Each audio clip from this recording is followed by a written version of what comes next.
Hello, on Forest Focus. It's transfer deadline day, and we're perhaps rather ambitiously live for the next 4 hours to see what business Nottingham Forest will do, if any. And it sounds like they will do a bit, so we'll report along that as it comes through. Discuss the latest transfer rumours, reflect on Crystal Palace a little bit, the league table, what the other teams are doing, and take stock in the final hour of the show with a wide array of nefarious characters, starting with Steve Battlemuch. Dressed smartly, Steve. Appreciate that. How are you? Yeah, not too bad. I've been at actual meetings this afternoon where I've had to leave the house and put a suit on. But I'm back now, but then back out again at 6:30 for another meeting. Could have put a tie on. That is a one black mark against you for deadline day. It's the casual look, suit, no tie. That's it's fashion. It's fashion. Will, WT analysis. How are you, mate? Yeah, good. Thank you. Apologies for not being as smart as Steve. I did not leave the house today, so no need to do anything but put a hoodie on. Well, same here, as ever. Mark Sutherns will join us in hopefully about 10 minutes or so, and he should be back for the last hour as well, when we'll take stock of it all with Lewis and Chris. But in the next few hours, it'll build up to the deadline day, or deadline itself at 7 p.m. anyway. Lots of stuff sort of on the agenda, primarily Luca Netz, a left-backer we might sign. We'll discuss him. We'll discuss Mateta failing a medical, interest in midfield players, Hackney, Engels, Kodai Sato, I had to Google him, or Kodai Sano, because I didn't even know his name. Morato, failed bid. There's lots going on. Nothing concrete apart from potentially Luca Netz. He's a 22-year-old left-back, plays for Borussia Monchengladbach in Germany. He's played 117 Bundesliga games already, so he's got some experience. Sounds quite attacking. He's got 6 months left on his deal for £2 million. Will, what do you reckon to that? Just the basics of it. Yeah, I can't say I've watched him play, but I think for his age at 22, I think, and his experience, to get someone like that for just a couple of £1 million strikes me as a pretty low risk, high reward kind of deal. We need a left-footed left back. Looks like we're going to have one. A quick look at his data suggests that he's pretty decent for his age. He's had a good year this year. I think Monchengladbach haven't had the best defence, but when he's played, they've been significantly better. So he's played about half the games or half the minutes available, but he's only been on the pitch for a third of the goals they've conceded. So that is a pretty decent thing, I would say. And he can also take a corner. He takes in swinging corners from the right side. So something that we don't really have with our first choice 11 is a left footer taking corners, really. I think McAtee did it the other night. Otherwise, we're not as hot on left footers as we would like. I do have some insight on him from a chap called Lucas Groffra. I'm probably saying that terribly, sorry. He's covered the Bundesliga for quite a while. He used to work for Hertha Berlin, where Luca Netz started his career. So I messaged him earlier via Rob Adcock, and he replied like straight away. He's been super helpful. And I've got a very short video, it's 3 minutes long, on what we can expect from Luca Netz. So Steve probably doesn't know too much about Luca Netz. This might help him as much as it helps everyone else. So I'll play this in, and then we'll pick it up on the other side. What can you tell us about Luca Netz then as a player? Because a lot of Forest fans won't have heard of him until right now. Right, exactly. So basically, when I used to work at Hertha Berlin, he just came out from the youth team, and he was 16, 17. And I remember I was there filming the training, and everybody was like, "Hey, Lucas, watch out for this guy. He's really, really good." And he was a little bit smaller than the other guys. And I was like, "Okay, let's see what he can do." And you could actually see right away that he's like, even though he's a little bit smaller, he's like physically up to the other guys. And it wasn't for too long that he played for Hertha Berlin, because right away, like, other teams from the Bundesliga wanted to sign him.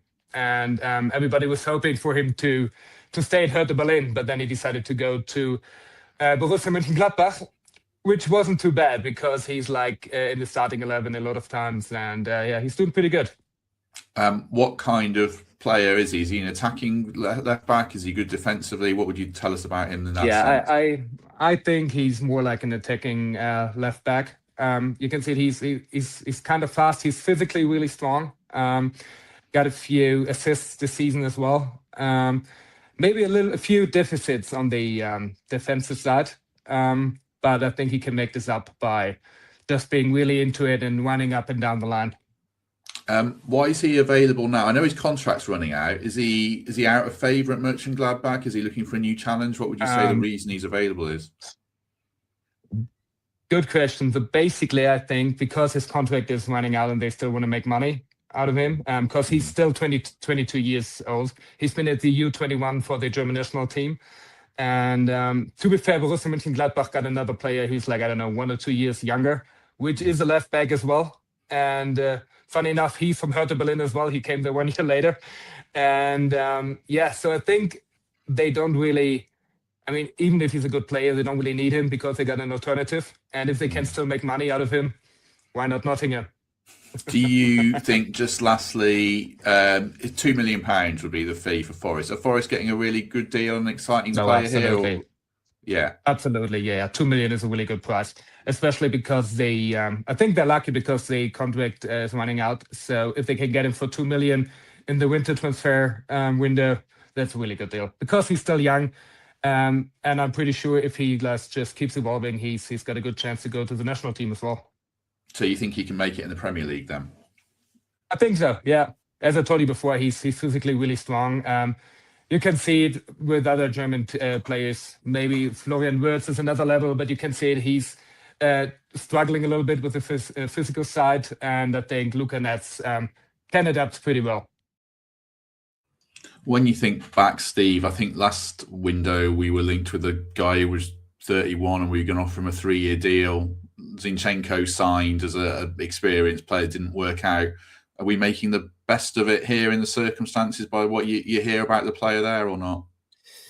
Well, I think they just need somebody who can play left back, don't we? And I think we got to the last day of the transfer window and it sounds like all the other options that we were looking at have come to nothing. So, I don't want to be too cynical about it because I've never seen the lad kick a ball. So I hope if he's been playing regularly that the club feel that he can come in and, get into a game quite quickly. Whether Friday, if he comes in, is Friday even too soon for him because, we've got a gap on Friday, haven't we, straight away. But I'd rather buy younger players than older players, obviously. I think this shows more potential for growth and development and sell on. But, immediately to me, the window is a bit harum scarum in it in terms of linked to so many players, and we're 2 hours away, and not many of them look like they're going to go over the line. And it's that old adage for me that I never get excited about a player until I see them in a Forest shirt on the side of the pitch holding up a scarf, because a week ago we were all dancing around thinking Mateta was coming. Now he's a crock, and we dodged a bullet because he's going to be in hospital. So you waste so much energy, don't you, kind of thinking about what could have been. I mean, I like Engels, and especially if Marks comes with him, but it doesn't look like we're going to get either of them at this rate. So let's see who we get. But certainly I'd rather us go for younger players who have got growth for development.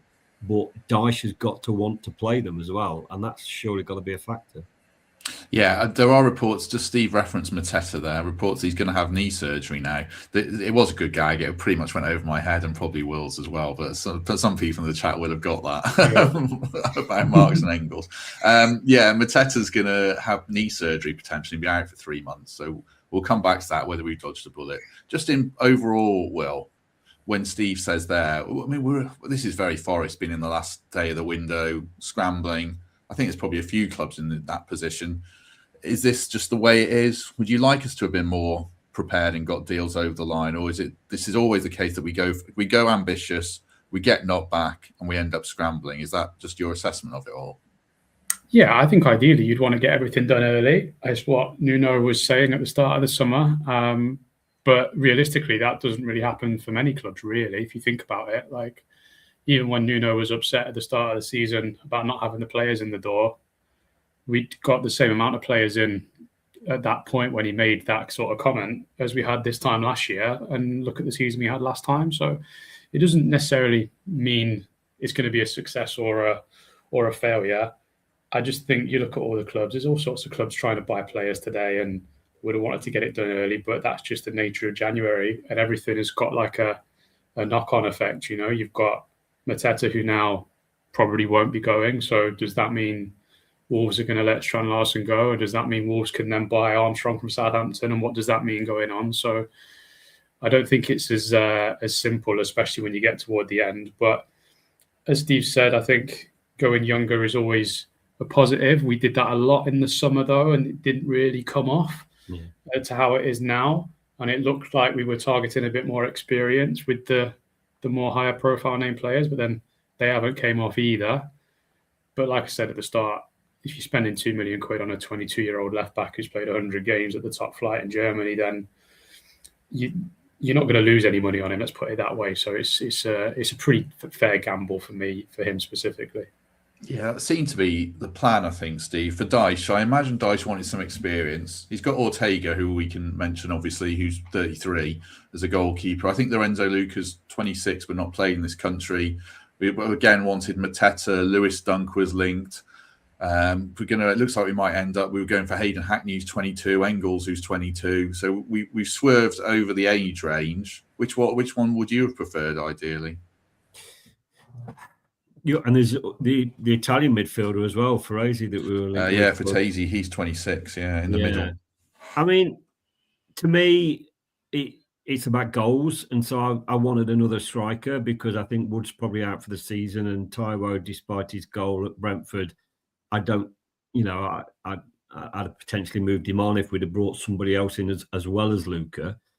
So I kind of look back at last season in January and think, if we'd have just managed to bring one more striker in, then when Chris Wood got injured, we could have, carried on that streak and we would have maybe got Champions League. But I wonder what's going to come out of this in terms of people that Dyche wanted, and ultimately Dyche has got to play them. There was talk about whether we were wanting McNeil, and it looks like that's come and gone as well. Sounds like Palace have tried to get him as well. Maybe Everton are just not selling. So I think the number one priority in the last couple of days has been a left back, because that's clearly an area where we're struggling. We've let Louise go. If we don't get a midfielder in, have we weakened ourselves there? Well, Louise wasn't getting into the side much, and he wasn't lasting 90 minutes much. So maybe we've got just about... Until he goes to Aston Villa and plays 90 minutes. Until he goes to Villa and plays 90 minutes and plays well. But, the thing is, to me, left back and striker would have been my two priorities. The goalkeeper thing is a bit strange to me. Now, we might have got lucky on that if Souls has got a genuine injury from yesterday. But there's also a lot of things knocking about how many changes you can make into the Europa League squad, and probably can only make 3. And therefore, even if we'd have brought more people in, we might not have been able to put them all into Europa League squad anyway. Yeah, I'll come back to Will about that. I'll add Mark in 1 second. Just a comment here, Nature CZ, about, I think this is right. Luca Netz has certainly shared minutes with a guy called Lucas Ulrich, and that might be one of the reasons Monchengladbach are ready to let him go. 917 people watching. Mark Sutherns joining. Do hit like. You can hit like as well if you want, Mark. How are you? Yeah, all right. Afternoon. Been underwhelmed so far with what's happened. Not just for us. Expand on that. Yeah. How are you feeling about it? Across the window. I don't know. I think when we started seeing the bid go in for the Borough midfielder, I started to think, well, we really are flailing about a bit. We're looking like we're absolutely desperate and making unrealistic bids for the Middlesbrough captain just as they go joint top of the league. I wouldn't, I just didn't.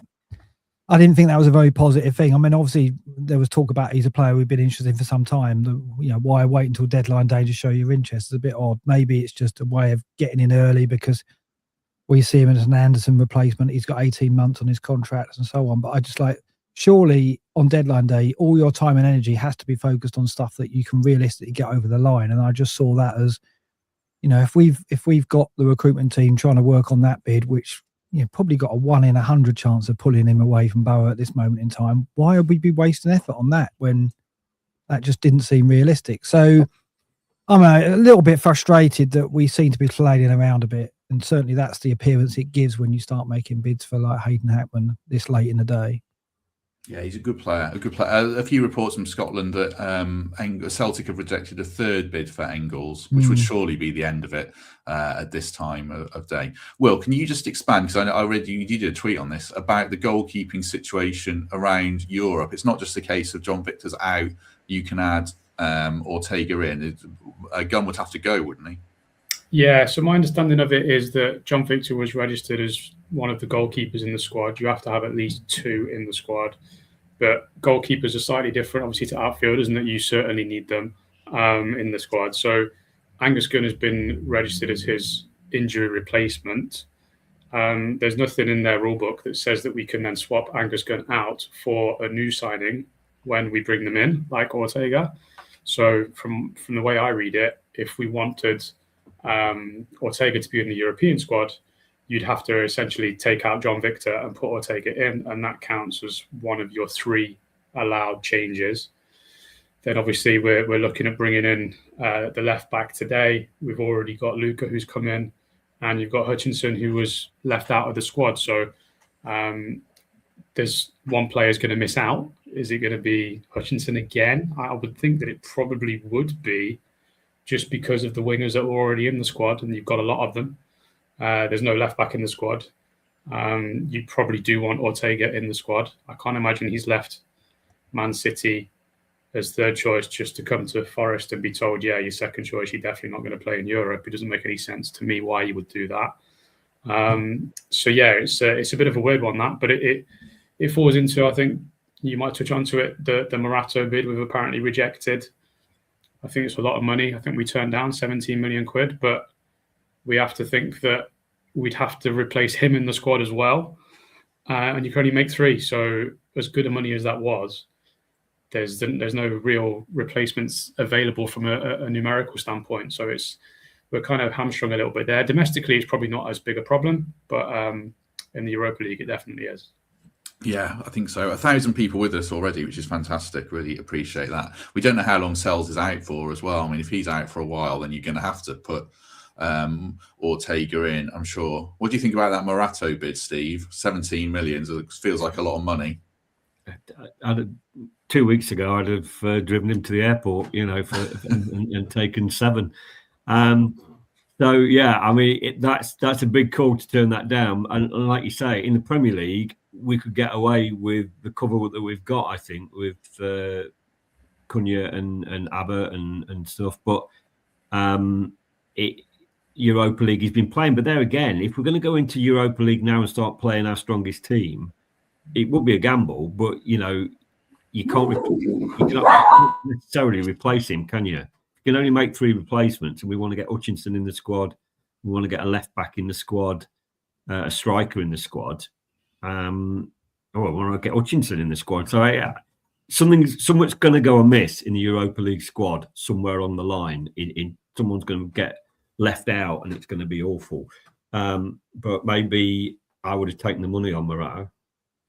Yeah, it's like I say, it's a lot of money. After all, this Willy Bolly's going to still be in our Europa League squad as well, I'm sure, which is slightly, much as I love Willy Bolly and Danske loves Willy Bolly, it is slightly annoying.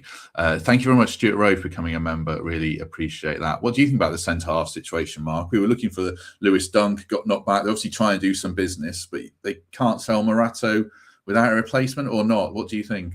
Yeah, I'm surprised that, we haven't got... I mean, I think going into the market for a centre-back today would have been doable. I think that, particularly if you're replacing Morato, there's probably other centre-backs that we could have brought in as backups that we could have feasibly prized from their clubs. So when you get offered 17 million for Morato, yeah, maybe you did want to take that and try and have that to fall back on. But clearly we're not prepared again to do that and embark on another chase for a centre-back, which is surprising unless there was nothing in the Lewis Dunk link. Because if you think that they were looking at Lewis Dunk, you'd think they'd have a B, C, D option if they didn't get Lewis Dunk, and therefore be on standby and in a situation they could let Morato go. Obviously not. There's no question 17 million for Morato is great money for a player that I don't see as free. I don't see him threatening the first 11 in any time in the future. He's always going to be what he is, which is a backup and perhaps first off the bench when we want to go free at the back. But even then, I would say João Cuna's probably ready for that. Abbott could have come on at the weekend, arguably, rather than Morato, and we could have kept Ford at the back. I don't know. It's not movement related to left back rather, but it's. I think it's a shame we've let that one go by and not had the option to set the bid and get a centre back cover in. But there you go. It's I can kind of understand it because we don't feel we're in a position where we could replace him in this short notice. But I'd like to have thought it wouldn't be short notice and we'd have someone on standby. But there you go. We don't. We'll flip between transfers and the Palace game a bit where relevant. What did you make of the subs yesterday, Will, when Nico went off? Yeah, it's a tough one, really. I think I thought Morato was going to go left back, and I was not happy about that. But then I saw Murillo shuffle over, and I was a little bit happier about it. Although I'd still obviously rather have him in the middle. I think he probably was the best sub. I like Zach Abbott. I'm just not sure he's ready for consistent top level football yet. But then on the other hand, you don't know until he gets those opportunities. I don't think he's got a future at right back for me. At this level, I don't think he's good enough on the ball, especially when you get into that middle third. So it probably was the right call in hindsight. If Savona's on the bench, then it's Savona obviously that comes on, but he was unavailable. We don't know how long he's out for either. And like Mark says, I think with the Morato thing, in a normal season with no Europe, it's a no-brainer to accept that deal. I'd have probably driven him the other half of the way that Steve was going to drive him. So it would have been a good deal, but we've got too many players already for this European squad. They're trying to bring in another midfielder at some point. They will hope today, and you're going to have another upset player somewhere. So from that respect, it just doesn't make much sense, which is a shame probably financially. But it kind of says to me that if someone's offering 17 million now, he's probably not going to play too much between now and the end of the season. So you'd hope something similar is still going to be on the table come the summer, because I would imagine he might be someone that could be out of the door.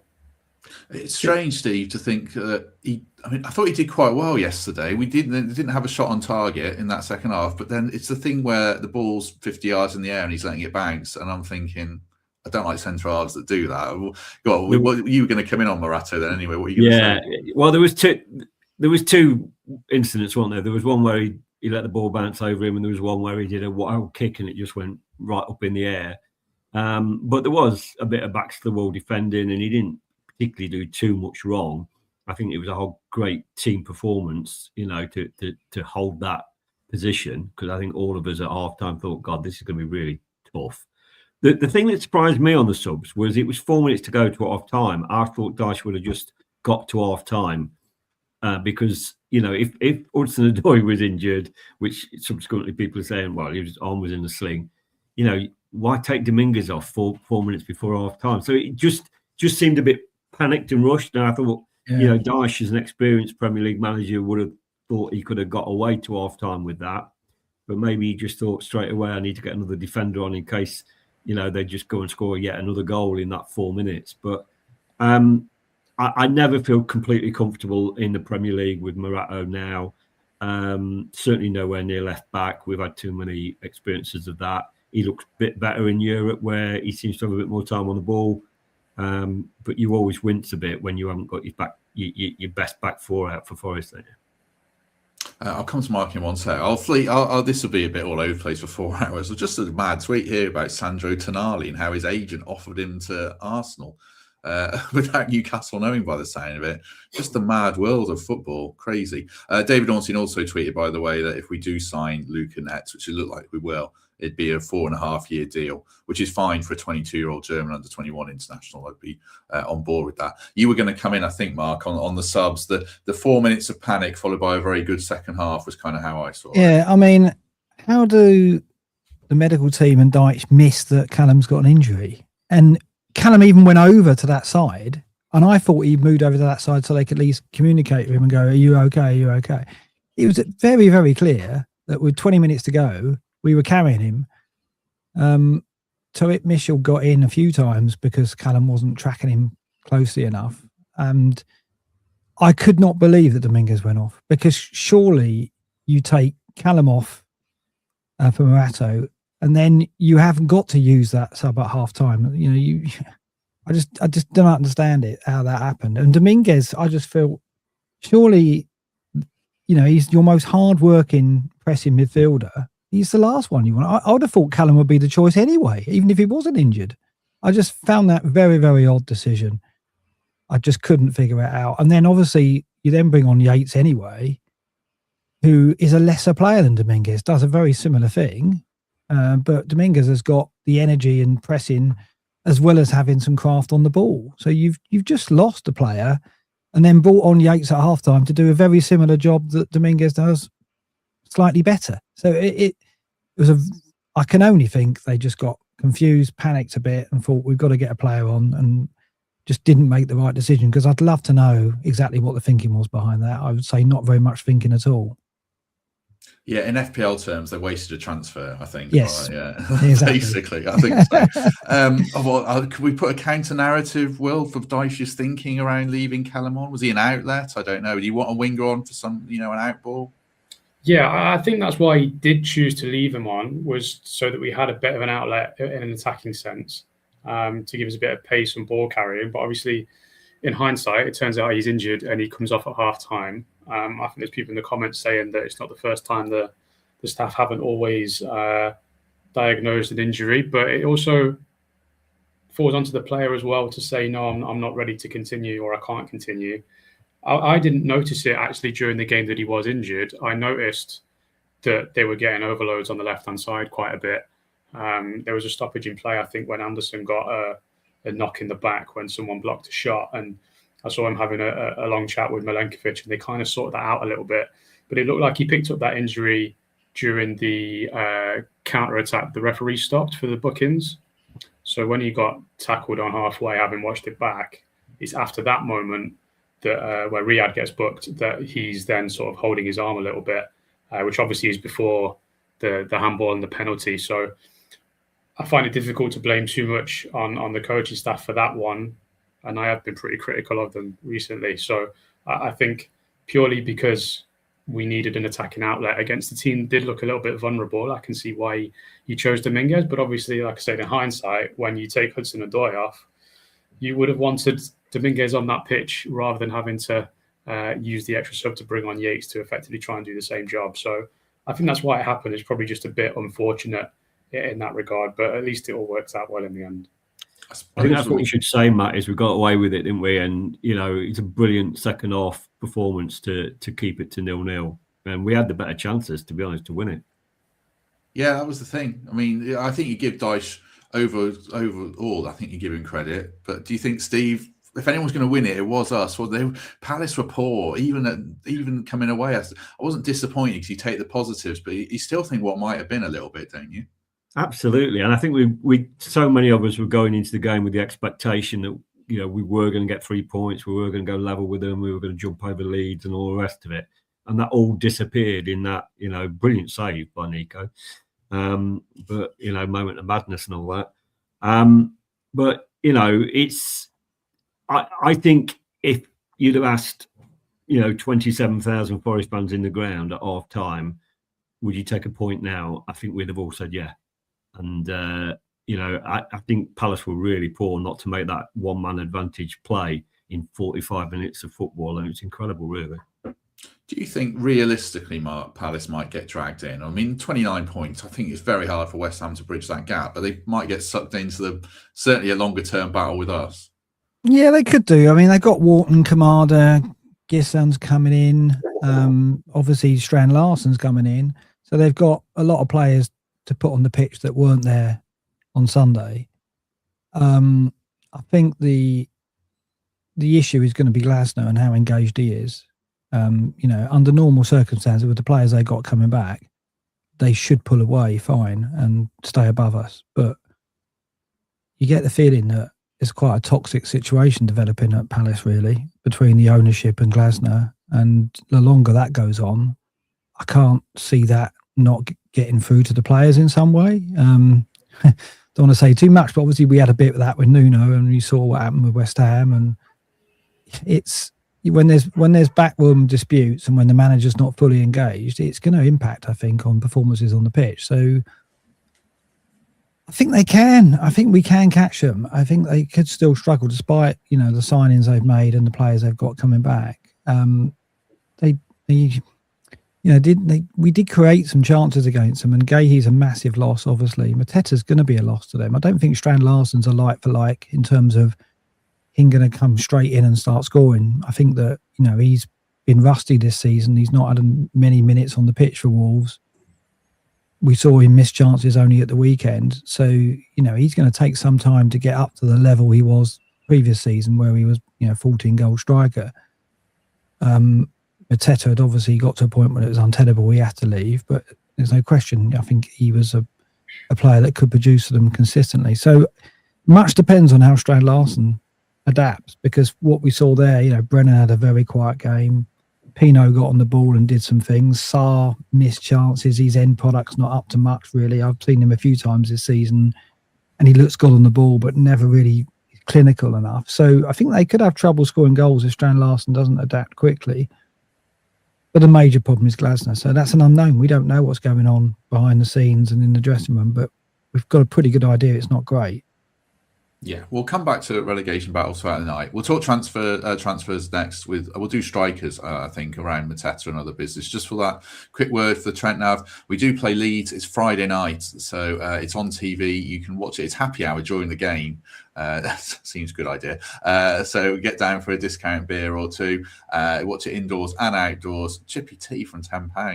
I'm tempted to drive myself actually now. You can book over the road, get a table as well. It's really good over there. And thanks Everton Nav for that. That's almost as good a deal as 17 million for Morata. That chippy tea for a tenner. I know. Talking of deals, Will, have we dodged a bullet with Mateta then? If he's failing a medical. I mean, it looks like it, but I think that considering our history of signing injured players, I doubt it would have got through our medical either.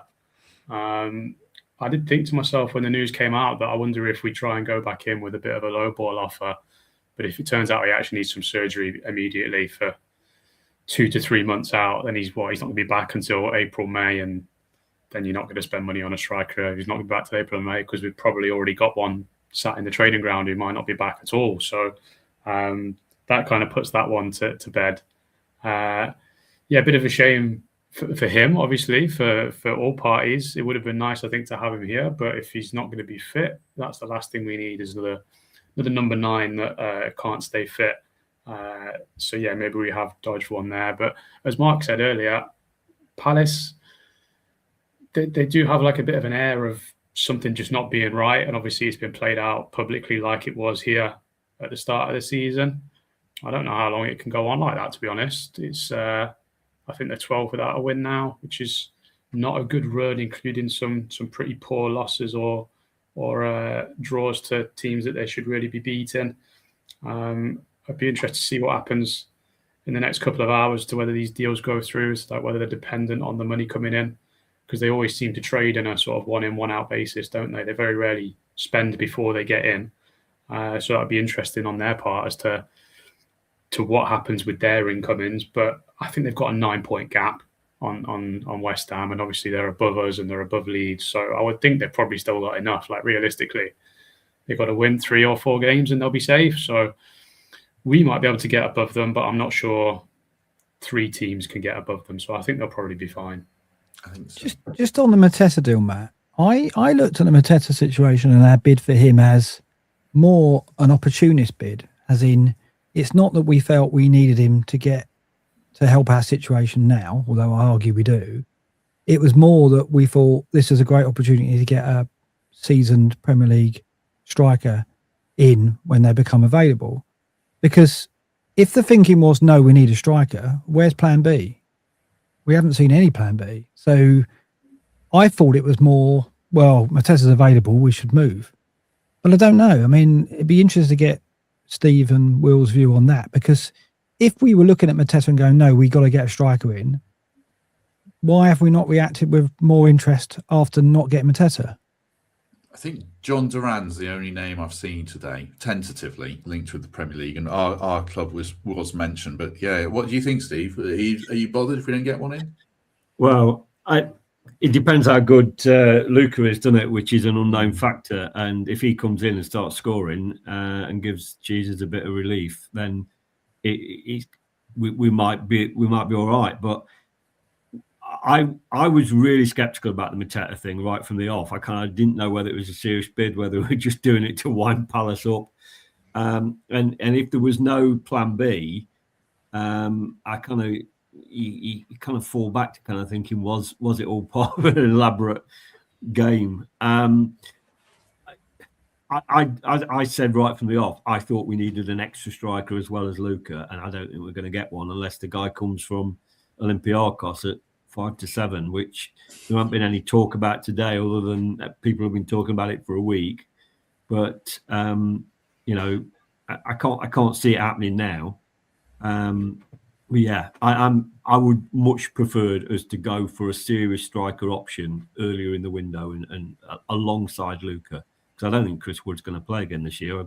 No indication that he is. No, Raf says 650 on Mehdi Taremi, so we'll keep tabs on that. I mean, I think Olympiacos are signing a striker or two from Rio Ave, so maybe the pieces will be moved into place for us to do it. I don't know. I wouldn't go down with Olympiacos fans, I don't think, because he's a key man for them. So there's still 50-50 on that one myself. In fact, probably 20-80 that will happen. I don't know. Just on Igor Jesus, Will, we discussed this a little bit yesterday. When he plays in the Europa League, he scores a lot of goals. When he plays in the Premier League, the defenders are better and he doesn't score quite as many. Did we see that yesterday with a couple more shots blocked? Yeah, I think so. I think it is down to a great deal down to the level of defenders he's playing against. I don't think he took the best touch for that one. I think Hudson-Odoi put him through. Where I think he tried to win a penalty and it wasn't a penalty. And then there was the other one where he has got a shot off and it's been deflected wide. I don't know how close it was from my angle. I couldn't really tell. But there's definitely levels to the opposition that he's playing. But at the same time, I can't think of many chances where I've thought, he should have scored then. Yeah, he doesn't miss sitters, does he? No, he doesn't get them either. We don't create them, do we? Yeah. And you know, some strikers get themselves into positions where the ball finds them. He doesn't strike me as a player that does that. He's someone who racks up the shots and gets goals in that respect. But obviously in the Europa League, you'll get a bit more time, a bit more space. The defending's not as good, so he can score. I think he's been a bit unlucky on a couple of occasions. I think he's had 2 goals ruled out for offside in the Prem, and although it's still not many, as well. That handball at Anfield. Yeah. 4 looks a lot better than 2, although it's still not great. So there is that as well. But I think what you can't doubt about him is how he works up front. He works really, really hard. He wins a lot of battles that he probably shouldn't. And it's a couple of times now where he's put some really dangerous balls in. The one that Gibbs White just missed at the back post was really close. It was a really, really good ball that you don't really expect from a number 9. And I think he got a similar assist for Hutchinson. Was it the Man City goal in that game? So he's definitely worth his position just from the work rate that he puts in. But obviously you want a few more goals. And I agree with Mark to a great degree in that there's not really been any other links outside of Taremi. See the other Strand Larsen stuff at the beginning, but I don't think we ever really put in an offer for him. So was Mateta just, like you say, an opportunity for us to try and capitalise on to get a proven Premier League player, which from memory, I mean, if you could class, I guess, Douglas Luiz as a proven Premier League player, but he's not done it for 12 months or 18 months. So we've not really done that since we came up. And at some point, if you want to progress, you do, I think, need to buy proven Premier League players. So it would have been an opportunity to do that. But I'd rather them not panic and spend that money or half that money on someone that is not going to be a long-term solution, which is why I think the Luca deal is a pretty decent one. If you think that we've paid something like €1 million for a 6-month loan and there's no obligation to buy him, I think the option is really, really high at something like 35 or 40 million euros, which I can't imagine in any world gets sort of picked up. So this is like most of the business teams we're doing in this window, is pretty low risk, which I think is good and arguably shows a bit of sort of progression from other Januaries that we've had. Maybe not last year, we did pretty much nothing, but the other 2 where we just kind of panicked on deadline day. So it shows a little bit of growth there, I think, even if we perhaps feel a little bit short in some places. If people, there's 1,200 people, if you see transfer stuff going through, flag it in the chat, because it's hard to do this and keep an eye on stuff. So I see Raf saying about Netz is having his medical. So that does sound on track, certainly. We'd say Mark, then we'd just go Jesus, Luca, who's an unknown, and Taiwo for the rest of the season. I think there'll be room in the 25-man Premier League squad for Taiwo still. You all right with that? Is that enough to keep us up? It worries me. I was looking at some data before I came on, and the plus is defensively we have improved under Dyche, and the data's beginning to show that now. So from when Dyche has come in, we've conceded 27 big chances, which is the third best behind Arsenal and Manchester United. For shots on target, we're second best to Arsenal. So only Arsenal have conceded fewer shots on target since Dyche came in. I think we're fifth for expected goals conceded since Dyche came in. So our defence is top 6 at the moment, if not higher, since Dyche came in. Big chances created, we're bottom. So even Wolves have created more since Dyche came in. So we're absolutely rock bottom for big chances created. And that's the problem, right? Our creativity is low in terms of the quality of chance we're creating. And that means that, the names you just mentioned, Luca, Arne and Jesus, they've got to somehow score goals with low quality chances being created, or very few big chances being created, as we touched on with Will just now.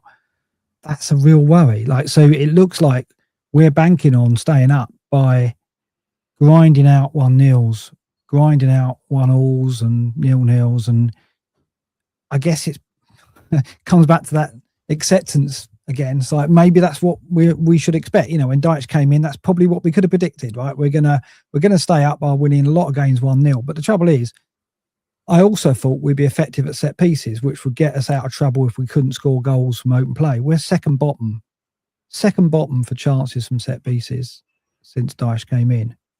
I don't understand that. So in terms of what we're doing at set pieces, it's absolutely woeful. So I think that if we are going to score enough goals, we've got to sort that out. We've got to do more from our set plays. And we saw it again on Sunday, where we did have some really good situations around the box, and we had corners in the second half. And you just think, if we just had the same kind of threat that his Burnley team and his Everton team had at set plays, we'd have a chance of nicking a goal there. But every time we win a corner free kick, I don't feel that. I don't feel we've got any degree of menace whatsoever. It's just lump it in. And I said to you, I watch a lot of teams at the moment, and I see, even when it doesn't come off, I see routines. I see what they're trying to do. Yeah, one player's blocking a run, and we saw Man United when Carrick came in for Man United. He put Maguire straight in the team, and Maguire had a header over the bar very early on in Carrick's first home game. And they showed the replay, and what it was a really good routine where they had a player blocking the centre back who was trying to mark Maguire. I think it was Semenyo trying to mark Maguire, and they had a player blocking Semenyo, so Maguire got free on the far post, and in the end he put his headers over. That's Carrick's first game, and you're already seeing that he's made the decision to put Maguire in. He spent some time on the training ground to get Maguire free on a corner, and it's materialised. Didn't quite come off, but they've seen it. When have we ever seen any of that under Dyche? We haven't. And that's what's really surprising. The defensive resolve we're seeing now, the set-piece threat, we've never, ever seen. And with the data at the moment, it suggests we're going to have to find that to score enough goals to stay up, in my opinion, if we're not going to sign a striker who can score out of nothing, which it doesn't look we are with 2 hours to go. So I am still worried, because I'm worried that we're not going to create enough for those 3 players. I'll come back to that winning 1-0 thread in 1 second. Steve, is part of the battle as well. The quality of our set-piece delivery has been pretty average for a pretty long time now, hasn't it? Yeah, and I think we keep swapping it around, and nobody really knows who's on them, whether it's Gibbs White or Anderson or whatever. When Louise was here, and in the few games or half games he played, he seemed to be, a lot better at free kicks and corners and stuff. But obviously, he's gone now, and he won't play enough anyway. So there's got to be some work on the training ground about improving that. But you look at, compare it to last year, Milankovic scored 5 or 6, didn't he, from headers? Murillo got 2 or 3 from headers. We're just not creating that threat. The last goal I can remember at a set piece for Liverpool away, when Murillo put it in with his foot in the end, that was from a corner. I don't know, I might be wrong. I might have missed it. Yeah, it was. Yeah. Well, I mean, to be fair, we scored from a throw-in on Sunday, and we scored a corner at West Ham. So we We have did. scored, but I do agree that we don't look as threatening as we should. Milenkovic is, 5-6 goals last year? Has he got one this year? Maybe not even one. I'm not sure. Was it Definitely Elanga was not on as most of dangerous. our corners, wasn't he, last season? Certainly the second half, Elanga was on corners, wasn't he? Elanga got better last year because I remember a similar discussion to this at the start of last season about, oh God, we crap at set pieces. So it does go in swings and roundabouts a bit. And, I think you look at the last few games and the general trajectory under Davies, with exceptions of some of the games where we've played not our strongest 11, we are on the right trajectory both to stay up and maybe get through another couple of rounds of Europa League. If we manage to stay up, and end up being quarter-finalists or whatever of Europa League, from where we were, that is a success because we were staring down the barrel, weren't we, after the Ange fiasco? So, not many teams that have 3 managers in a year have come out of that with any sort of credibility. So, we're going to get a bit disappointed, aren't we, probably in an hour and a bit's time that the transfer window has been a bit of a damp squib. But, we've got a couple through the door. We're probably going to be all right in terms of grinding out some wins. If we get a draw at Leeds and beat Wolves next week, that feel-good factor will carry on. I don't want to be too down because I know that a lot of people think, we've done a lot better under Davies recently, and why not celebrate that to some extent? Yeah, I'd just like to see the dial move a little bit, Steve. I just think that we're almost there. Like he just hasn't got the balance quite right. And I think we saw that on Saturday when we went 1-0 up. The mindset is, well, let's sit back and defend what we've got because we know we're very capable of getting men behind the ball and then hitting on the break. And I just think against a poor Palace team who are very depleted, who look low in confidence, if we'd have just moved the dial a little bit more to be a bit more positive, a bit more aggressive, we could have got a second goal, which would have killed the game. But we haven't got that mindset. Our mindset is automatically, right, we're in front, now we sit back.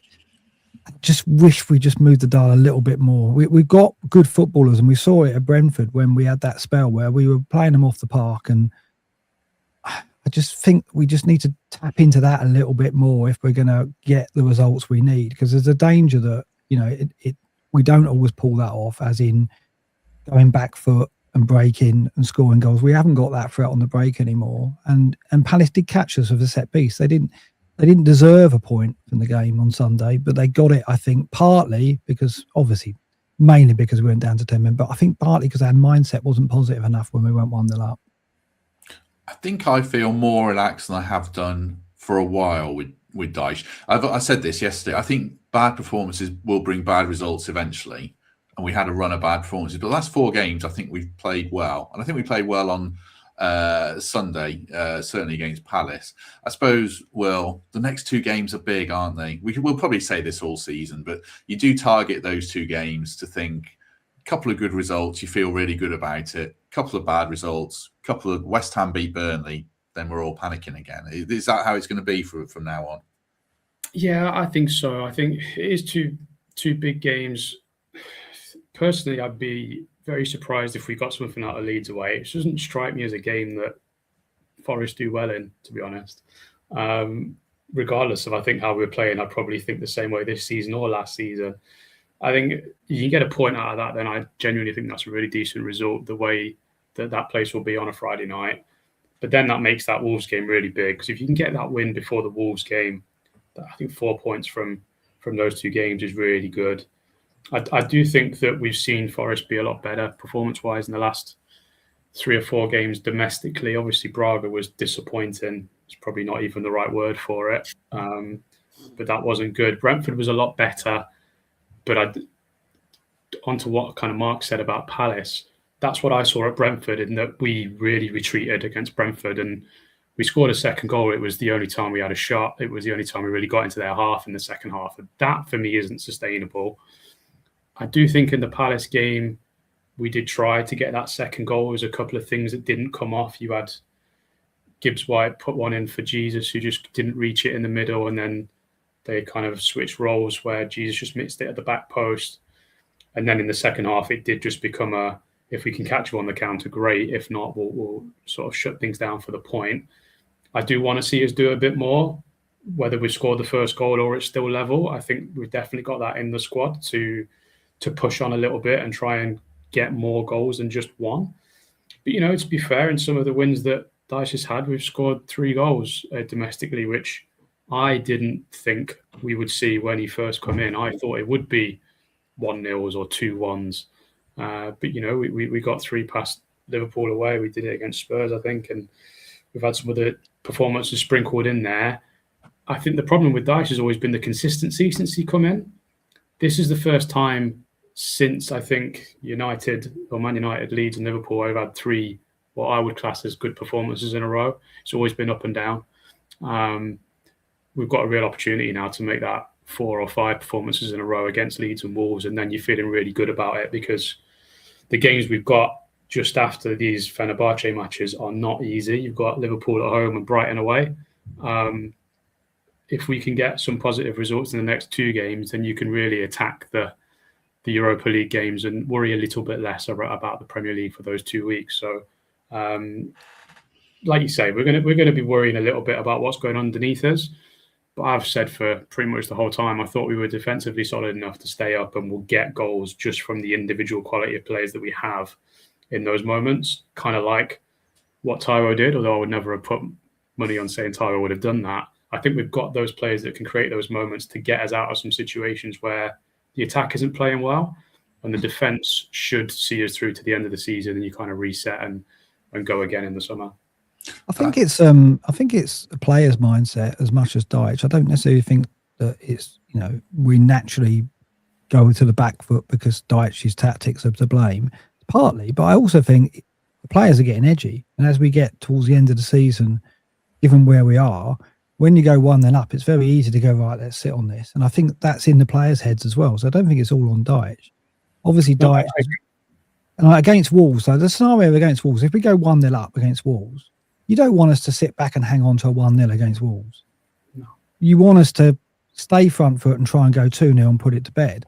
So, but I think it's in the players' heads, because they must be feeling the pressure. I mean, I know the manager's job is to just say it's one game at a time. We're not looking at the table.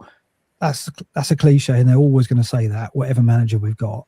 So don't blame anyone for saying that. But it's getting through the players. The players know where we are, who we're up against, what our fixtures are, who West Ham are playing, whether West Ham have won. So it's in their heads. I just think it's an obstacle we've got to overcome in these next 2 games, Leeds and Wolves, depending on game state. You're right. I'll take a point at Leeds, but home to Wolves is a very similar scenario to the Palace game. And I just want us to just take the game to them, even when 1-0 up, rather than naturally just go, we'll protect what we've got now and let Wolves in on a set piece or something, because that could happen. So, yeah, it's a very difficult thing to do when you're in the situation we're in.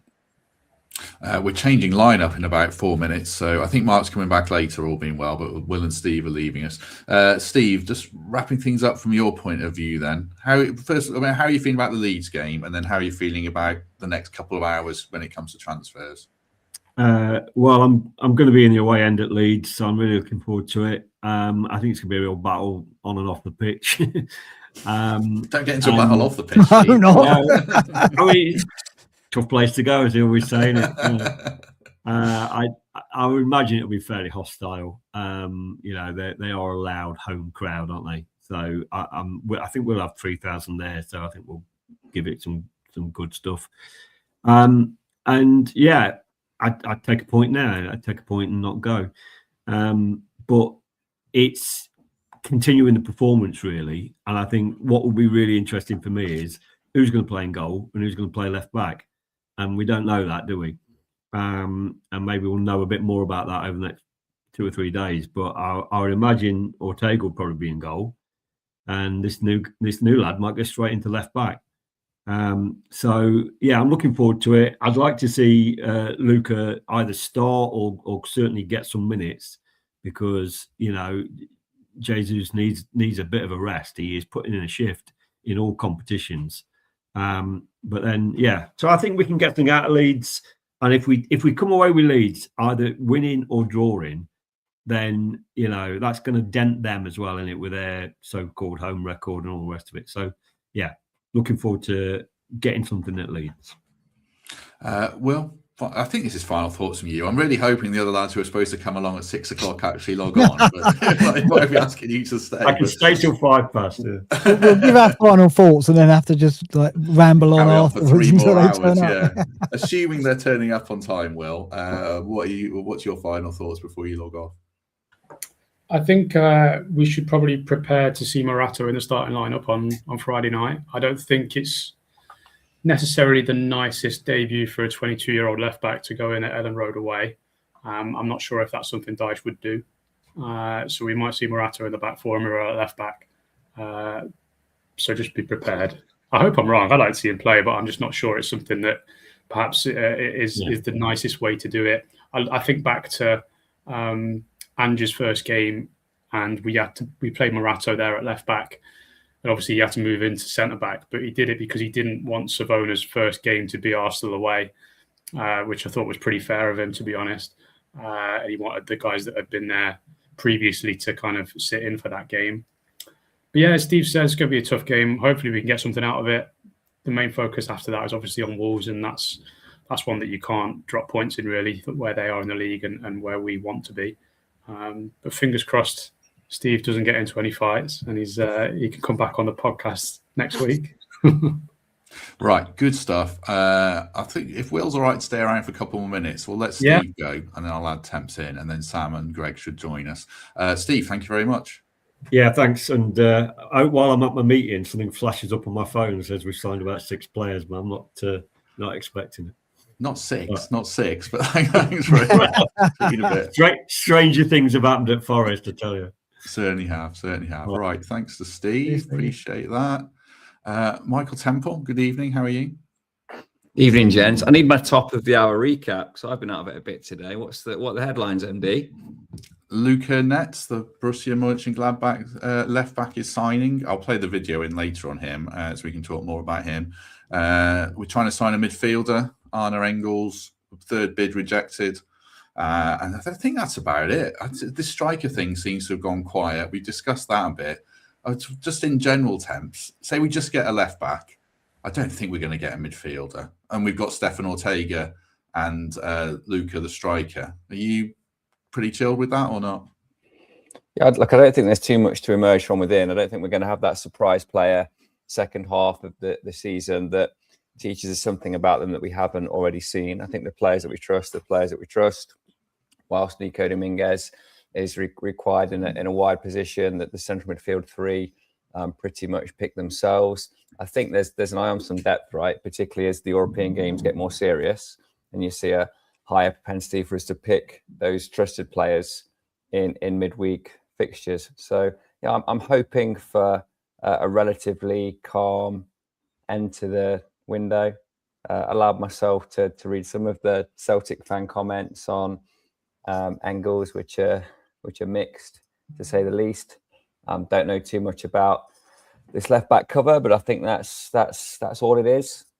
So yeah, no big surprise for me. And I think with the AC Milan doctors having taken a look at Mateta, it's probably good sense to leave that one well alone. Sam is here. I'll add him in. Mark, I'll let you go because you're coming back at 8. Yeah. Are you all right to stick around, Will, for 10 more minutes till Greg logs in? Yeah, sure.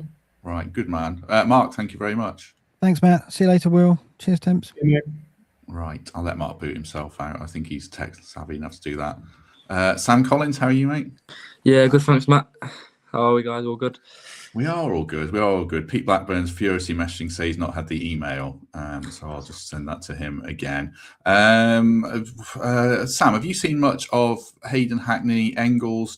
Firstly, do you think we need a midfielder now Douglas Luiz is gone or not? I touched on it the other night. I'm not actually sure it's a big necessity.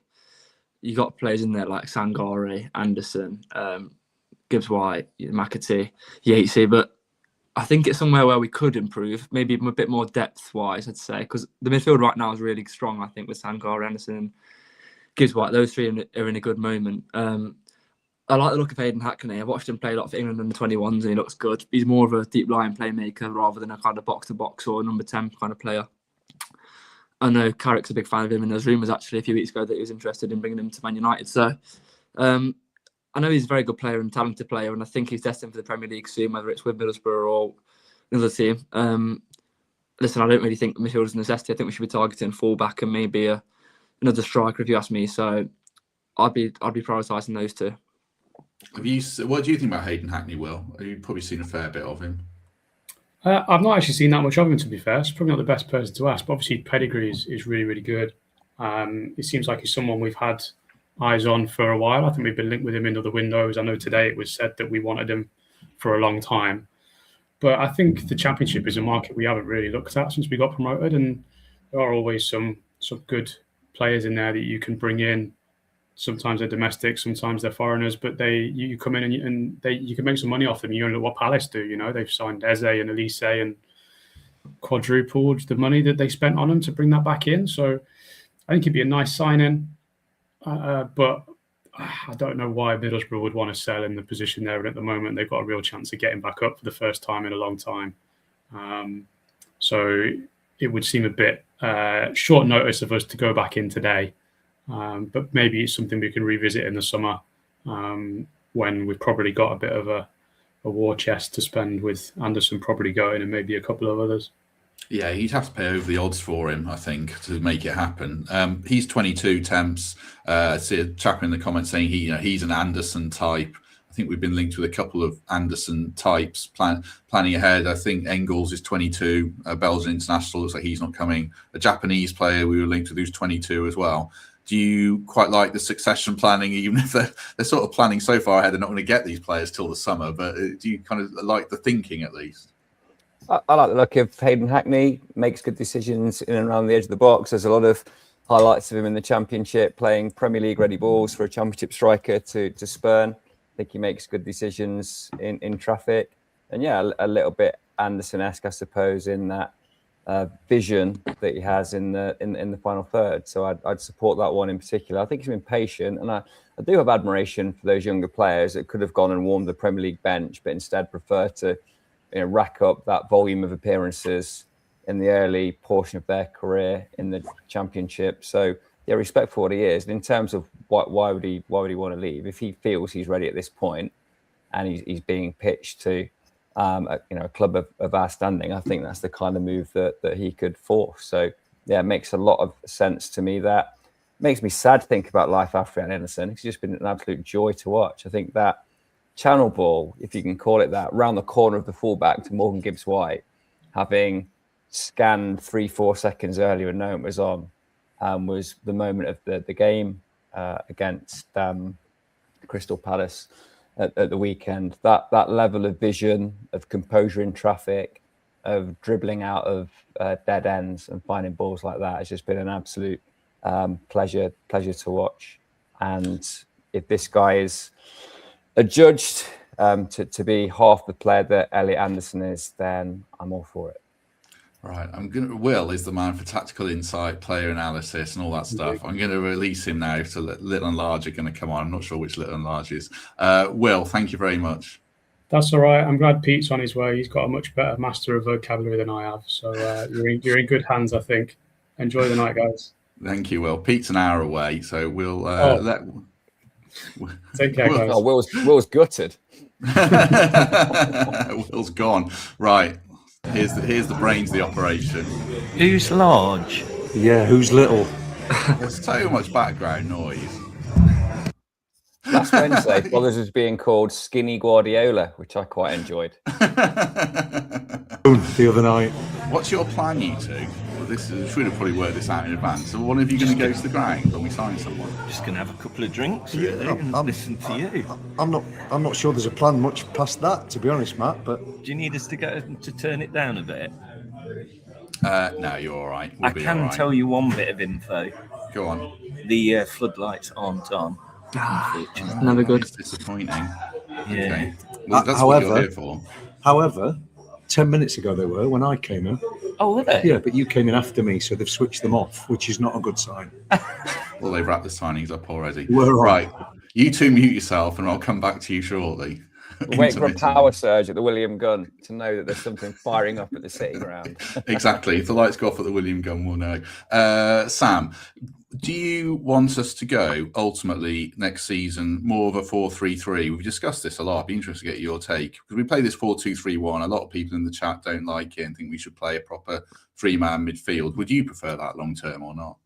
I think a lot of it, to be honest, depends on if Gibbs White stays, because I think he's best suited to a number 10 role. I know he can play as an 8 and he's done it before, even for England a couple of times, I think. But I personally love him in the number 10 role. I think he's the definition of a classic number 10, I think, in the half spaces, getting on the ball and looking to thread those passes through or be creative. So it depends on him, really, I would say, because I know you can have formation, things like that, but he's one of your best players. So I think you kind of play around him a little bit. In the long run, yes, I would, because I think 4-3-3 is a really successful formation. I think 1-6 and 2-8s is really, I think that's the best way to go if you ask me. But I don't know, I think it depends on what Gibbs White does, Matt, to be fair, in the summer. We shall see. Fothers, Morgan Gibbs White, we'll bring you back in. Your favourite player. He was very good yesterday, wasn't he? Absolutely outstanding. As I still find it very difficult to understand why, when he gets announced as man of the match, people groaned around me. I don't know what the man has to do. He creates a goal, scores a goal. Was impeccable second half. I mean, his work rate second half was second to none. And still, he gets announced as man of the match, and there's moans and groans. I don't know what he has to do. Outstanding. And we need to try and keep him, because he's been our best player for 4 years now. It's not just it's not just every now and again. He's the one that everybody looks to. And yeah, brilliant yesterday. Greg did lead Pete astray last week on our night out. Have a word. Pete led me into some lovely Hungarian ultras, then followed them back into town. I was on my way home. Got home at 1:30 on a school night, so that's why you're not here, Pete. I'm a sensible guy these days. Who was your man of the match yesterday, Greg, if it wasn't Gibbs White? I mean, it was Gibbs White for that first half performance. He was having game of the season for me. Murillo was superb. He made some cracking tackles. A lot of them played very well, didn't they? But I'd give it Murillo if not Gibbs White. That's interesting, because we saw the best and worst of Murillo in a way with that corner, Temps. Or are we putting too much blame on him and you've got to defend the corner? Man of the match for me was Elliot Anderson yesterday. I thought that his general composure and marshalling was particularly impressive. Morgan Gibbs White probably a close second. What I liked from Morgs yesterday was the attacking intent, the positive chat and the body language, trying to grab centre halves up for corners and set pieces, trying to find a way to win that game, even when it was backs against the wall with our defending. Look, Murillo was frustrated. There was a little bit of dissent, wasn't there, when he was farmed out to left back when Morato entered the fray. But again, he had some positive moments. He was trying to influence the game, trying to beat a man and stride out and create an extra man with his suffering from the moment that Nico saw red. So a few credible performances for me yesterday. Murillo a victim of circumstance as much as anything else with the Nico red, but I did think Elliot shaded man of the match for me personally yesterday. You watch it yesterday, Sam? I saw parts of it, Matt. I was actually I travelled back to Kings Lynn for the second half, so I only watched the first half. So I probably had it better in terms of Forest having a bit more of the ball. But I have heard Anderson. I've looked at a lot of the kind of post-match, and I heard Anderson was brilliant, to be fair. But Gibbs White's work rate was outstanding from what Sean Dyche said. It's interesting. What I thought was interesting was when he went to a 4-3-2 second half, it was Sangare, was it, left-handed midfield, and Anderson was sitting. Is that right? Yeah. So you'd have thought it'd be the way around, but maybe he preferred Sangare's legs and his strengths in that department, because he was going out and pressing the fullbacks, wasn't he, and trying to stop crosses. So that was interesting to me. He played Sangare a bit ahead of Anderson. So, but yeah, I've heard it was just a gritty, deserved point in the end, and I think it's a shame about Nico Red, because I thought from what I was seeing that Forest were much in charge first half, and even if the goal went in, I would have backed Forest to score 2 or 3. Yeah, one point on Dyche. I think yesterday was set up for him to establish some of his attacking credentials. We started the game really well. We got the goal, and I'd have been really interested to see how it played out from now. I think he could have dispelled some of the criticism he gets for negativity and for not going for the jugular against weaker sides at home. That was a Palace squad that was bereft of depth, right? There were a lot of things colliding for them to arrive at that game without Wharton, Mateta and Gay in particular. So I was just really impressed with how we set up pre the sending off, and wondered if that could have been a game that kicked us on and disproved some of the narrative that's built around Daish's style and capability.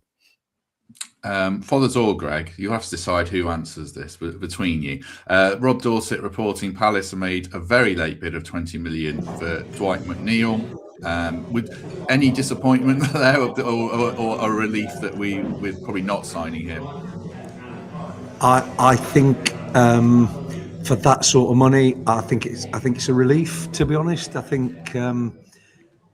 I don't think he's worth that. I think when you look at his record, I was just looking actually before I left the office. I've been really busy, Temps, but I was looking before I left the office, and he scored 21 goals in 240 games, which is 1 in 10, and I think we need better than that. I think we need to improve. I like him. I think he's decent, but I don't think he's 20 million. Yeah. What do you think? If Palace are signing him, he can't be any good, can he? They're being ripped off for that Wolves player, and they're trying to sell damaged goods with Mateta. So, sway that one. I think if they're in for him, it's a good reason not to be. You relieve out Mateta then, Greg? Dodged a bullet. Yeah, someone said some stats the other day. I don't know whether it was on here about how many like good chances he's missed. You know, with your XG stuff that you like. And it was something like 17 this year that he's like missed chances that should have been in. So I think they realised what they were doing. They've clearly tried to tout him out to anyone who will listen. Milan have obviously found some things they don't fancy. Juventus have clearly come out of it. So yeah, and the fans don't like him now. The fans have turned on him. So he's in a sticky position. The club are, because he's of great value and his value's drastically dwindling. So yeah, bad times for Crystal Palace, unfortunately. What do you think about this Mateta deal, Sam, dropping out? Is it? I mean, are you bothered if we don't sign a striker then? I'd like a striker ideally. I mean, it's not a huge priority in my opinion, because you have got, when I know Chris Wood's out for the season, it was like you've got Taiwo, you've got Igor Jesus, and you've got Luca. But what I would say is, I told you on Thursday, Matt, I wasn't overly keen on Mateta just because of his injury record recently. I think he's a bit of a purple patch player as well. And I just think that he kind of goes through stages where he's really good and stages where he's not. And he's not, we all know he's a good striker and he scores goals in the Premier League, but I wasn't overly keen on that. So I think it's a bit of sense of relief for me. I think I just read a report, I don't know how true it was, that it could actually be up for 2 or 3 months and Palace. Yeah, that's what he's been reported. He's going to have surgery. Yeah. Yeah, so maybe we have dodged a bullet there. He is kind of a Sean Dyche striker, though, that's for sure. I think he's someone that Sean Dyche would have really liked having up front for him. But yeah, I'm not overly upset about that one. I still think if we can get a striker in these last few hours, I'd do it, but I can't really see it happening anymore. What about you, Temps, on Mateta? Also, just as a supplementary one on the game yesterday, would you have wanted Taiwo to come on instead of Undoy? I sort of saw the thinking of Undoy coming on for pace, but when Taiwo's got the pace and the power and he's coming off a goal, would you have wanted him to get on? Luca was on the bench, right? Yeah, Luca as well. Yeah, he's not very mobile, is he? No, that would have been my pick over Dan Ndoye, right? And it's one of those, you're excited about a new signing, you want to see what he can do in that context. So that would have been the move that I would have made. I think Dan Ndoye was particularly disappointing yesterday. His weapon is pace, and Dicey talks about that post-match, but he didn't use it. I think far too often he drifted naturally wide, and when he had a look at his fullback, he didn't pin his ears back enough for me, and they were never really tested or stretched in the way that we wanted them to be. So yeah, the change I would have made would have been a straight swap for Luca, and see if we could play off him and keep the pace out wide. So I think that Dan Ndoye as a striker experiment is done, and now with Luca in the squad, and frankly Taiwo and Igor having had good recent showings, there's less need for that kind of planty option of sticking him through the middle. As far as Mateta goes, look, I'm neutral about it. That when he's hot, he's hot. He's had some cold spells as well.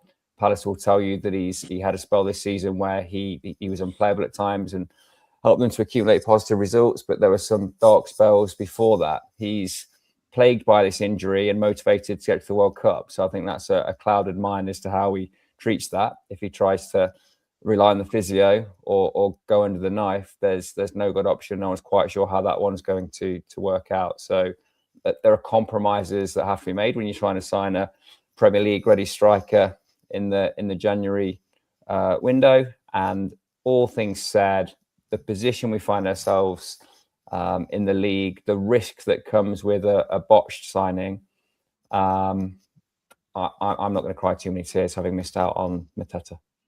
There are 40 minutes left of the window before it closes. We're here till 9 o'clock to take stock of it all. There's 1,162 people with us, which is lovely. Do hit like if you haven't already.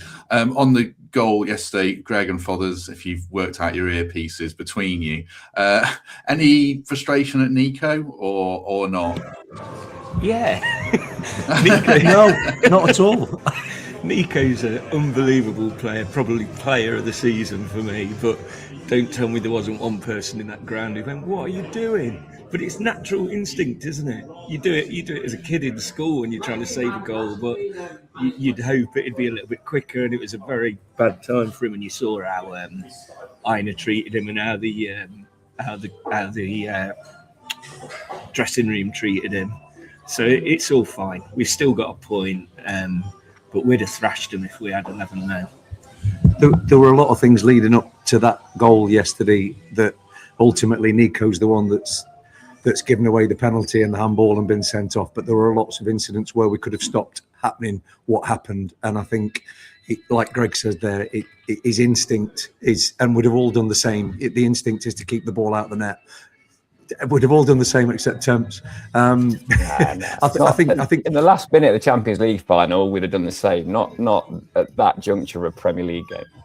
I don't think there was any point where Nico's gone up there and had time to think about what he's doing. I think his instinct is to keep the ball out of the net, and you can see from his reaction straight after it, he knows he's messed up. He's put a personal message on to all the Forest fans apologising. Like Greg said, probably apart from Gibbs White, Player of the Year so far. No blame attached to him for me. And then the lads came out and did it for him second half, didn't they? He's had a Gibbs White Player of the Year, as much as you love him. I think it's one to ask Pete as well. As a competent, very good goalkeeper that he is, the Raven as he calls himself. The Raven. Say that again. Which one for Sam, who actually has played football and still does quite a lot. They're both at a high level, aren't they? But I mean, it was a good save, ironically, wasn't it? Go on, Sam. You might have taken the odd, gut-wrenching red card. I don't know, where just out of instinct. Talk us through Nico's thinking. That's often my role as well on the line. For anything like headers back or anything like that. I hear what Temps is saying, and I'd like to think in that position I wouldn't do that, but I kind of sympathise for him because it's instinct, and he's responsible for that space. And I know it's a really good header and stuff, but you're probably going to think this is kind of my fault if it goes in. This is my position. I don't think I'd do it in that position, but I think instinct can kick in, so I can see why he has done it. So desperate not to concede, but yeah, it killed Forest big time, and he'll obviously regret it a lot. So I think he'll be learning to let that one go in next time. I think that's for sure. How are you covering left back against Leeds, Sam? Sorry? How are you covering left back? We might sign this Luca Netz guy. Would he go straight in, or are you playing? I don't know. I'm not sure how many games he's played recently. I know he's played probably half the games in total. But I'm not sure. I think Marilla probably. Zach? I mean, Zach's your mate. Is he? I don't think he's really a left back at all. We've got an issue there. Maybe you shift Aylmer to left back and play Zach at right back potentially, or something like that. I don't know. I don't really like the idea of having Marilla or Morata at left back, if I'm honest. I think it makes Forest a little bit unbalanced. So I'd consider going Aylmer left back and someone like Zach at right back. But it's a big ask for Zach, obviously, in the Premier League. So I'm not sure how I do that just yet. It is a problem, Temps. I mean, we don't know what Luca Netz is like. I'll play the video that I got on him later in the last hour of the show. But we're back to that situation where there's such a drop off. All due respect to Zach and those guys, when you lose one of the starting 11, that we're just trying to plug in and get through what is going to be a really tough game at Leeds, I think, isn't it?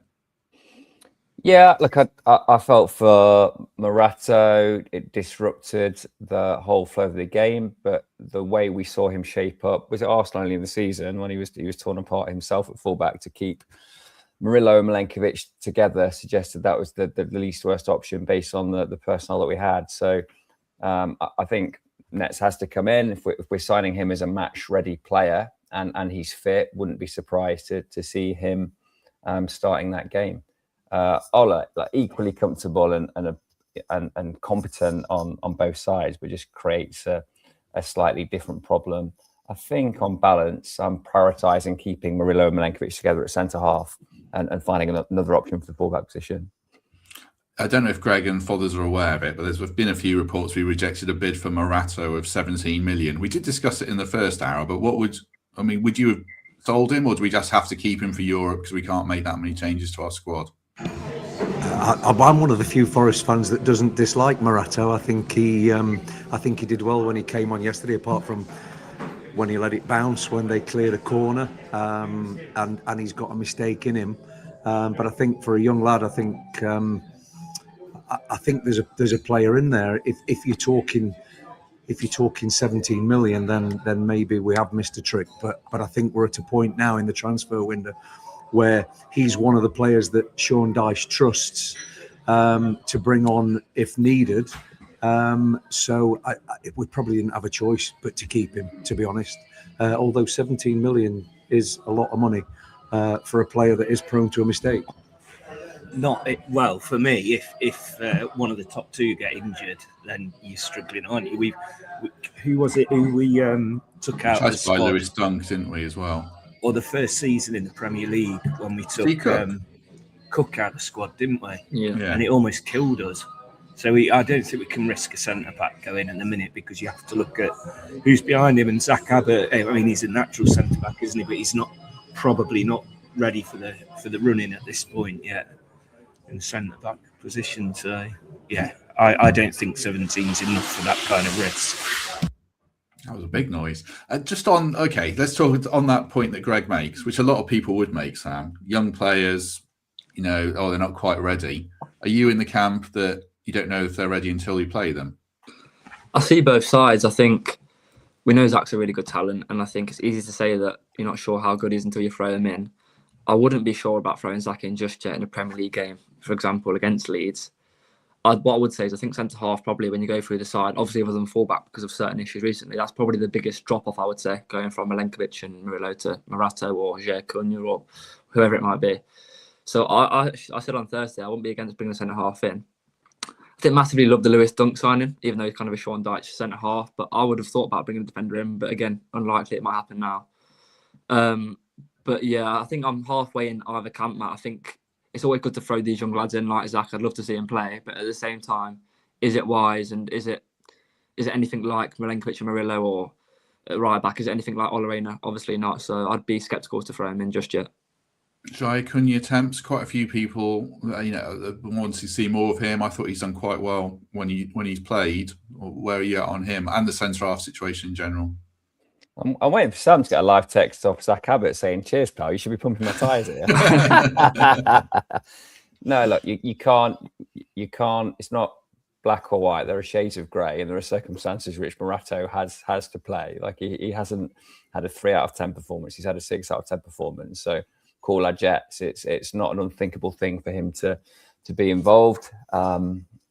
We do just lose a bit, don't we? There's compromises here. We're either going to go with a young lad who's inexperienced in the Premier League, a new signing who's never played in the Premier League, or our starting and best distributor of the ball from centre half being stuck out at left back. There's no perfect option, particularly if there's no further recruitment. So let's not write Morato off. I'm probably not quite as high on him as Fothers.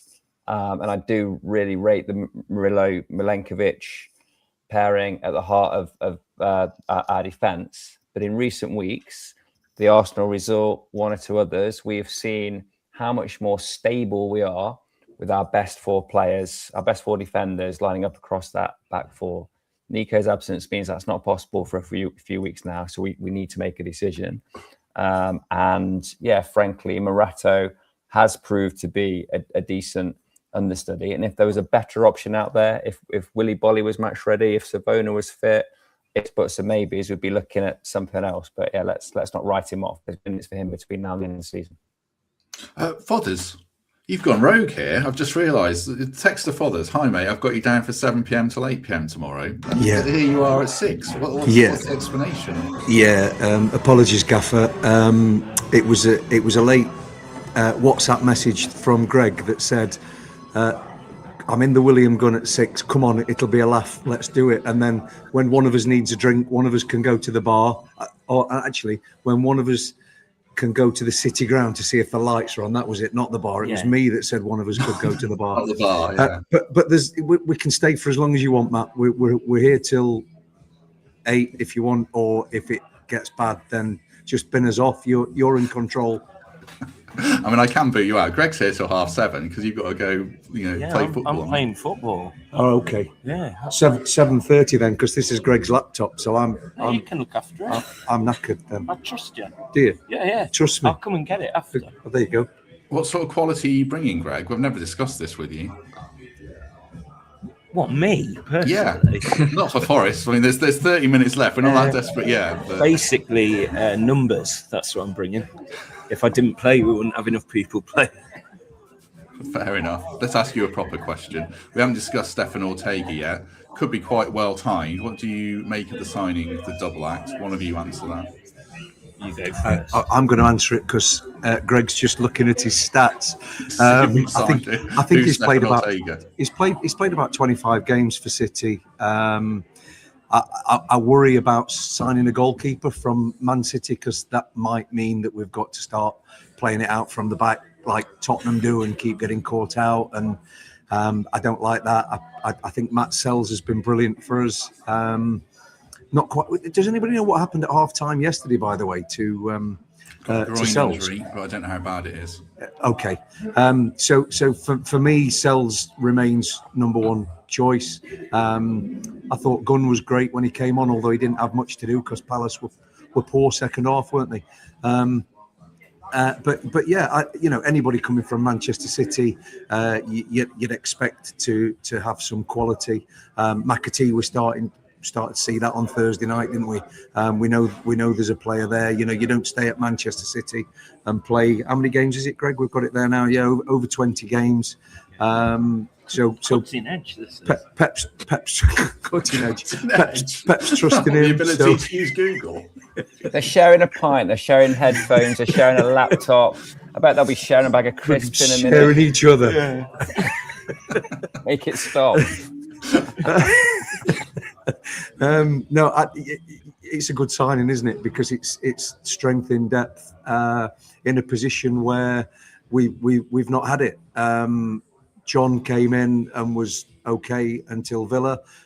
So yeah, I think it's a good signing. It'll be interesting to see what happens with Sells' injury, whether he'll come straight in or whether Angus Gunn's done enough to keep his place on Friday night. But yeah, on the whole, I think it's a good signing.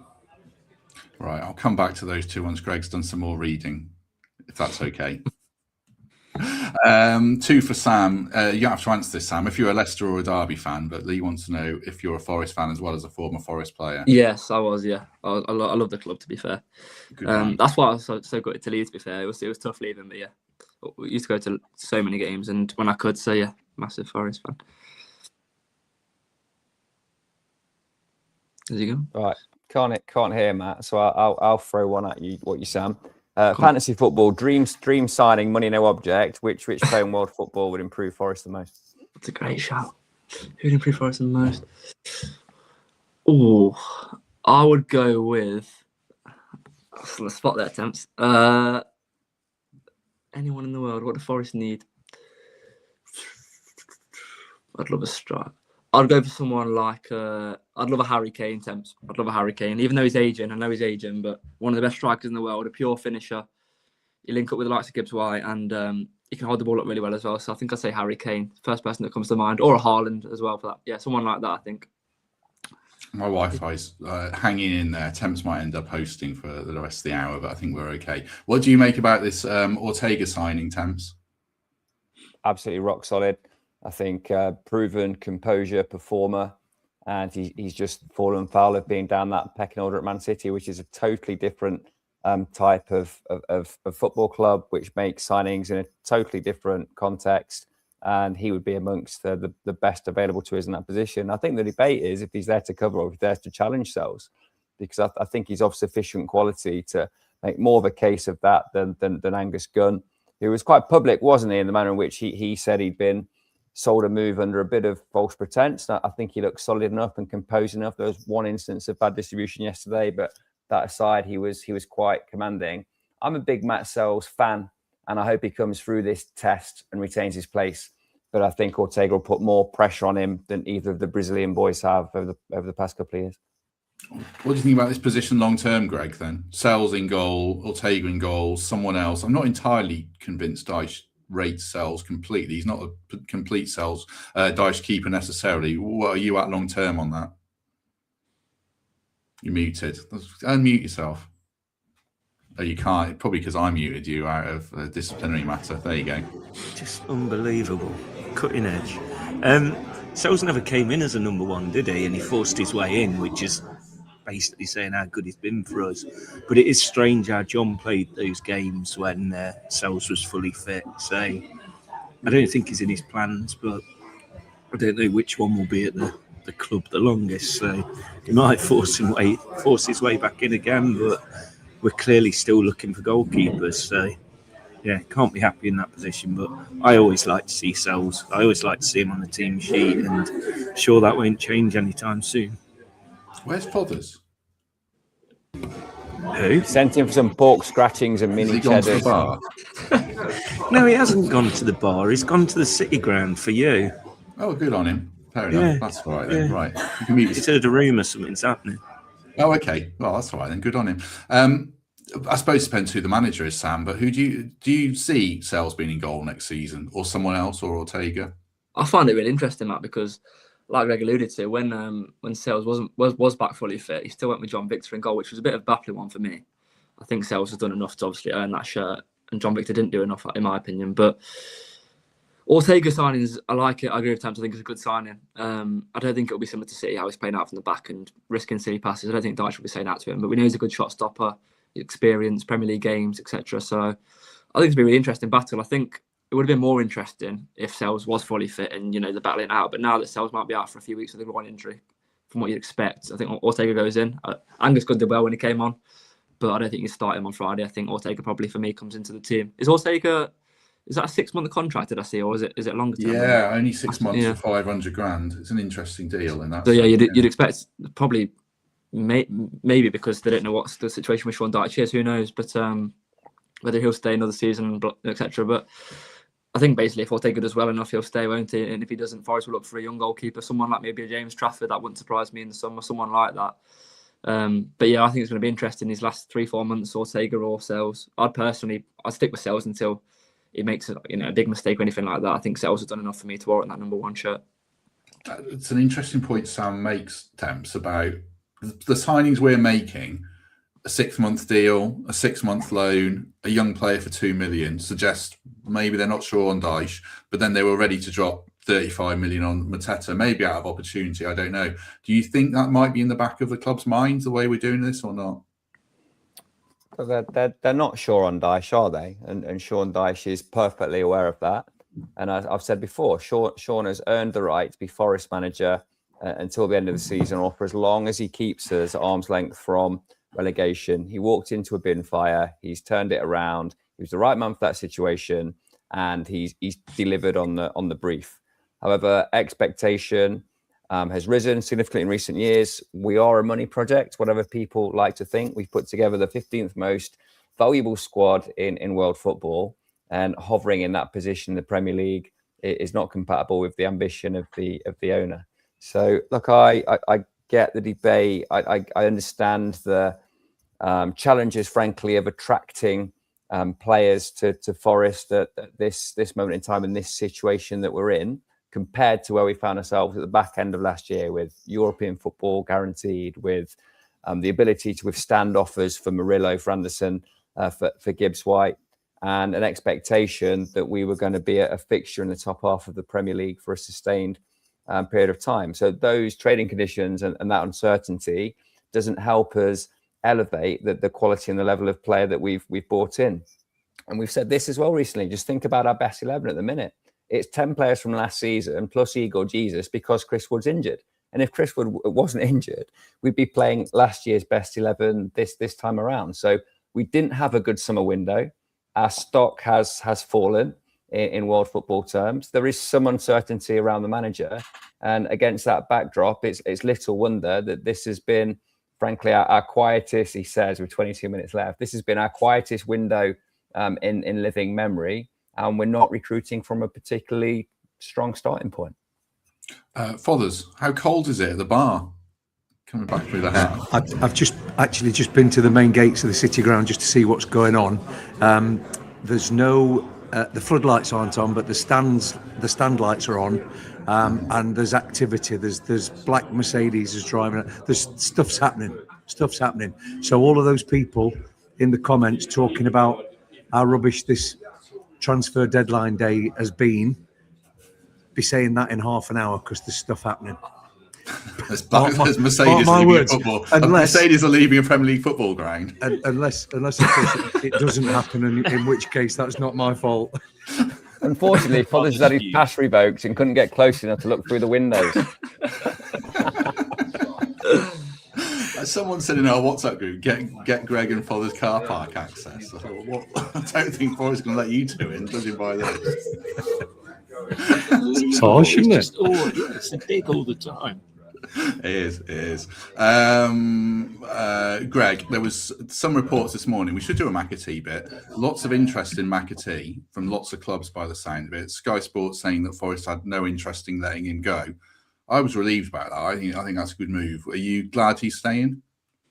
Yeah, because he's starting to show signs, isn't he? A bit like Hutchinson did after October, but I think we all knew McAtee's a very good player. You don't get starts in Man City's team if you're not a good player. He just hasn't shown it for us yet. He hasn't had the opportunities. So I think we'll see a bit more of him. Might get some more game time in Europe. And yeah, definitely glad we haven't given him a good enough chance because of his ceiling and how young he is. Everything about him. We need to give him a lot more bigger chance than we do for the likes of Louise or Zinchenko. So definitely glad. I think, Sam, I'm pleased he's staying. It's a shame he couldn't get him on yesterday, probably because of game state. Is Leeds away a game? They're big, they're physical. Is that another one where you think it's maybe not best for him, or would you be looking at integrating him and seeing what he can do and then really take it from there? It's a tough question. I'm not sure. I've said before, haven't I, about potentially, I know he's not a natural winger, but similar role to Plough he played on Thursday where he's drifting in from the right-hand side. I think that's his best position, personally. He's not going to play as a number 10. I think I like him in the right-hand side pocket. I'm relieved as well. I agree with Greg. I think McAtee is starting to show really good signs now. And it's taken a while, but I didn't want us to give up on him. I was surprised, to be fair, because I would have thought come January, he's one of the first players that will go, if you ask me, because I just thought he'd want to be playing first team football every week, and it's not quite worked out. But yeah, I'm relieved he's staying. I think regarding Leeds away, I'm not sure how I'd do it, really.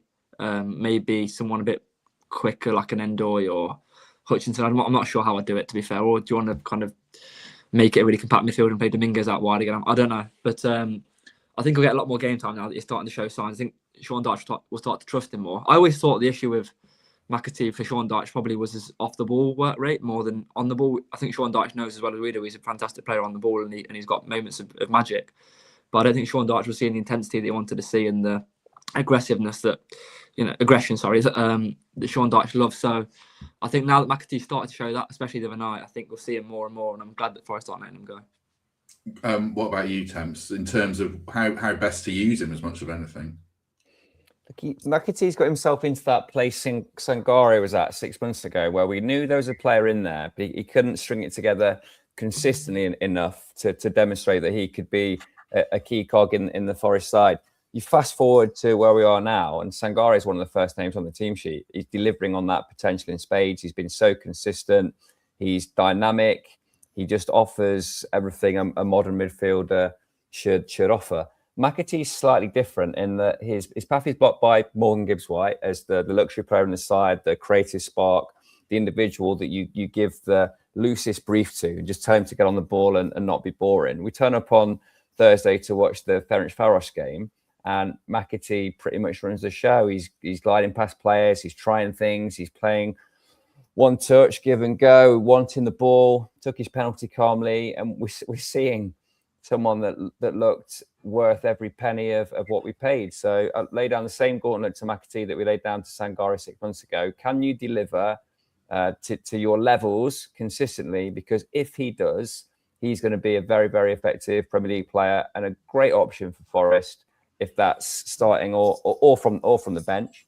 I really want to see it. I really want to be proved wrong. Sangare has gone from us debating his very position in the side to becoming a really, really important part of what we do. We've seen sparks of that from McAtee, but too many performances where he hasn't put in the graft, and we've seen him, dragged at half time in a relatively low-key cup game that he should have been dominating. Got to keep taking those chances. He seems popular in and amongst the squad. I think there's a lot of people willing him to do well, and we've seen a spark of what he can be. Time to build on that now. Chris Aylmer's message, and a few people have said about Sidney Peck, the Sheffield United midfielder. It says we're interested. I mean, we're not going to sign him in 14 minutes, so maybe one for the summer, but another young midfielder that we're linked with, unless there's a lot going on behind the scenes we don't know about. Forest women have signed Australia international Alana Murphy, who's 20 years old, so the club are doing some business on that front, and hopefully we'll sign this left back as well. Hopefully that'll be announced soon. One in the chat here, Greg and Fothers. This leads into a little bit of West Ham.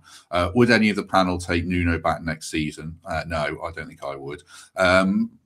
Greg definitely wouldn't, I'm sure. Just that West Ham result was really big for us, wasn't it? We could this weekend could have gone completely tits up, really, the way West Ham were playing at half time. It was fantastic, wasn't it? And I think that's why we don't.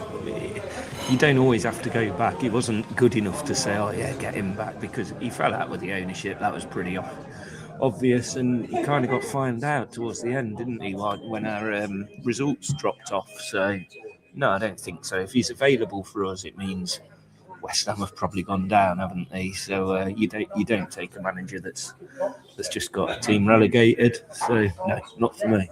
They've got a ton of work to do, Fothers, haven't they? West Ham still. They've got what? Sorry, a lot of work to do. They're very, as long as they've got Bowen and Somerville, they've got a chance, I think. But it's a lot of work for them. I still think Nuno might keep them up, but that won't be at the expense of us, because I think if we'd won yesterday, I don't know whether everybody saw that, but if we'd won yesterday, we were 6 points off 7th, which means that picking up a point means we're only 8 points off 7th place. It's the Premier League is mental at the moment, and it's all so tight. So I genuinely think Nuno will keep them up. I think they've done some good business in the transfer window. I think they played some really good stuff in the first half, but Chelsea changed it up a little bit, and Chelsea have got some great players, and you could kind of see if they got one that they would get back into the game. So there was no surprise when Chelsea came back and ended up winning that one 3-2. But I think teams like Leeds and maybe a couple more that are just above us at the moment need to be looking over their shoulders a bit. Who's your third relegation candidate, Fothers? If you're backing Nuno to get the Hammers out of trouble, I think probably Leeds, Temps, and I think on Saturday morning I might be saying something different, but I think we'll go up to Leeds and get a result, and I think yes, Ellen Road's a tough place to go to, but I don't see. I think West Ham are a better side, and I think they will. And don't be surprised if other teams like Palace, because Palace weren't very good yesterday. They're falling apart internally. Like Greg said about half an hour ago, they've just overpaid by about 28 million for Strand Larsen. They're in it as much as we're in it.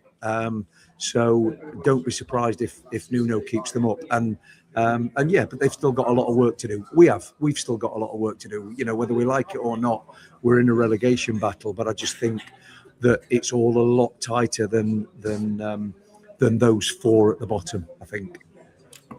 This is sort of where I am, that John Michael White says. West Ham, if they have one more bad run, like if they lose to Burnley, they've only got a limited number of games where you think they can really kick on. Obviously, you can beat anyone on the day, but their margin for error is so small. I think it's really hard for them to stay up. Who would your three be, Sam, right now? think I agree with Fothers. I think I've got a strange feeling Nuno could do a great job there and keep them up. I wasn't so sure a couple of weeks ago, but they've turned it around a little bit, haven't they? They looked a lot better in general. I still worry for Leeds. I think Forest, let's not get it wrong. Forest is still well in it. I think that could still be the case come the last game of the season. I think we'll still be a few points off. Hopefully I'm wrong. But yeah, I can see Leeds dropping back down. I know they've had a good last couple of months in general, but I think West Ham will start to pick up some points under Nuno. They're looking a lot better now. And I think, like you said, Matt, players like Bowen and Somerville could be the difference maker, whereas Leeds, I know Calvert-Lewin's been in great form, but they've really got that star player they can look to, in my opinion, in those big moments. So it's going to be interesting. I won't be surprised if it's West Ham, but yeah, my bottom three would obviously be Wolves, Burnley, and I'd probably say Leeds is my third team. No, I think Friday night might go a long way towards it. We win there, see what West Ham do. You raised the question, Temps. What's your answer? Well, the bottom three is the bottom three. And I just can't see any other combination, fellas. I just think trying to arrest that decline when you do things like going 2-0 up at Chelsea and have that blow up and throw it away, that you wear that. It's not a nice place to be. The home atmosphere is far from positive. They've had to ship Paqueta, who was not the type of player that you want in a relegation battle, and they're hanging their hopes on Jared Bowen in particular and Somerville to an extent to score their goals. But they're not resilient. I don't think they're grafting in the way that they should be. They're not taking enough pride in their defense, and they haven't made any particularly impressive moves in this window. So for me, the bottom three is the bottom three, and I'll be extremely surprised if there's any change in that between now and the end of the season. 6 points is a gulf when you're picking them up so slowly. I'll come back to those idiots in a minute. I don't know what's going on there. Just looking at upcoming fixtures, Super Mario in the chat I saw said about Leeds games. After Leeds play us, they do have Chelsea away and Villa away consecutively and Man City at home. So 3 really tough games. Sunderland at home, I back them to win that. Palace away might be tough by then, I'm not sure. Brentford at home, Man U away. West Ham, Burnley away, Man U and Bournemouth at home consecutively. That's an interesting pair of fixtures. I think they might win one of those. Liverpool away, Fulham away, Man City home, Villa away. That's the kind of thing I'm talking about. That is a tough run. To say, Matt, as well, it's interesting this season, like Father said, because it is such a weird Premier League. I mean, Forest are 8 points off. Is it what Father said? Off 8th, or it might even be less than that. And Nuno's averaging 1 point a game, I think, at West Ham. Sean Dyche's on 1.2 at Forest, I think, roughly in the Premier League. And normally, that'd be enough. You think 38 to 40 points is enough to keep the Premier League, especially the last couple of seasons. But Temps makes a good point. 6 points is a big gap, and is it too big? I'm not sure. But 1 point per game normally, which is what Nuno's averaging, you'd think that's going to be enough, but maybe it won't be this season. So it's such a strange league this season to be that many points, to be so few points away from European places is bizarre to me. A couple of bits of transfer news. Wolves aren't going to stay up. It looks like these are really preparing for next season. And Angel Gomez, who is a good player, and Adam Armstrong have passed their medicals. Strand Larsen moved to Palace, progressing well, according to Sky Sports. Axel Disasi, I think, is going to sign for West Ham. I mean, he's got a mistake in him. Even if West Ham sign a centre half, are you turning around to watch Sky Sports News while I'm saying what's on Sky Sports News? Excellent. Even if West Ham sign a centre half, Greg and Fothers, if they can hear me, they'll do well to tighten up at the back, won't they? West Ham, especially after Tadibo lost his head the other night. Yeah, it's going to be tough for them. But I like I said before, and I get what you're saying, Temps, about points on the board, and they've got to really pick up. But I don't know. I've got something in my head that one of those teams above us, as well as Leeds, are going to get sucked into it. And when you put me on the spot, and it's like, who is it? I'm not 100% sure, but I don't know. I just think West Ham have maybe got a bit more than maybe Crystal Palace, definitely Leeds. But no, I do. I think they'll be okay. But yeah, they looked very vulnerable at the back second half against Chelsea. But then Chelsea should be doing better than they are, shouldn't they? When you look at the players that they've got, it's hard to understand why they're not challenging I was going to say not challenging at the top. They're 5th, 6th, whatever they are, just behind Man United and Liverpool. But yeah, I don't know. I think they'll still. I do still genuinely think West Ham will be okay. Well, I watched that game. Chelsea are good when they play their best players. Not good when they play Garnacho, Hato, and Badiashile in a little triangle. I think they'll struggle then. We've been linked with. I don't think this will happen either. The Daily Mail reporting. Rems midfielder, if I'm saying that right, Patrick Zabby, 19 years old, another one for the future. They say they're unsure if it will happen before the deadline. That was 35 minutes ago, so they would be going well on that front. Did you watch that game, Sam? Chelsea v West Ham? Yeah, I did. Did Nuno make that sub too early? He made the back 3 sub. I thought it was the wrong move. What did you think? He did it quite a lot of Forest, didn't he? Where as soon as he goes a couple of goals ahead or a goal ahead, he does it. Yeah, it's easy to say now he did. It's probably worked out a lot of times for him. I just think in the end, they got deeper and deeper and deeper, didn't they? And it's hard to obviously stay on the front foot against Chelsea. And 2 great goals by West Ham as well, by the way. Really, really well worked goals. I don't know. Yeah, it's easy to say that now, Matt. I just think Chelsea were favourites for that game and they came through in the end. And to be fair, touching on them quickly, I quite like the new manager. I'm surprised by him already because I liked one of his quotes. He said for that West Ham game, that's our biggest game so far since I've been here. And this will teach me the most about my players. And what I think he meant by that is, you've had all these impressive wins, and on paper, West Ham at home is quite easy. But I think he saw the threat Nuno's possession at the moment at West Ham. I think he saw the likes of Bowen and Summerfield starting to get in their groove again, and he probably thought it's going to be a tough game. So I thought that'd be a close game. I did think that'd be quite a close game, and that's what I'm saying. I know Leeds have had those kind of results as well, but I know Temps is going to obviously say, and he's right, they got nothing from the game, so it doesn't matter. They played quite well, but they're the kind of games I just think they might have something about them. I think it's going to go down to the wire. That's my opinion. I think that 3rd spot will go down to the wire. But yeah, on that substitute match, I don't know. Who knows? A few reports as well that Engels is unhappy that he's not coming to us.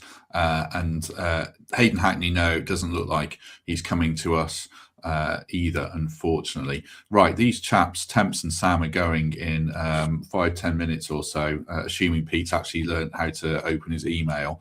Is that the right one? Yeah, remove that, sorry.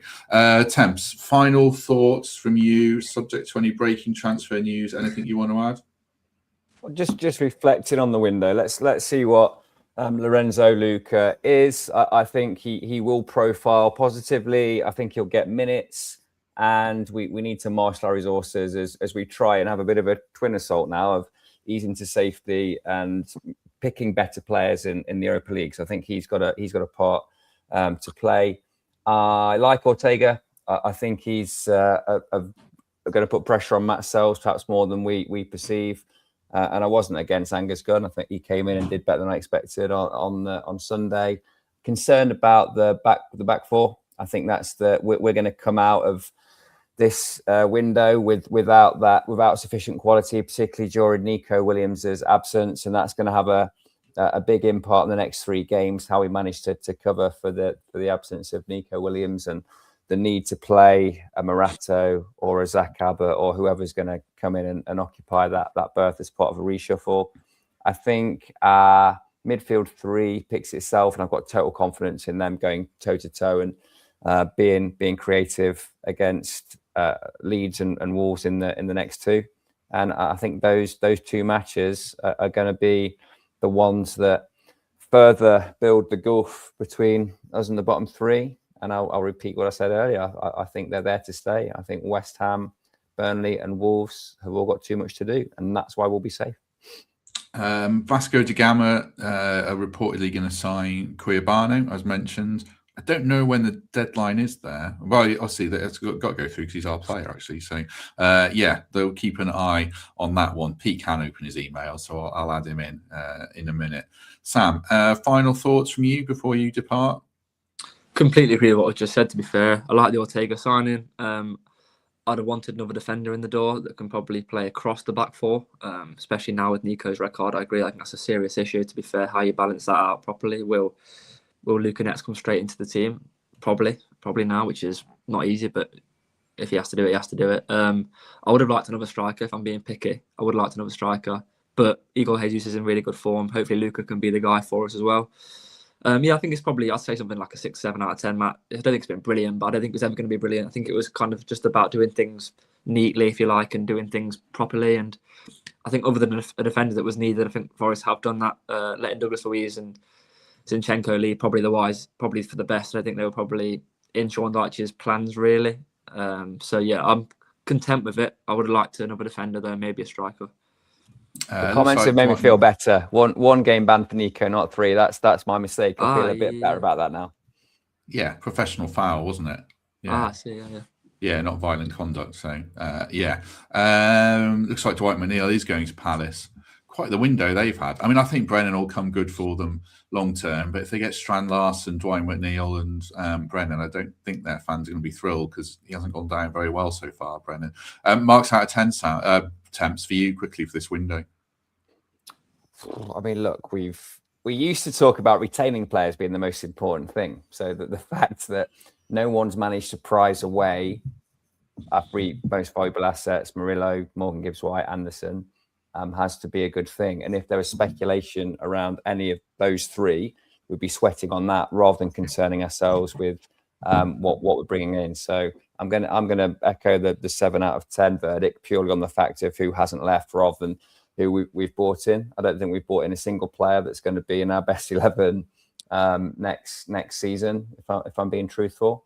And I don't expect this level of calmness and lack of activity in the summer. I think there will be a big sale, probably Elliott, which will trigger a bit of a mini rebuild across the squad. Sam, you're a proper part of this podcast. You've been on a lot of times now, so we'll ask a personal life question because I know you're going at 7. Are you doing the cooking, or is your missus doing the cooking? It's the latter, Matt. It's the latter, yeah. Definitely. Yeah, definitely. So if I don't leave the next minute, I'll probably get a bit of trouble for not being ready on time. But yeah, thanks for having me on again. Good to meet Greg. I think I've seen Greg a few times. David Lloyd, maybe, if I'm not mistaken, in the spa wandering around. In the spa, I was just going to say that sounded a bit not in the gym. But yeah, good to be on. And, see you soon. Yeah. Cheers, Sam. Let you go, mate. Man. Thank you very much. There we go. Shut me under the bus then. We'll let Temps go as well. Temps, thank you very much. I've never seen Greg in the gym or in the spa or on the paddle courts. I think it must be a vicious rumour. Yeah, good chat, fellas. Temps, we're desperate for paddle players for our little group, so you're one comment away from being added to the group. And that's the comments, no, please don't add me to the group. See you soon, fellas. Right, we'll let Temps go. Cheers, thanks a lot, mate. Right, let's add in the next set for the panel. Pete Blackburn, good evening. Good evening. Did Sam Collins say spa or bar there? Because I think that feels more appropriate. Yeah, how are we all doing? I'm good. The window, it is 7 o'clock. I mean, obviously there's deal sheets and everything, so looks like it's Luca Netz or nothing, plus what we'd already done. So we'll come back to that. Danscape, how are you? I'm good, thank you. Good. Pleased to be on with the professional. This is the professional hour. Professional recruitment team, obviously. From our the bottom half of the screen is. I'm not looking at the top half. It's particularly professional. They're not. No, one's going off to the bar to get his next beers in. Are you just? Where's Greg gone, Fothers? Fothers, where have you dispatched Greg? Sorry, I've just sent him to the bar because he's got a much thicker wallet than I've got, and it's time he opened it, I think. So yeah, he's just gone to the bar. Right. Thursday night. Yeah. There was a comment I saw. I can't put it on the screen. Windows closed. We're weaker than when we started. Obviously, we have lost Luiz, Zinchenko, Calamuendo have gone. Luca, Ortega, potentially Netz. I think that's probably about it. Is that a fair comment, Dan, or not? Not really. I mean, I think Netz has got to be able to contribute more than Zinchenko at fullback, which I think is a massive area. So hopefully that's an upgrade. Yeah, look, central midfield, you could maybe argue that having Luiz as an option was a good thing for us. And obviously he was in the Europa squad, so it wouldn't have cost us a sort of a change of a player in there where we've only got 3 changes to make. So you could argue that in central mid, we look like we're going to end up slightly weaker. Obviously the goalkeeper position stronger. That's an upgrade on what John Victor was showing us as a backup keeper. So I think, and I think Luca offers us something different that obviously Calamuendo couldn't do and probably didn't suit in a Dyche side. So I think given where we are now and what we've got to do between now and the end of the season, Luca's probably an upgrade there as well. So overall, no, I think there's actually some smart business in here in terms of what we've paid and what we've brought in, I think. Yeah. What do you think about it, Pete? The fees aren't massive. The ages are varying. The quality might be varying. We just don't know. What do you think about where we're at the end of the window? I'm pretty chilled about it, to be honest. I mean, the players who've left are names more than anything else, right? And we've also saved us. Oh, that's good then. Good timing. Thanks, dog. We've also saved ourselves probably £4 million or something on the wages of those players going until the end of the season. So you have to look it in the round a bit. I mean, the goalkeeping situation's improved. I might have to come back to you. You might have to come back to the dog situation. Sorry. Stupid dog. I'll go and dish out some discipline. Okay. You're muted. Right. Greg, who's supposed to be playing football, and I think he's on his 4th pint in the hour. The sentiment we're discussing is there was a comment saying end of the window, we're weaker than when we started, having lost Luis, Zinchenko, Kalamwendo, Luca, Ortega, and potentially Luca Netz coming in. Are we stronger or are we weaker? How do you feel about it? I think we're a stronger club for this window. We're an established Premier League club now, and this was an established Premier League club's window. Usually we're that used to making like rash signings, spending 103 million on whatever Palace have spent 103 million on. That's a bad window for me. We've managed to keep our books in order, keep our best players. Not one player's left who we didn't really think. We've got Zinchenko off our books, which was a big win. Douglas Luiz didn't want to be here, and we soon got rid of him. And we've got a striker with potential. We've got a striker, 6'7", whatever he is. We love a cross, so I think we're stronger. I think if you ask me, it'd probably be like a 6.5, 7 out of 10, but certainly on the positive side of things. Like I say, established Premier League clubs window. Nathan, there's 2 people with cats on this screen, and there's a few with dogs. I don't know about Fothers' pet situation, but Fothers can tell us how he feels about this window closing.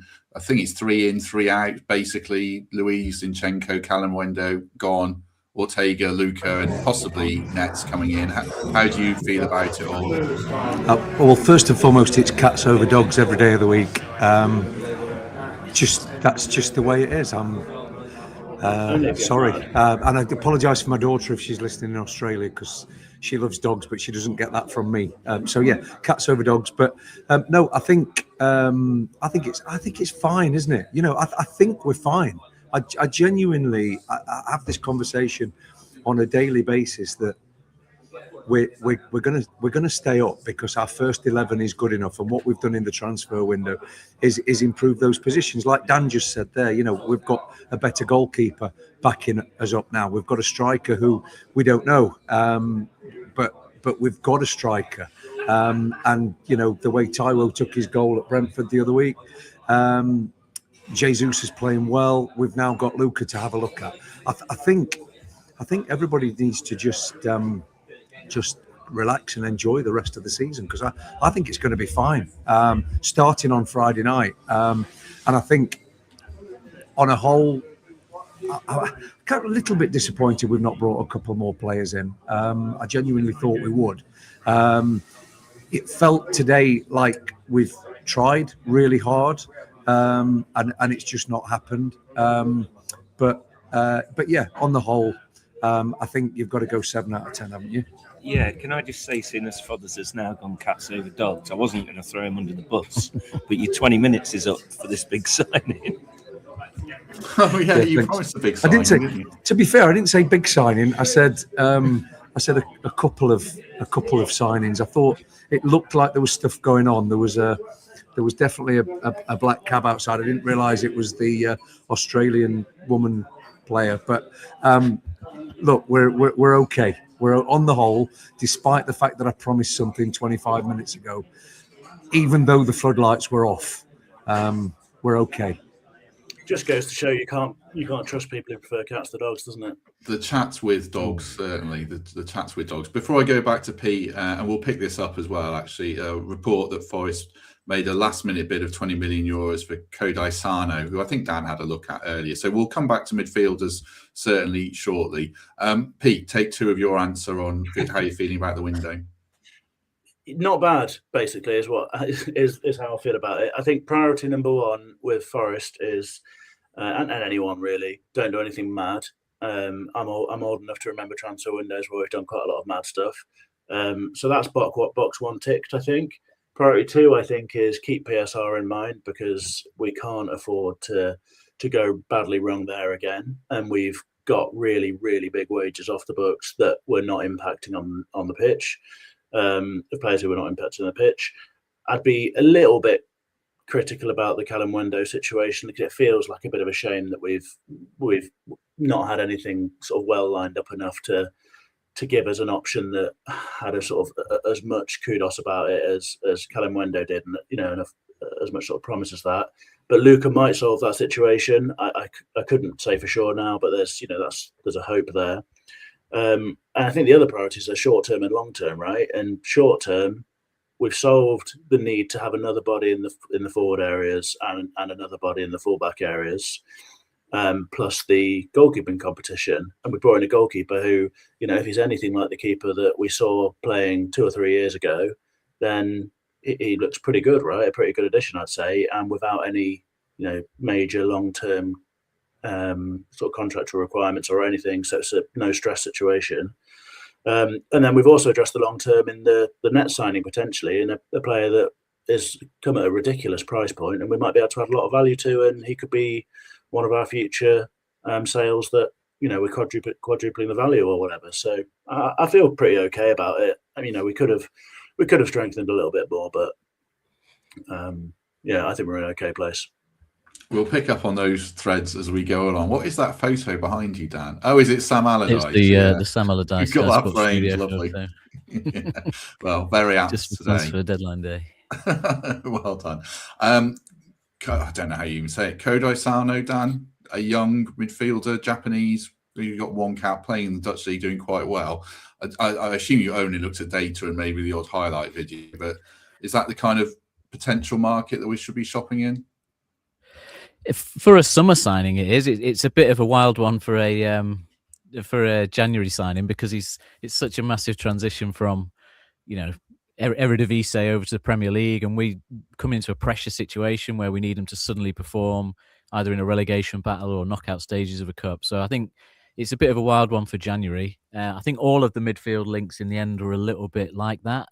You could see that it does obviously indicate that we know there's going to be a midfield shuffle coming in the summer, and we would maybe trying to get in early and just bed someone in, and that they could get used to the setup. But none of them struck me as being a definite impact. I suppose apart from Fratesi, who seemed to have a big record of scoring big goals in cup games, so you could see where he maybe would fit in between now and the end of the season. But that just seemed to be one of those typical Italian rumours by comparison, where it just gets dragged on and nothing really happens. So, Sano, Engels, and any of those guys, they just seem like longer term projects, and it would have been good maybe to get one of them over the line if you could get a good deal. But it seems like nothing was done early enough in the window to tempt them. It was all a bit too last minute to maybe get them to unsettle the club a bit and maybe agree a deal. It was obviously a bit of a last minute move, so it was probably unlikely on those kind of players, I think. I lost the comment, but someone was asking what the crisps were. What are the crisps? Dynamic duo. Hold it up again. No free ads. Dynamic feels strong based on this performance. Salt and vinegar. Are you partaking, Greg? I mean, you're an athlete. Are you loading up on pints and crisps here? Energy, isn't it? Energy. These outfield players like myself, Pete wouldn't understand. We need a bit more energy before a big game. Playing at Harvey Haddon, by the way, at 8:20. Top of the league clash. If any of the 1,150 people who are local want to go and watch some top quality football on transfer deadline day, there you go. Greg's getting his vinegar in now as well in preparation for the cramps later. It's great for him. That's absolutely why he's just told you where he's playing as well. We're hoping to get a bigger crowd tonight. Good luck with that one. There was a question in the chat, and forgive me, I've lost it. It was quite a good question, Fothers. did we miss out on shipping anyone out that we might have done? And I can't remember who was on the list, but something like Taiwo. I don't know who else we could have done. Are there any deals that we might have gone the other way that we've missed out on, or not? I don't think so. I think.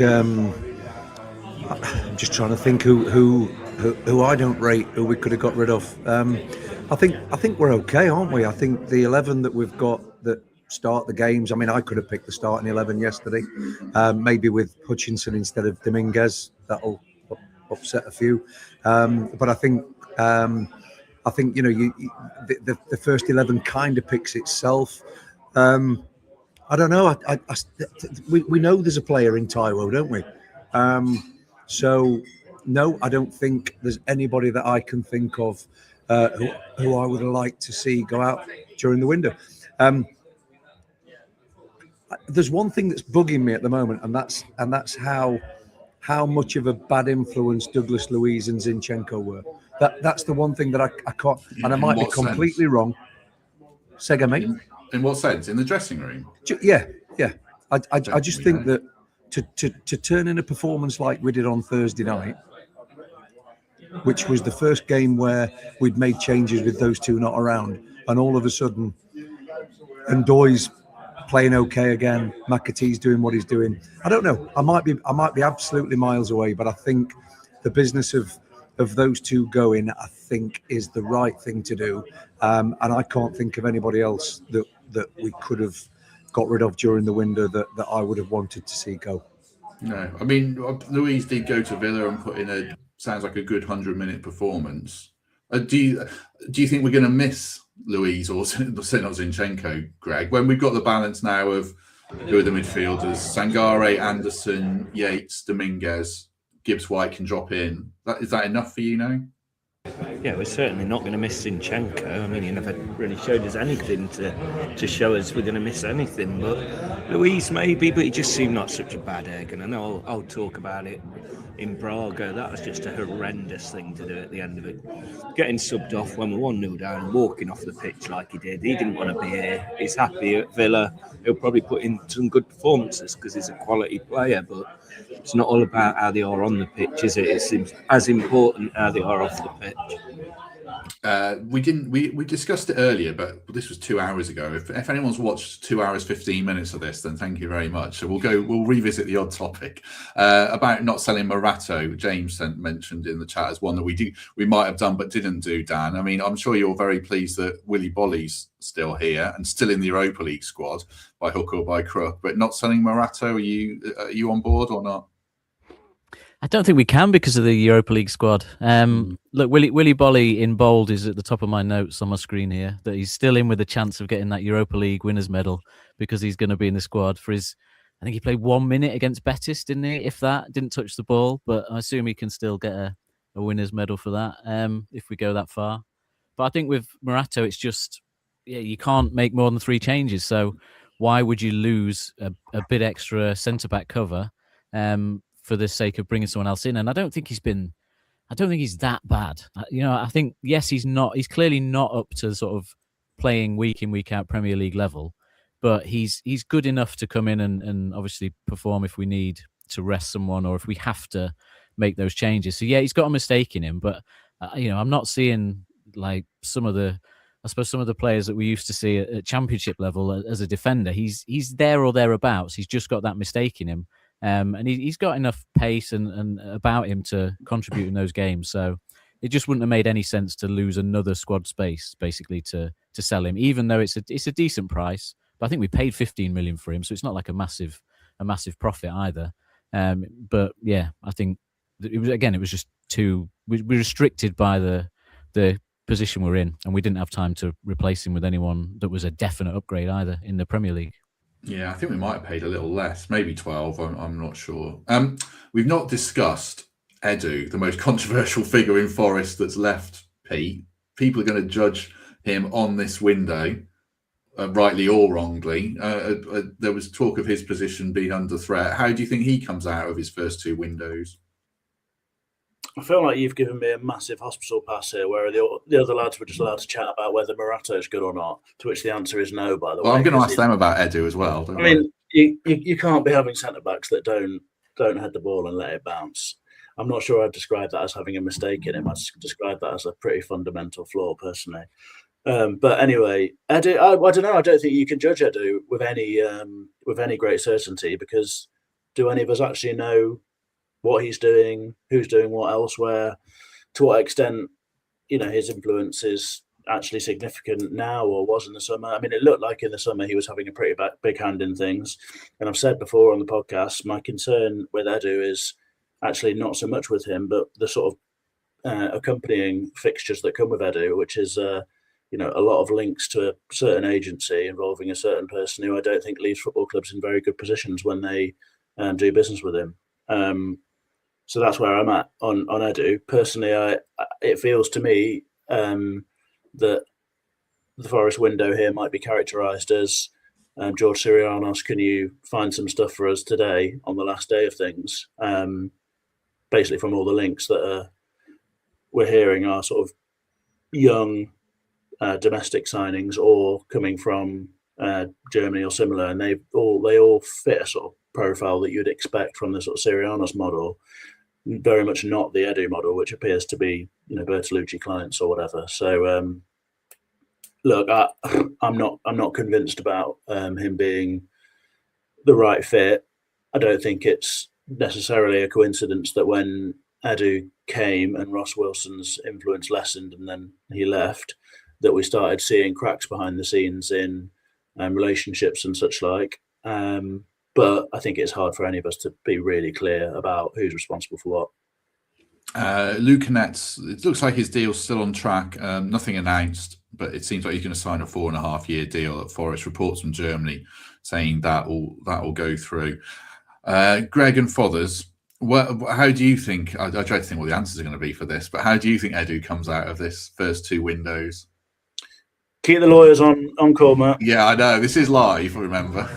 My earpiece fell out when you asked the question there. Sorry.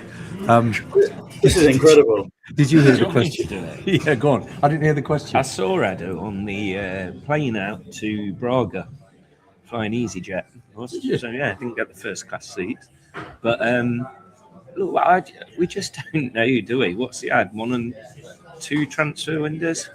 There's always a lot of negative press around him, and I was excited when we got him from Arsenal, but I think again this window's been okay because we haven't panic bought. So if he's the guy in charge of it, so be it.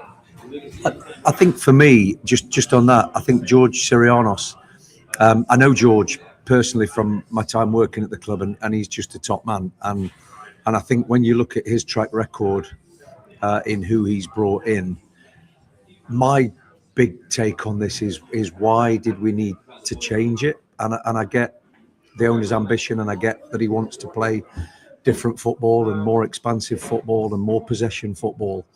But actually, after 2.5, 3 seasons, we still, for me, we still need to establish ourselves in the Premier League, and that is what George was doing, and that is what George is still doing.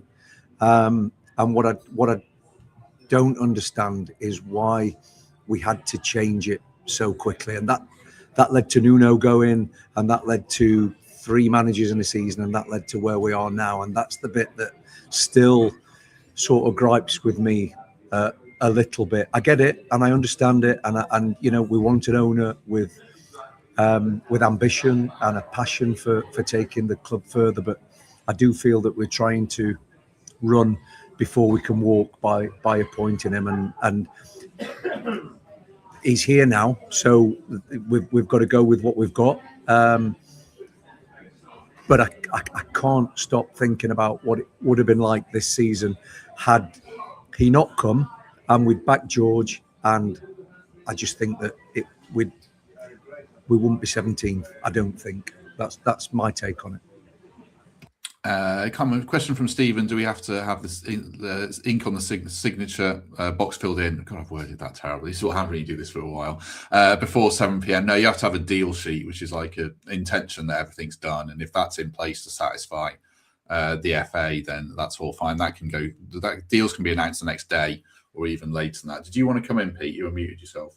No, well, I was going to give a big fat here to everything Fothers said. I mean, I think we found a really good blend at the football club, which was having a sort of football administrator, I guess you'd say, about Ross Wilson, who went about his business in quite a sort of quiet way, really, quite a dignified way, I think. And from all reports, was very good at managing difficult relationships, which is what you're going to get when you have, you know, high-profile managers and high-profile owners and ambitious people and all that sort of stuff.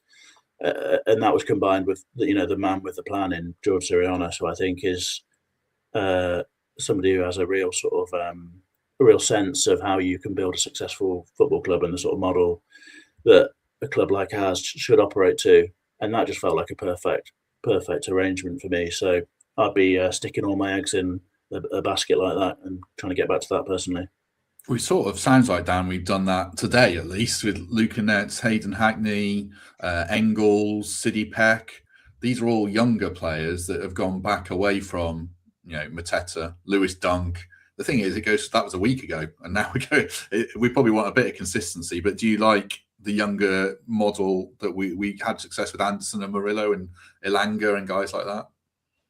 It's the Brighton model. It's closer to that, which for a while seemed to be the message coming out of the club, didn't it? Every article seemed to reference the Brighton model, and then that kind of disappeared a bit over the summer just gone. And I think, yeah, it's obviously a case of doing a bit of both. And what it always looks like at Forest is you can almost see the different people pulling in different directions when you see the reports of who we're linked with. So when you're linked with a Dunk or a Mateta or a McNeil, you can kind of, you see through who's asking for that player. And then all of a sudden you're linked with players that are the hipster names today, all of a sudden out of nowhere. And it's like, that's clearly coming from a different place. I can't imagine Sean Dyche is asking for Sano from the Eredivisie or Engels from Celtic, for example. So the trouble is, it just feels like you can see all the different threads being pulled in different directions. And in the past, we just seem to have gone down each direction almost equally, and we'll end up with a couple of players from pot A, a couple of players from pot B, and a couple of players from pot C. And some will work out, some won't. And you're always going to need a mix of experience and obviously the potential. But we definitely need the potential from a PSR, resale point of view, because we know what's coming up this summer is we're going to probably make one big sale, and that's going to help us get through the next period. But then we're going to have to do it again, and it's always going to keep coming down to having a train of players that are ready to step in and step up. And a couple of those names we've been linked with today could be that. We're probably not going to get many that go from whatever you call Elliot Anderson's transfer fee, 15 or 30 or whatever, to potentially 80, 100 million. But we can sign players at 20 and sell them for 30, 40. Then that's going to also keep us progressing. So you're going to have a mix. I think overall, like I say, this window's been more about not committing too much. I think it shows we are going to be tight on PSR at the end of this period in the summer. So we've just had to basically deal with what we've got. Apart from we seem to chase a bit more on the Mateta deal, which just, I don't know. That always felt like that was the one that was pulling in a different direction, being so keen on that one all of a sudden. And we've probably got away with one there based on the injury issues that's now been reported. You got an Edu take, Dan? I'll give you the floor if you want, or you don't have one. I don't understand why he got so involved in Forest. I mean, it's kind of what Fothers said. Like, why were we messing with it? Why? You could bring him in and you could say to him, look, look at the other two clubs. They need the work, really. They need to, not necessarily Olympiacos, but certainly Rio Ave. That needs work to bring them up a level in their league. Just leave Forest as it is for a year and get your feet under the table, understand what's going on, and then you can start to have influence. Why he's at the training ground and spending time at Forest straight away is just like, why? It doesn't make any sense from on the back of last season. So strange decisions all around, a few strange transfer deals that, obviously upset the last manager as well and haven't necessarily worked out. So you wouldn't be giving him a high score in terms of the impact he's had, certainly, but that doesn't necessarily mean that he's out here to destroy us, if you like. I'm sure he's trying to do the right things, but he's obviously getting some decisions wrong along the way. Greg, what time's your exit? You said you've got to go at some point around now. Sorry, the hand dryer's just come on. We've set up near the toilet. The best place to set up, obviously. We've had a few minutes now, haven't we? Probably like 10 minutes or so, but I'm happy to leave my stuff for you if you want to crack on. It's up to you. We'll discuss it off air. Discuss it off air. Have a quick chat off air. I'll come back to you in a minute. When you look around the bottom end of the Premier League, Pete, then you know what we've done. I don't think West Ham did any business today. I'll have a quick check, but they signed Castellanos and the other striker. I don't think they signed anyone else off the top of my head. Palace have signed Strand Larsen, Brennan Johnson. Looks like they're signing Dwight McNeil. I don't think Leeds or Burnley did much. I think Wolves are out of it. Do you look at any particular winners and losers there in the Premier League or not? I'd have said that we're in a pretty good position compared to most of them. Palace are obviously the ones who've spent quite big, but I'm not sort of desperately jealous of the business they've done. Certainly, some of the price points I'm not sure are, terrifyingly good business, and I don't think Leeds or Burnley or Wolves or whoever else are coming out of the window any stronger. Feels to me like we're pretty level, really. Obviously, it's hard to know what's going to happen with Luca, how he'll settle, what sort of impact he might have. But the sort of optimistic take would be that he provides a pretty sort of different point of attack for us, and that hopefully the little cameo we saw of Taiwo might be a hint that there's one or two more of those cameos, and at that point we start to look like we probably should have enough to stay in the division, really. I think goals is obviously the sort of issue on everyone's minds, but I don't think that's just about recruitment. And I know this is the sort of Sky Sports era, and we're just obsessed with signing players all the time. But we've got really good players at the football club, and the priority should always be try and improve what you've got and work with it. And I think we've got plenty of talent to do that with. Evening to over 1,000 people with us, which is great because the deadline has passed. We're here till 9 o'clock. The last hour we'll be wrapping it up with Lewis and Chris. And I think Mark is coming back. A couple of quick bits of transfer news. Mateta is staying at Palace. With some talk he's going to have surgery. So they've got him, they've got Strand Larsen, and they've had a bid accepted for Dwight McNeil. Brighton have signed Matt O'Reilly. No, they haven't. He's returned, from Marseille. His loan has ended early. He's a good player, but perhaps he's had a rough time. And there are quite a few people. Palace just absolutely tried to do everyone over there. I don't know what's happened. Just selling a sort of one-leg striker. It's interesting that they seem to target us for that kind of move. We might have a history of that. Yeah. Yeah, that's true. I'll come back to Greg and Fothers in 1 minute. A few people in the chat saying about West Ham submitted a deal sheet for Disasi, who I think had a spell at Villa on loan last season as well. So I don't know if he improves them that much. Right, what did you two decide before we get Greg's final thoughts? Is Fothers hanging around, or are you disappearing as well, Fothers? No, I think the viewers have had me since 6:05 as well, which and looking at some of the comments about being a dead ringer for Tommy Cannon, with Bobby Ball sat next to me, I think it's probably time that I signed off as well. What do you reckon? Right. Yeah, I agree. All right. Comments don't usually affect me, but you started it, Matt, with the Little and Large. Yeah. And they said it at the same time and everything. Unbelievable. They did. A proper duo. It's starting to come together after a couple of hours, see? The world is their oyster now. We just said when we were doing the whole professional footballer thing, talking like that, we'd do this again. I've enjoyed it. Next Q&A or something. Well. I find it moderately stressful knowing what's going on, but I've mostly enjoyed it. That gives me slight enjoyment as well, knowing that. Right, the floor is yours for each of you then before you have to go with your final thoughts. Anything you want to add before you go, Greg and Fothers? I'm just glad we haven't panic bought. You look at what Palace have done, 103 million on those three players. It doesn't feel like 103 million pounds worth of football. And you're always going to get inflated prices in January. We fell foul of it numerous times. So, again, it hasn't been a bad window because we haven't thrown money that on paper we haven't got with financial fair play and everything at the minute. So haven't lost any of our best players. Signed some potential.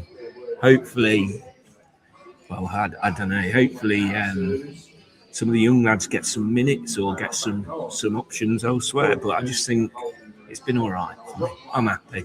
Floodlights can stay off for the evening though.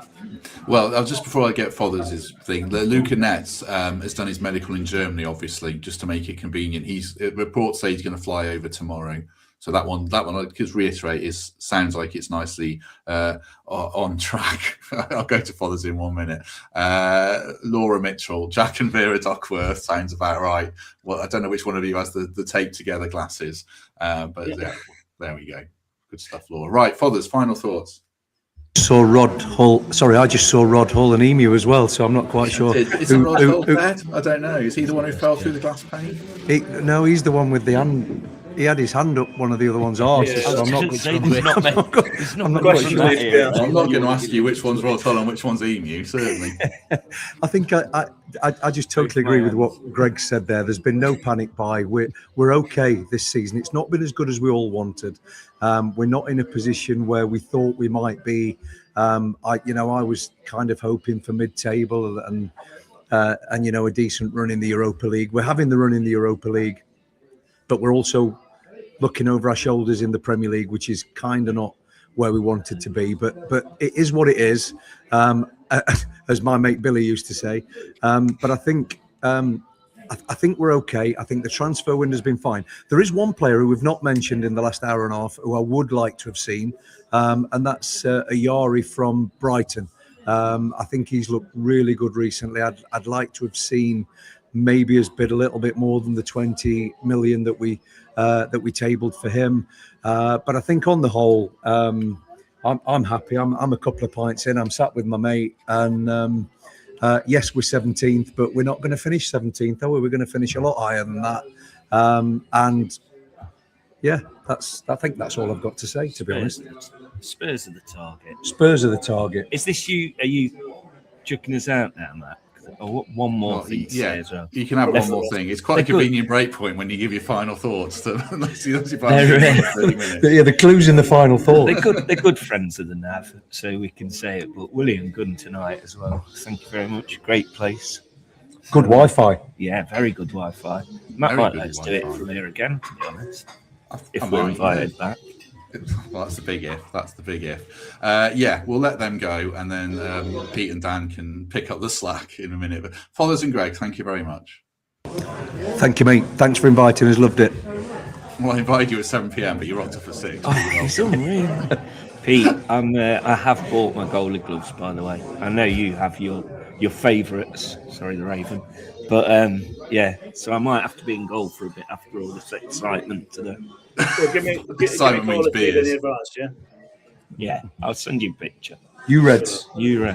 Right, let those two go, and then I can probably breathe a sigh of relief. There we go. Okay. I'm concerned that the said slack that we're supposed to be picking up might be so enormous that Dan and I can't actually carry it. No, well, the slack will be the next topic will be midfield options, who you'd like us to sign in the summer, if there's any in particular. We'll do another quick word for the Trent Nav quickly. A reminder, Leeds is up next Friday night. You can watch it at the Nav. Happy hour during the game, if you're not at Ellen Road or not watching it at home. Indoor screens and screens over the road. There's a fish and chip offer. There it is. £10 chippy tea. And I think you have to book for a table over the road and inside as well, because it's a Friday night. So thanks to Nav for their support. As ever, there's another one as well, a gig coming up. Oh, that's on Friday as well. Is that the same time as the game? Or an hour before? There you go. You get some musical offering of tribute to the specials and madness. I'll put that up again, because I really should have extended the video. Friday the 6th at 7 p.m. 2 bands, 1 night. There we go.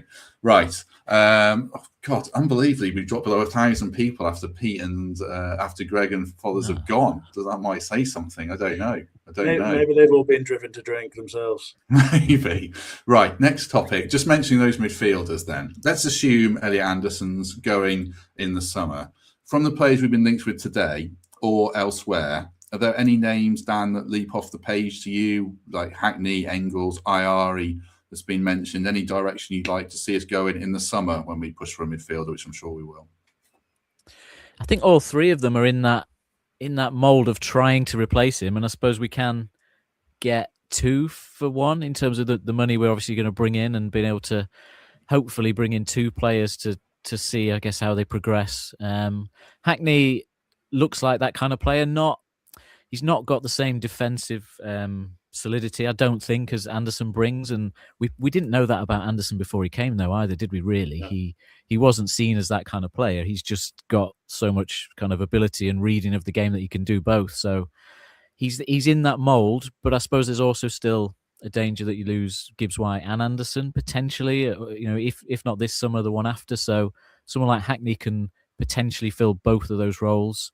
Engels is a little bit more. I guess it's the fact he's playing in Scotland makes you question whether he's proven at this level. But he's only been in Scotland for like 18 months. His football education was in Club Brugge and in Belgium, and they've produced a few decent midfielders in the past along the way. So there's potential that he's got the ability to go on to another level, and Scotland's just a bit of a stepping stone for him to put himself on the radar of clubs. He doesn't look like he's got the same level as Elliot Anderson in his locker. But again, we're going to struggle to find a player like Anderson again, aren't we? That's the thing. We are going to have to accept that somewhere in this midfield, we're going to see a player that either is more specialist as a sort of a destroyer that can't do what Anderson does with the ball in terms of carrying and getting round midfields, or we're going to have to find a player that brings a little bit more of a box-to-box 8 role, but isn't necessarily as good defensively as Anderson can do, because he really is an all-round midfielder that can do everything. There will be names out there, in January you just don't expect to be able to get them, basically, because they'll be doing well at their clubs and it's hard to extract them. But if we get to summer in the Premier League and we've got a decent amount of money to spend, then again it comes down to that strategy. I hope the strategy is to follow the numbers and the data a little bit, not the big names, and try and find a player that over 2 or 3 seasons will get your well, whatever. I've got distracted there by comment. We'll get you I don't know where that came from. I think it might not even about our stream, is it, Gordon? I'm trying to work out who that's aimed at. I know. I think someone's cut and paste the wrong thing there. Yeah. So yeah, hopefully there's good midfielders out there. There are a lot of good midfielders out there, and this was my frustration with Douglas Luiz when we signed him. Is there were a lot of good midfielders out there last summer that if you put alongside Elliot Anderson over a couple of seasons, you get the same effect. You get a young player that progresses and can drive us forward. Whereas Luiz was kind of a big risk for a lot of money, and you were never really going to get a payback. So hopefully this summer we can find a couple of players that fit that mould. Pete, the other half of Dan Burn recruitment. Same question to you. I need a wee, so I'll disappear. Nothing to do with Angela Rayner, and I'll be back in a minute or so. Oh, that's a very bleak little segue there. So I guess the question was just vague centre mid recruitment. I mean, from the stuff that we've heard today and through the window, I really like Hayden Hackney. I think there's an element of gamble about how he steps up to the level, and I guess that's always going to be the case, really. But a lot to like about his game. Really, really good vision, pretty decent passing range, good on the eye as well. Quite a sort of silky looking football, but also switched on. Right, I think he's pretty good at recovering the ball and such like, even though he's not really a sort of physical destroyer type. I think everyone who's mentioned Anderson being replaced by 2 players is probably on the money, to be honest. And what we're maybe looking to build towards might end up being a new blend of 3 central midfielders. I think it's not unrealistic that Gibbs White goes as well as Anderson in the summer, so we'll have to see, I suppose. And that will determine, I think, a little bit about the profiles that we're looking for elsewhere, because Gibbs White has a certain skill set, and while he's at the club, you do want to make the most of that. I suppose the Iari link was the most enjoyable of the midfield links for me. I think he's someone who can, despite his sort of slightly more diminutive physicality than Elliot Anderson, he can do pretty much everything and is starting to really grow into himself. But I think that might have just been nonsense from what I can gather, to be honest. And certainly 20 million quid's not getting Brighton's first choice centre mid anytime soon, even if his contract is shortened. We've talked a lot. I mean, in the summer, I think we talked about Florentino, who ended up going to Burnley. And I think he's demonstrated that he would have been a really good pickup.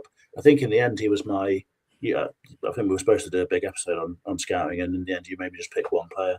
And I think I went for him in the end. So I think he would be a smart pickup and someone who can replace a lot of the defensive output that Ellie Anderson brings. Same goes for Andre Gomez probably at Wolves, albeit also a bit of a box-to-box stuff as well. And Andre, who's there, we've talked about before.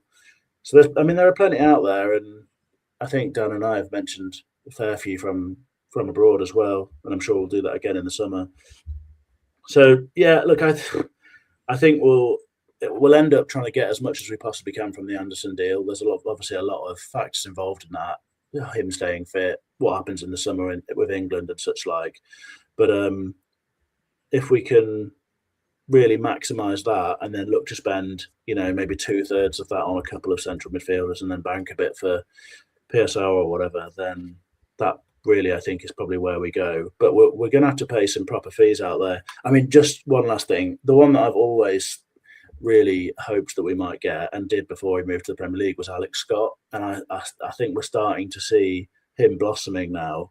I think there's so much to like about him as a footballer. It seems probably unrealistic, but if there was a change of manager at Bournemouth and circumstances aligned, I'd be really up for that personally. Apologies if you mentioned him already. I'll put this comment up from Tim, just on a fee for Hackney, and that kind of extends to the other players, Dan. 2 questions. How much money would you look to be spending? And one other player that's worth mentioning, I don't know if you mentioned it in your answers, like Fernandez at West Ham, a player we were linked with who could be one that got away, who could become available again in the summer. Somerville in the summer, maybe. We're not going to buy Jared Bowen, but pick the bones there. Just on a fee for replacing Anderson, and could Fernandez be the one for you if West Ham go down?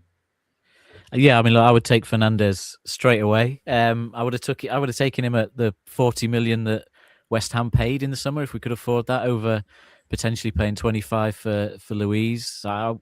He just seemed to have that extra thing about him, whatever you call it, the X factor about a player that's young but still seems to just be able to control a game and understands the game already. And I think he is showing that at West Ham. Obviously, they're struggling as a team and they'll go down, but I think unfortunately he might be out of our range and our reach, even if they go down. I think some other teams, maybe not in the Premier League, but across Europe, will be looking at him and seeing the potential that's there, and they'll be happy to probably take him off West Ham's hands. In terms of what we have to pay, I mean, based on what we've bid in the last couple of days, I mean, 20 to 30 million is definitely in the mix. It's realistic. Championship teams, if you go above 30 million for a championship player, you're taking a big risk, and I think most people would question it. But again, with Fernandez, he was like 40, and that's kind of potentially looking like reasonable value. So 20 to 30 million. I'll tell you one player I quite like the look of that slipped out of the Premier League was the Chelsea player whose name no one can pronounce, I don't think. Chukwuemeka. Chukwuemeka. Yeah. Like he's again like a good all-round sort of midfielder that's got the physical presence and everything for the Premier League, and that's where we need to target again for me. Ideally, rather than Championship, is the Premier League clubs that are getting rid of their sort of fringe younger players for 20, 30 million pounds. That's where we've had success in the past with Anderson, Elanga, Hudson-Odoi. That's where I'd be looking at. There'll be someone in the summer that's available, and we should go for that approach for me, rather than a 25-year-old Championship midfielder. Overall, I would rather go for that 21, 22-year-old player that's got the Premier League academy and experience and all that behind them, and you're just taking advantage of the fact the parent club needs to sell. I think that would be the route I'd try and go down. Gordon in the chat, I don't know if you're responding to our stream or not, but you need to rein the comments in, otherwise I'll have to ban you. I don't want people talking about Jimmy Savile and weird stuff like that. I know you're a regular commenter, but I loathe to ban people, but I think you're responding to a different stream. I think I know which one you're responding to, but I think you're on the wrong tack. Arne Engels is reportedly unhappy, according to the Daily Record. He didn't get his move to us. We bid 20 million plus 5 million add-ons. Celtic said no, so maybe that's one we revisit in the summer. Talking of revisiting in the summer, Pete, we don't know the answer to this, but Callum Owendo, his loan does end. Frankfurt have changed manager to Riera, I think. Potentially a way back for him, hopefully, or do you think we've seen the last of him? Well, obviously, the first step to answering that question is whether they trigger the clause, because it's sort of out of our control at this point now. Second part of that is who's in charge at Forest, I think. I don't see a future for him under Sean Dyche. But I think there are other managers who might be interested, particularly if he's coming back in form. So it'll be interesting to see. I mean, I certainly wouldn't write him off. He's clearly a talented player, and I wouldn't hold the sort of difficult start to his Forest career against him whatsoever. But yeah, it sort of feels like there's an awful lot of certainly out of my hands, sort of processes to go before we know whether that would be feasible or not. I suppose Dan on him as well. I mean, Dan and Doy's another one. Christian in the chat, been the biggest disappointment for me. We're halfway through the season. There's opportunities now for these players to push on. McAtee, who else? Backwood wasn't even the squad on Saturday. There's a few players in interesting positions now. How would you see the second half of the season shaping out for them potentially and hopefully? I mean, my biggest hope is that the consistency we're starting to see now, and I think the bit of clarity we seem to get in the team selection and the way we set up, and that bit of togetherness has obviously come on the back of the results we've got. My hope is that allows the players to settle in more, and hopefully that's what we saw from McAtee the other night. He's coming into a team that was playing with a little bit more freedom because that game obviously had a little bit less riding on it, but it was on the back of a couple of other good results. And so my hope is that we've talked about it loads, the chaos of changing managers and just the general unsettled nature of the club has to have had an impact on the players coming in. Because just imagine, like if you come onto this podcast and you've got people sat in the pub getting drunk, you're left a little bit like, what have I walked into here? So it's that kind of feeling of like, now they're starting to see what we are as a club and as a team. We're getting behind the team. We know what situation we're in. We know what we've got to do to get out of it. And I just think that all that focus has got to help, focus the mind of those players coming in. And at the end of the day, they're not going to have loads of football to play. They're just going to have to try and impact those cup games that we've got coming up and take some key moments in the relegation battle, I think. I think Dan's bang right about the hope side of it. I guess the flip side is that it doesn't really look like there's going to be a sort of great gap opening anytime soon with the way that everyone's going about things at the moment. It's pretty competitive down there. And that means that there's going to be a lot of pressure on all the games for the foreseeable future, I think. And the chances of, the likes of McAtee and Backwood, whoever, getting the sort of opportunities they need, I think will be lessened by that, particularly with a manager who I don't think it's unfair to describe him as a sort of fairly cautious type. So that's a bit of a worry for me. And I think I've seen some comments in the chat saying things like, Backwood is shocking. I mean, what are you judging that based on? Like he's played almost no football whatsoever, and I mean you could base it just on the game against Braga, and he was dreadful. But surely you have to try and apply a bit of context and perspective to that performance, and look at a guy who's very young, has moved to a new club and a new country, and one that's in absolute turmoil and is scrapping for its life. And he's had injuries and all sorts. And also think about the other players on that football pitch. I mean, Douglas Luiz, would you have said that was someone of the sort of calibre that is sort of generally accepted as, his level? Would you judge him based on that and write him off as, right off his footballing career? Probably not. And also, I've banged on about this so many times, but we can't afford to write off all these players. You have to try.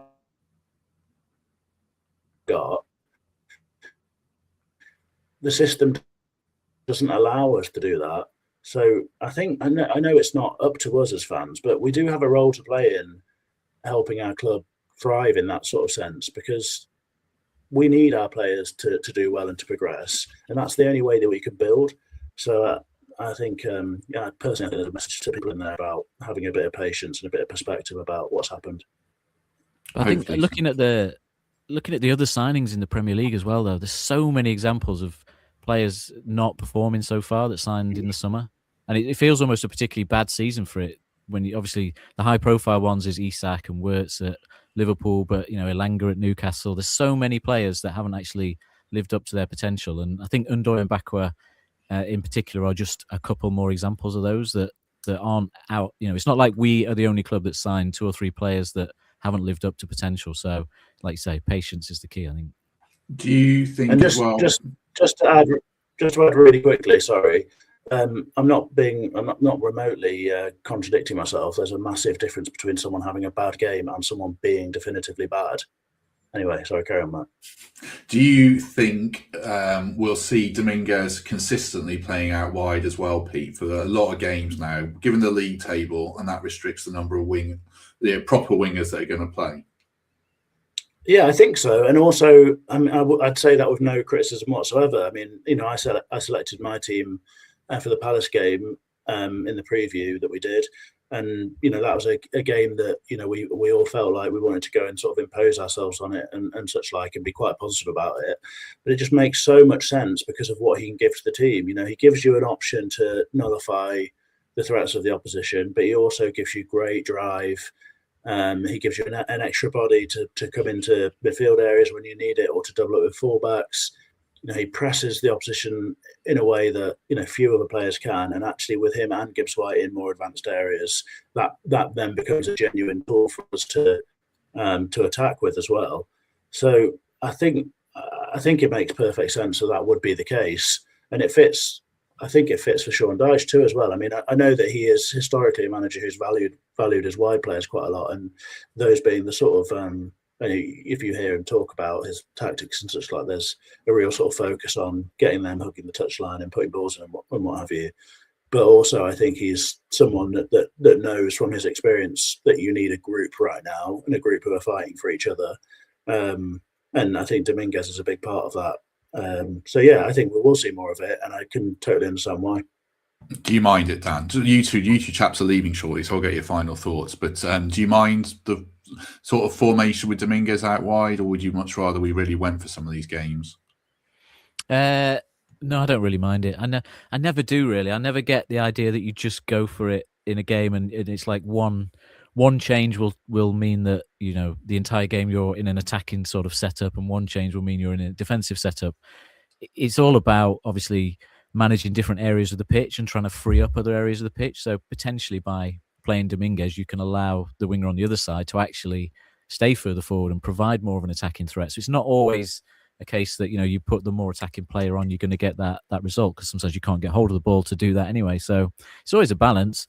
There obviously are games where you've got the freedom to do that, but there's very few Premier League games where you've got the freedom to do that. Every Premier League side has a winger that can cause you problems, or a fullback that can cause you problems going the other way, that you might want to deal with first and foremost. So look, it would be nice to be a team that can completely say, look, we're going to play on the front foot for 90 minutes. But most football teams try and play on the front foot for 10, 20 minutes, get ahead, and then they'll manage the game out. And it seems to be working at the minute to keep us more steady and secure. I think having Ola Aina back as a fullback is an example of that as well, insofar as he at least offers us a bit more going forward, which gives other teams something to worry about, as well as the way we set up with Dominguez. So it just feels at the minute we're in a better place through the whole setup. So hopefully, continue and just feed in Hutchinson when we need him. Right. Yeah, thanks very much to Pete and Dan. They're still with us for 5 more minutes. Pete, just wrapping things up, how are you feeling about it all, season ahead, what we've witnessed today and the last month? Optimistic that, relatively good times are coming, or are you worried? I don't think my outlook has changed massively. I'd be lying if I said that I wasn't still worried. And I think the reason why I'd say that is because we face another weekend where we've got what feels like a very difficult trip for various reasons for us. And then, our sort of nearest rivals in the relegation fight in West Ham have, got a game where it's not hard to foresee them getting a positive result. And suddenly you're very close again. So that's the reason why I feel sort of, anxious and concerned about it, but only as a fan that doesn't want us to go down ultimately. I think our position is looking relatively good in that we've obviously got the gap, which allows us a couple of mistakes before the pressure really, really, really piles on. And that's, a healthy place to be, I guess, if you're going to be down there. We also seem to be getting a bit of consistency in, I guess, approach and team selection, and maybe, as Dan touched on, a sort of sense that there's a bit of a sort of bonding process going on and a bit more team cohesion gathering and such like. And also, fundamentally, I think we've got very comfortably good enough players to get out of this situation, or to protect ourselves from dropping down the league. And if we don't survive this season, it won't be a failure of recruitment in my estimation. It'll be a failure of off field management and coaching across various people. So I think we should have the tools. I think we will stay up, but I'm not prepared to be that confident about it, because in a week's time we could be having the same chat and things will be a lot tighter, and then you're going to naturally feel more anxious. So I think it's going to be pretty up and down. I think we've known for quite a while that it's going to be a bit too close for comfort, and might be a bit terrifying from moment to moment. But I do ultimately have sort of faith that we'll be okay, I think. Forest have posted a Germany flag, and Luca Netz is German. So put 2 and 2 together and make 4 on that one. Dan. Proper Poirot stuff, that, isn't it? Dan, final thoughts from you? I agree with a lot of what Pete said there. I think where we were a couple of weeks ago, obviously we were trying to work out what was going wrong. We were looking at talking about, is it the performance, is it results? And my concern at that point was that the players didn't seem on board. They didn't seem up for it. That's when you see the mistakes and some of the body language. And that did seem to turn a corner after the Arsenal game. It did, and since then it seems to have been there. Whether it was the first 20 minutes against Brentford, where we seemed to be able to, play and link together, and the players had a little bit more freedom.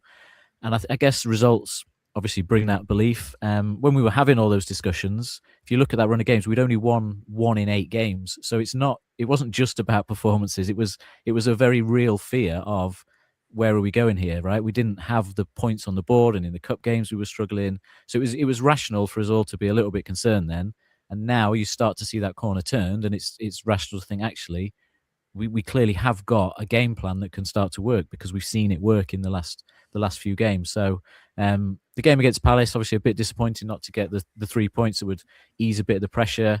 And yes, it is going to be a really tough game on Friday night. And we could easily lose that game and play fairly well. I think we'll try and do the same kind of performance we did at West Ham and Wolves. So I don't think it's going to be pretty, but if we win it, no one's going to care on that front.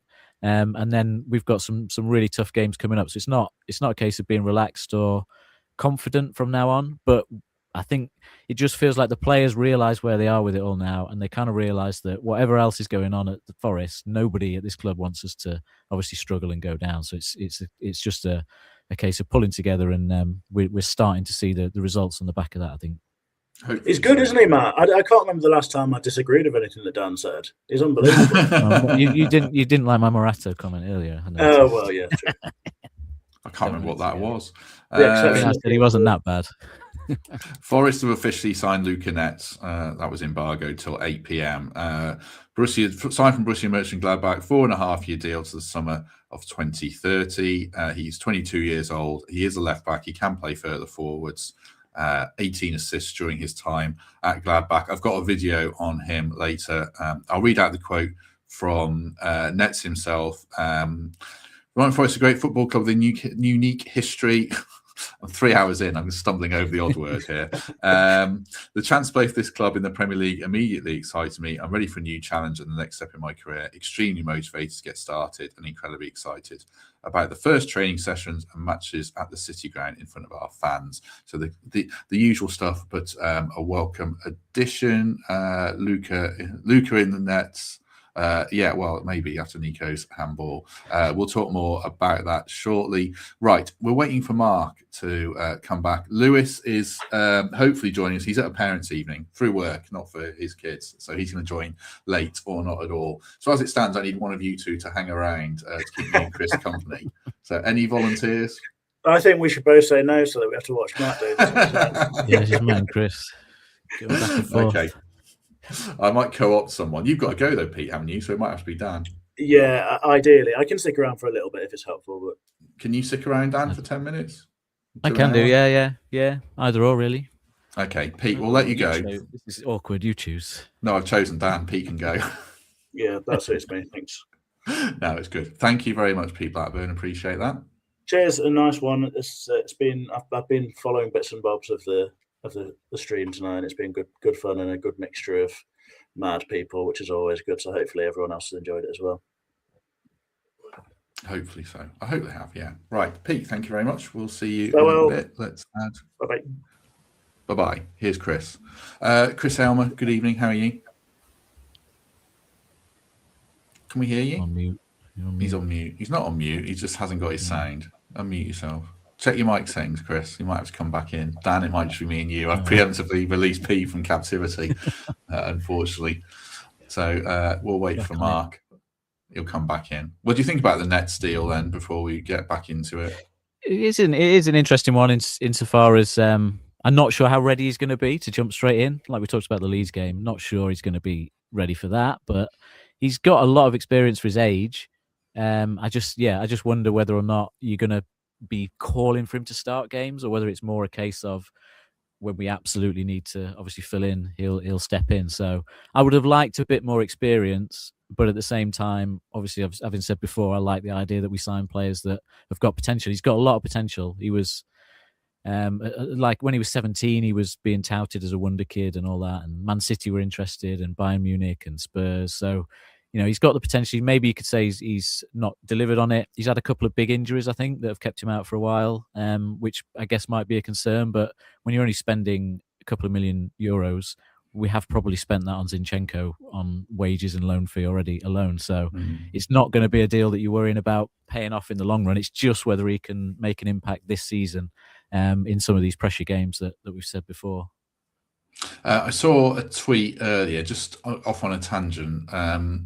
HLTCO, who's a big Palace podcast guy, did an update at 7:10 p.m. and he just put fuming. So Palace fans aren't happy. It's quite interesting what's happening there. They do feel like a club in really tumbling, don't they, Dan? They do, but I do see what Mark was saying earlier. Like they've got players coming back that will make them so much stronger than they were. We did catch them at a good time. I mean, Gesand was on our recruitment list thing that we did in the summer to replace Elanga. He's a decent player. Obviously, we know what Brennan does. I think Strand Larsen is a good enough striker for any mid-table Premier League team. So I don't necessarily think their recruitment's that bad. They've obviously had to pay January prices. Like 20 million for Dwight McNeil is a huge fee, but I still think he's a player that can have an impact. He can win them a game when they need it. So it's not the worst business in terms of the players they brought in. You could argue that they might have spent 10, 20 million pound less on the players they've actually brought in, but they're in January. They absolutely need to stay in the Premier League. What's weird is that, Glasner said they're not backing me, and now they've spent 100 million, so he looks a bit silly now. So I don't know whether he's going to change his mind. Chris Aylmer, can we hear you? Can you hear me? Yes. Don't know what happened before, but we can hear I you. do know what happened. The little wire was disconnected on my microphone, so that's completely all my fault. Apologies. How are you doing tonight? Long shift for you? I'm good. I'm glad you're here. Glad you're with us. Poor old Dan is about to have an hour of entirely repeating himself, I fear, if Mark doesn't log on. So Dan's the man of the match already. Are you all right to do another 45 minutes, Dan, if needed? Or are you going to get domestic trouble? I can, as long as my voice lasts. I was struggling with illness this morning, but I'm all right at the minute. Oh, good lad. Oh, yeah, you missed the game yesterday, didn't you? Yeah. Some kind of cold or flu kicked off over the weekend, but improving by the minute with the news of signing a left-footed left-back at last, I think. It is true. It is good. Right. So for people who are watching and have been with us the whole time, firstly, thank you very much. There's still 700 people with us, so do hit like if you haven't already. Would really appreciate that. I will now introduce this as like an audio version, just to review everything that happened. So I'll get Chris and Dan's take, possibly Mark, possibly Lewis, if they join us. So I'll just do another intro, which will sound weird if you're watching now, but if you listen on Apple or Spotify, it will all make sense. Hello, Welsh Forest Focus. Transfer deadline day has passed. Nottingham Forest can still sign players potentially if they submit a deal sheet. They have signed Luca Netz, left back from Borussia Monchengladbach. That is their only deadline day deal as it stands, to go with Stefan Ortega and Lorenzo Luca. Outgo Douglas Luiz, Alexander Zinchenko, and Arne Callum Wendo. I think that's it. So we sort of know where we are. We shall take stock in the next 45 minutes or so, how we're feeling about it, how we're feeling going forwards, and touch on the other teams around us in terms of the business they have done in the company of, first of all, Chris Aylmer. Chris, how are you? I'm okay. Yeah, hard to know how you feel after any transfer window, because in the summer I felt amazing as that transfer window closed, and obviously a lot of those signings haven't worked out. Some are only starting to work out now. And last January we didn't do anything, and we did manage to finish in the European places. Although maybe that January window we might have done some business that might have helped us over the line, but who knows? So it's hard to know how to feel. But right now, obviously, it's 3 in, 3 out. And yeah, I suppose we'll break down some of the signings. You've probably done a bit of that already in the live stream, but yeah, bit of a weird one. I expected us to hit the ground running early on in January, and we just didn't seem to do that. So let's see how we go, I suppose. Paul's in the chat. Paul, I'll send you the link if you want to jump on and sub in for Dan, or Dan can stick around. I don't really mind, but I'm going to email you the link now. Dan Cook, let's pretend that you haven't been here for the last hour and a half or whatever it's been for people who are listening. How are you this evening? I'm good, thank you. Yeah, I'm good. I'm feeling fresh. Good. And you're looking at it as well. Right, let's just send this link to Paul, and this will go really slickly in the audio version, which is supposed to be the concise review, but has started in true Forest focus fashion. Right, let's talk about Luca Netz then to start with. As mentioned, 22-year-old left back. We've signed a 4.5-year deal, reported fee of only £2 million from Monchengladbach because he had 6 months left on his deal. Young player with pretty good experience, 117 Bundesliga games, a good reputation in the game, although he seems to be sharing minutes at Monchengladbach more recently, but was linked with Spurs, as Dan said previously, and some other big clubs historically. Earlier today, I spoke to an absolute legend called Lucas, who covers the Bundesliga, and I messaged him, and 20 minutes later I'd spoken to him, and he'd given me just a 3-minute kind of précis on the player, which I shall play in now, and we shall see if Paul or anyone else joins us. But if not, we'll pick up thoughts on Luca Netz on the other side. What can you tell us about Luca Netz then as a player? Because a lot of Forest fans won't have heard of him until right now. Right, exactly. So basically, when I used to work at Hertha Berlin, he just came out from the youth team, and he was 16, 17. And I remember I was there filming the training, and everybody was like, "Hey, Lucas, watch out for this guy. He's really, really good." And he was a little bit smaller than the other guys, and I was like, "Okay, let's see what he can do." And you could actually see right away that he's like, even though he's a little bit smaller, he's like physically up to the other guys. And it wasn't for too long that he played for Hertha Berlin, because right away, like, other teams from the Bundesliga wanted to sign him, and everybody was hoping for him to stay at Hertha Berlin, but then he decided to go to Borussia Mönchengladbach, which wasn't too bad because he's like in the starting 11 a lot of times, and yeah, he's doing pretty good. What kind of player is he? Is he an attacking left back? Is he good defensively? What would you tell us about him in that sense? I think he's more like an attacking left back. You can see he's kind of fast. He's physically really strong. Got a few assists this season as well. Maybe a few deficits on the defensive side. But I think he can make this up by just being really into it and running up and down the line. Why is he available now? I know his contract's running out. Is he out of favour at Mönchengladbach? Is he looking for a new challenge? What would you say the reason he's available is? Good question. So basically, I think because his contract is running out and they still want to make money out of him, because he's still 22 years old. He's been at the U21 for the German national team. And to be fair, Borussia Mönchengladbach got another player who's like, I don't know, 1 or 2 years younger, which is a left back as well. And funny enough, he's from Hertha Berlin as well. He came there 1 year later. And yeah, so I think they don't really, I mean, even if he's a good player, they don't really need him because they got an alternative. And if they can still make money out of him, why not Nottingham? Do you think, just lastly, £2 million would be the fee for Forest? Are Forest getting a really good deal, an exciting player absolutely. here? Or...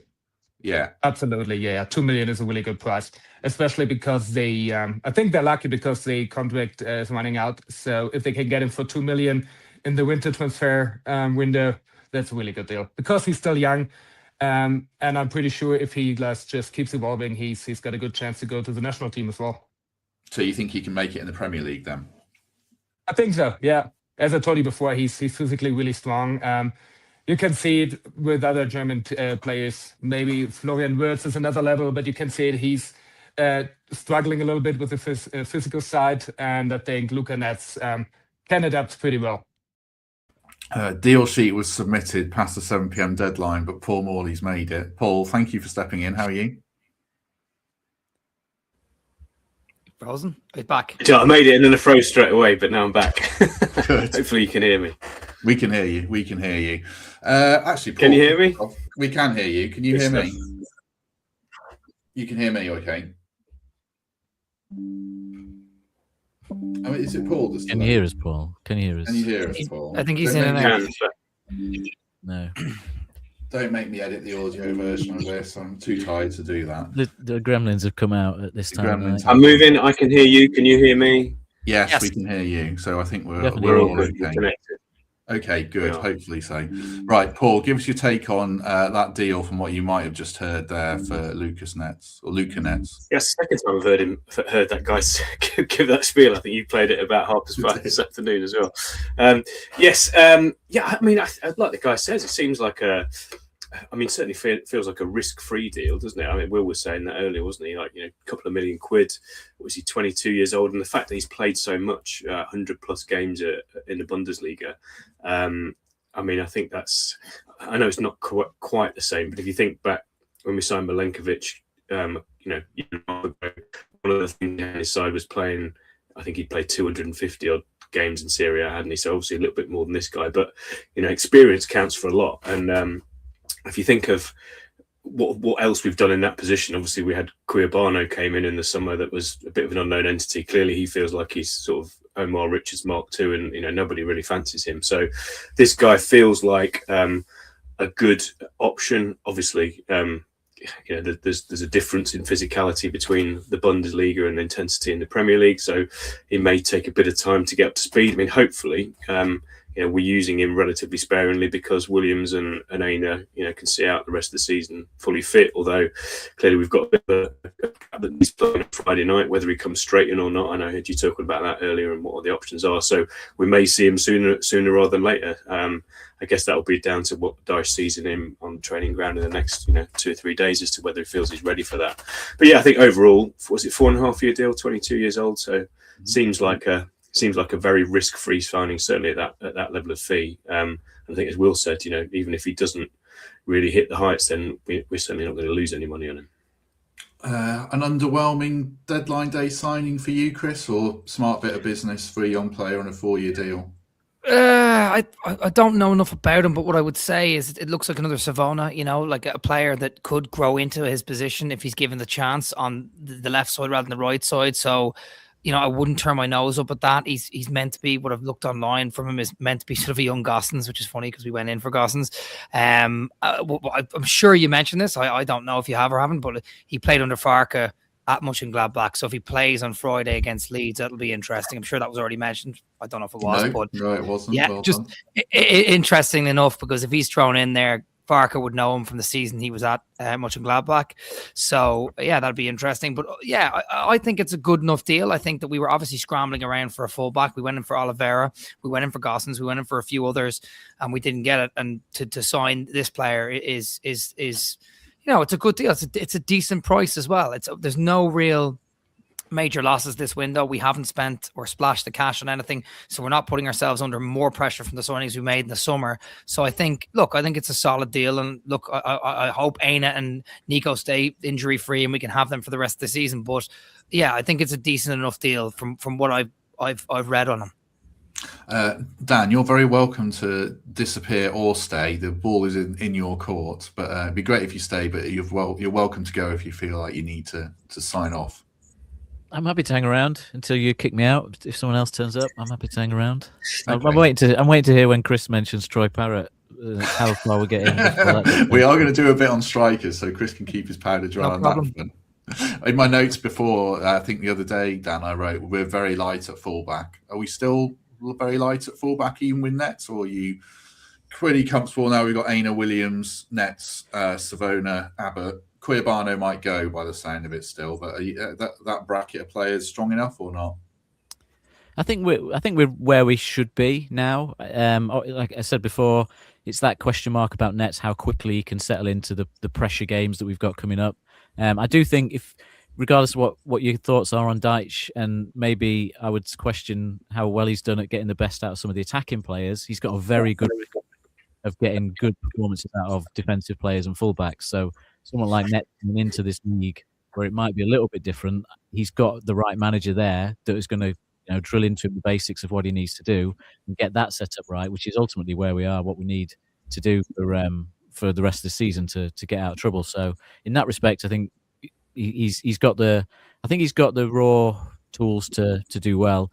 I think he's probably more advanced than Savona as well. You mentioned Savona. If you look at the number of games that's been played, Savona had played nowhere near that many games at kind of top flight level. So in that respect, I would think he's a little bit more comfortable coming in than we saw with Savona, where there's the odd mistake and the odd time when he looks a little bit out of place. So we're just about where we are. Look, Nico Williams is still massive for us. So if we got an injury to him in the long term, we're still probably a little bit worried. But we've done what we can do in January to try and strengthen things, basically. I think so. I hope so. Let's talk strikers then. We got Lorenzo Luca. We didn't get Mateta. We didn't make that late signing. There was, Mehdi Taremi, I thought, might sign on deadline day if nothing was doing. Strand Larsen went to Palace, Paul, for a fair old wedge in the end. I think it was pushing 50 million. Any regrets that we didn't get the striker in or not?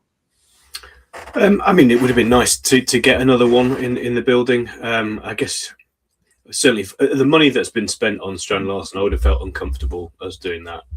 Personally, I think that's a big whack for someone who, basically had a purple patch last season and hasn't really built from that. Obviously, Mateta, and who you guys talked about earlier, sounds like dodged a bit of a bullet with him with his injury. And then what other options are there? So Taremi, I mean, was he 33? Is he Taremi 32, 33? So he was ever only going to be a real short-term sticking plaster. And maybe what we saw from the cameo from Taiwo and the goal at Brentford last week maybe just changed a few people's minds a little bit and thought, actually, if we're going to bring in someone like Taremi, is he really going to offer more in the next 6 months or 5 months of the rest of the season than Taiwo can? So I think that's probably where we've landed. And yeah, I mean, Luca is obviously a bit of an unknown entity. I mean, for us, I mean, he's obviously done enough to get himself a senior call up for Italy. I think he's put 4 or 5 caps for them. So, he can't be a mug. So, let's be hopeful that he can do something. Again, we know that's only short term. It's loan for the rest of the season.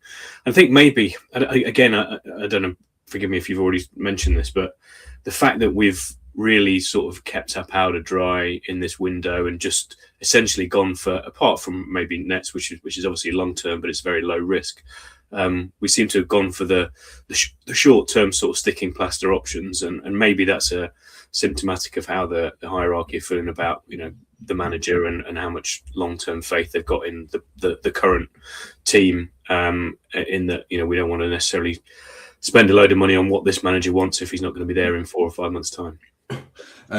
Chris Aylmer, I looked into our WhatsApp chat history. January the 2nd, now hear me out, ... Troy Parrott. That's the first of 5 pitches from you to sign Troy Parrott for Nottingham Forest. Are you ready to storm the City ground with an Ireland flag, or are you okay? Well, I think he scored like 26 goals in the Eredivisie. Not that that's anything to go by, but he scored 5 goals against Portugal and Hungary in the space of 3 days on the international level with an Irish side that doesn't create many chances. So all I'm saying is I wouldn't have minded seeing it whatsoever. I wouldn't have even minded seeing Evan Ferguson. But look, I am Irish. I am going to wave the Irish flag. But I would have just liked to see another striker in general. And Troy Parrott, for me, did kind of fit the mould. I know people would say he's not your big target man, but he scores goals. We need goal scorers. We need someone in banging form. I know Jesus has done well in Europe. But yeah, I'd love to see it, to be honest with you. And we would have got him for not a crazy price either. It would have been a fairly light price. We might have even got him on loan. So, yeah, I actually would have loved to see it, not just because I'm Irish. I'm a bit surprised, to be fair. I mean, I was sort of half taking the piss there because it's I know, quite funny, but I'm not. But he is a good player. 26 goals this season. He hasn't gone anywhere. Evan Ferguson didn't go anywhere either. Even though he was left out of the Everton squad. So yeah, I'm sure he'll get a move in the summer if he gets. I mean, if he scores 40 goals or 35 goals, then yeah, I'm sure he will. We discussed midfield, Dan, so I'm going to ask you to repeat yourself probably a few times in the next 40 minutes or so. So apologies for that, but we pushed hard for a midfielder. We end the window without Douglas Luiz, but with Anderson Sangare. Gibbs White can play there, Dominguez and Ryan Yates, and McAtee can do a job there, although not as a number 6, Sean Dyche, when you're playing in the FA Cup. You think that's a strong enough group or not? I think it is, yeah. I don't think we were really seeing Luiz pushing for a starting place. So he was only ever going to make a bit part appearance, and that just didn't suit him. He didn't seem happy with that. It was probably never going to be a case that he was ready to just step in and play a game every 4 games or whatever it would end up being in the knockout stages. So look, fingers crossed we're not going to notice it in terms of injuries. Sangare stepped up massively. And I think that's why we're not looking for any alternatives. Everybody's pretty much on board with the idea that if we can keep Sangare and Anderson fit, we're happy with that as the first choice pair in the middle. Yatesy, obviously, we know he'll come in and do whatever he can, in whether it's relegation fight or trying to win a cup competition. He's going to do whatever he can. So, and Dominguez did it last season as a partner with Anderson. So the ingredients are there. It just comes down to that luck of injuries basically from now on. Interesting that we were linked with younger players in the midfield role, and maybe there was some good business to try and do, but it felt like we were doing it too late in the window to really get those moves over the line, because they were all from clubs that didn't want to sell. They're players that are either playing a lot of football or at the right age where club's not going to rush to sell them. So in that respect, I think some of them were sort of almost token bids to try and see if someone made a bad decision from there and getting rid of someone quickly. But yeah, I think where we are, we should be okay, subject to injuries. I don't think central midfield is the area of the pitch that we're too worried about at the minute. It's more creating goals, I think. Yeah, interesting what you say there, Dan. Are you happy, Paul, with how we played our hand overall in January? It felt like we started off, Sean Dyche wanted experience, Mateta, maybe not Mateta was his man, but Dunk felt like his man. Then we it felt more like a Sirianos thing. This is us putting 2 and 2 together, but young players, a Bundesliga player, championship targets, possibly a little too late, although we did land Netz, so we should be seeing the success in that. Are you happy with over the 30 days how we played our hand or not? I think if I'm being honest, it would have been nice to have a player with some experience come in at somewhere. I mean, obviously got Ortega, I guess, kind of ticks that box. But in terms of the outfield players, I think you mentioned central midfield there. We've obviously got the 4 now for the rest of the season. If you think back to last season, we had pretty much these 4 and Danilo, and then Danilo got injured, and then we went out and got Ward-Prowse. So we've always had sort of 5 really to pick from for the last season and a half. Obviously, Luiz being that 5th one for this year. So we are possibly a man down in that area compared to what we've been used to. Now, we should probably still have enough to get through, like you say, unless there's a couple of serious injuries. I just think from an experience point of view, it would have been nice to have somebody who does know the league from an outfield perspective come in and add that sort of bit of experience to the dressing room. So that'd be my only sort of not gripe, but just it would have been nice to get somebody in with a bit more experience, perhaps in either in central midfield or in the 2 positions that we've got, fullback and striker. But like we just said, I think Netz seems like a good bit of business, and Luca, we'll have to wait and see. So yeah, that'd be my take. Would be nice to get someone in with experience, but I'm not overly disappointed with what we have done.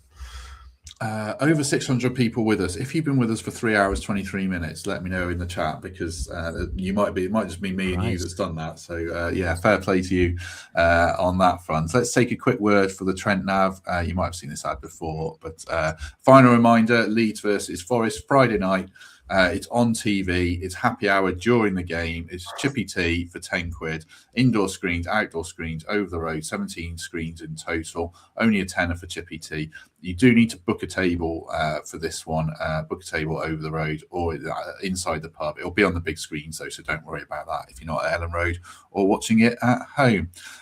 One of the sentiments that we were discussing earlier in the stream, Chris, was whether we leave the window weaker than when we started, which should be the base measure of success. So I don't know, do we, when you take out Luis Zinchenko, Callum Wendo, you bring in Netz, Ortega and Luca, on paper it looks weaker, but in practice, is it or not? Well, it all depends on how well Callum Wendo does. Obviously, he scored a couple of goals already. I know it's in the German league, but we don't know fully what he's capable of because we haven't let him, express himself in the second half of the season. So Zinchenko, no. I mean, who cares? Like, he wasn't good enough. We knew that every single game he played. He probably had one or two half-decent games where he passed the ball around, but defensively he was awful. So, no, I think this young 22-year-old would probably do better than him as cover. And then as far as strikers go, midfielders go, we lost Luis, so we did lose a very good player, but he was injury prone, and I think we were concerned about paying that big fee for him. So I don't know. I think it's touch and go. Ortega's a good goalkeeper. I wonder with Ortega, was it a situation where obviously we were bringing him in for John Victor because we were going to get rid of Victor, but Sells had that groin injury before Christmas. Did we think he might aggravate it again? Because Ortega's quite a high-quality keeper to bring in just to play second fiddle. So I wonder if that was the thinking. I'm not saying he would take Sells' place, so I'd have Sells ahead of him all day, but Ortega's a high-quality signing. But back to your point, I don't know. I think we probably left the window better off. As long as Luca turns out to be half-decent, I think we did, because Zinchenko needed to go. Luis, we all weren't arguing needed to go, even though he's a quality midfielder. We just never replaced him in the window. And Luca remains to be seen. So yeah, I think we probably left it slightly better, but I think we expected more, and that's the problem. The window was a dumpster fire from the outset because we got rid of a striker and then we didn't do anything about it for 29 days, and we've rushed around the last bit of this window. When you look at West Ham, Leeds, and some of the other clubs in around us, they've done their business early. Buonanotte to Leeds, West Ham with those strikers and those forwards that they got in, and now at the end of the window they've got Diasasi and Adama Traore, but I just think that's the biggest issue we have about this window in terms of 3 in, 3 out. Not too bothered, but we left it a bit late because I felt like we probably could have done the business better and sooner. So yeah, we'll pick up on that. I've asked Dan a different question because I've got to try and stop asking him to repeat himself repeatedly. So I've got one for him. Shout out for a couple of people. Yorkshireman in Chicago has been here from the start. 3 hours, 26 minutes. Fantastic effort. Lee Tilston as well. Don't rub it in, Lee, that you've had your dinner, because I haven't eaten anything. I'm very hungry, although this has been fun, to be fair. He's had a bath as well. He's had a bath as well, yeah. Fair play. Gary's missed 10 minutes, so good effort from him. Let's just scroll down. Super Mario's done 2 hours, good on him. And Chris has done the full time as well. By the way, just to let you know, I jumped in at like 5 o'clock, checked online, and there was a point where you had more people watching than Sky Sports transfer deadline day. So just a heads up, just about more. They were on like 1,200, you were on 1,300, and then it switched around. But yeah, there was a moment in time. And point of reference, Troy Parrott scored 25 goals over 2 seasons. But it's still 25 and 46, I should have said. Everybody tune in. Well, no. Well, thanks for everyone who's been with us. That's a pretty cool thing for Sky Sports. Stuart, thank you very much. Michelle, thank you very much. Nick, thanks for anyone who's just logged on or made any contribution. Appreciate you guys as well. And Ronnie has been with us. Yeah, we've stretched out for a lot. There has been a bit of repetition, but I've tried to keep it fresh. So trying to keep it a little bit fresh, Dan. Would you hope that now we've come out, I'm not saying, I know Fothers thinks that Douglas Luiz was a bad egg and Zinchenko, we don't know that, but would you hope that a few less glamorous names, we sort of get back to what we were, greater than the sum of our parts, and have that unity that, I think it was you who said, we've just started to see more recently coming out of Ferencváros, everyone's so happy for McAtee and all that kind of stuff. So yeah, greater than the sum of our parts, hopefully going forwards. Yeah, you're never sure whether like 1 or 2 unhappy players can really disrupt the dressing room or not. I guess you hope that the rest of the group, overweighs that input. But what's always good and what suits us as a club is players that have got something to prove and that see us as a kind of a next step upwards. And I guess Luca remains to be seen whether that's the case and whether he's going to buy into it on a short-term loan deal. Netz ticks that box. He's got a massive chance now where he can prove himself in the Premier League, which for him will potentially could get his career back on track from being that kind of wonder kid when he was a little bit younger. So in that respect, it feels good. And Ortega, I'm sure, wants to play some football, right? So if he can get in the side for him, he's got a chance to actually get some regular football and some game time. So I think Luca's probably the question mark as to how happy he is with the move coming here. But is he going to have got a chance to play in the Premier League any other way? Probably not. So again, for him, it's a good chance. And I suppose where I slightly disagree with Chris when he talks about Kalimuendo is I just don't think Kalimuendo is ever going to suit what we're doing between now and the end of the season. So I do think Luca will, and I'm going to regret saying this, but I sort of think if we're chasing the game against Leeds or something like that, and we're just pumping balls in the box, that's when Luca's going to come into his own. Against Palace, when we were down to 10 men, it wouldn't have suited us because I'm assuming he's not the most mobile of strikers, not having seen that much. But I still think even in that, there's a smart move to get someone that's more suited for what we need between now and the end of the season rather than hanging on to Kalimuendo and sort of hoping he can fit in. So I think Ortega could prove to be probably the best deal of the season if Sells is injured and Ortega is now going to be that replacement for a few games. That could work out to be an absolutely crucial signing, because imagine if we were now relying on John Victor or Gunn for like 5-6 games, we'd be in a bit of sticky situation. So it could prove again that all three of these kind of main deals they're smart, even if they're not glamorous, I think. If there's any echo, let us know. Chris can hear some echo. I can't. I don't know if Dan or Paul can. It's clear at mine. Thank you very much, Kyle, for being here for so long. Appreciate that. And Anne, thank you very much for your support as well. I guess Kalimuendo is the player you want instead of Undoy coming off the bench for pacing behind. I don't know. It's swings and roundabouts. Paul, just relative to what Chris was saying there about West Ham got their business done, Leeds got Buonanotte, West Ham did quite a lot of business actually. Palace fans are absolutely raging as far as I can tell. How do you rate our window relative to them, would you say? Well, yeah, I think you mentioned, I mean, the strikers that West Ham have got in early doors, I mean, I don't know, I'm not sure that they've really sort of set the place on fire. I mean, I still think their best striker is Callum Wilson. And interestingly, after he scored against Tottenham, he's been left on the bench again for the last couple of games, hasn't he, by Nuno? So, I mean, he was one that obviously we were linked with before he scored that goal. And going back to what I said about, if we'd have brought someone in with a bit more experience, whether he could have been an option instead of Luca earlier on in the window, perhaps. And obviously we didn't go down that road. So yeah, how do I rate us compared to the other teams? I mean, like you say, Palace really feels like they have obviously they've not almost said they hit the panic button, but they've splashed the cash today right at the end, and obviously they've lost Guehi, they've lost they lost the manager, but the manager's announced he's going, so they've had a bit of a crap window. Yeah, I'm not sure that the quality that West Ham signed is going to make a big difference for them. And in terms of Leeds, remind me of who Leeds. What have they done this window? They got Buonanotte in, didn't they? I think that might be. Yeah, Buonanotte. I mean, that's a good signing. He's a good player, and they did that fairly early on, didn't they? So yeah. I mean, that's a good notch for them. I think the one thing I would say about our window, and obviously it's not a signing, but compared to the first half of the season, and you come back to the whole team bonding and all that kind of stuff, Aylmer's had such a massive impact going back into the team. And I know he would have been around the group when he was injured, but having Aylmer back makes a massive difference to all that sort of stuff that we just talked about in terms of making sure everybody's pulling in the same direction, and the energy that he brings, certainly when he's on the pitch.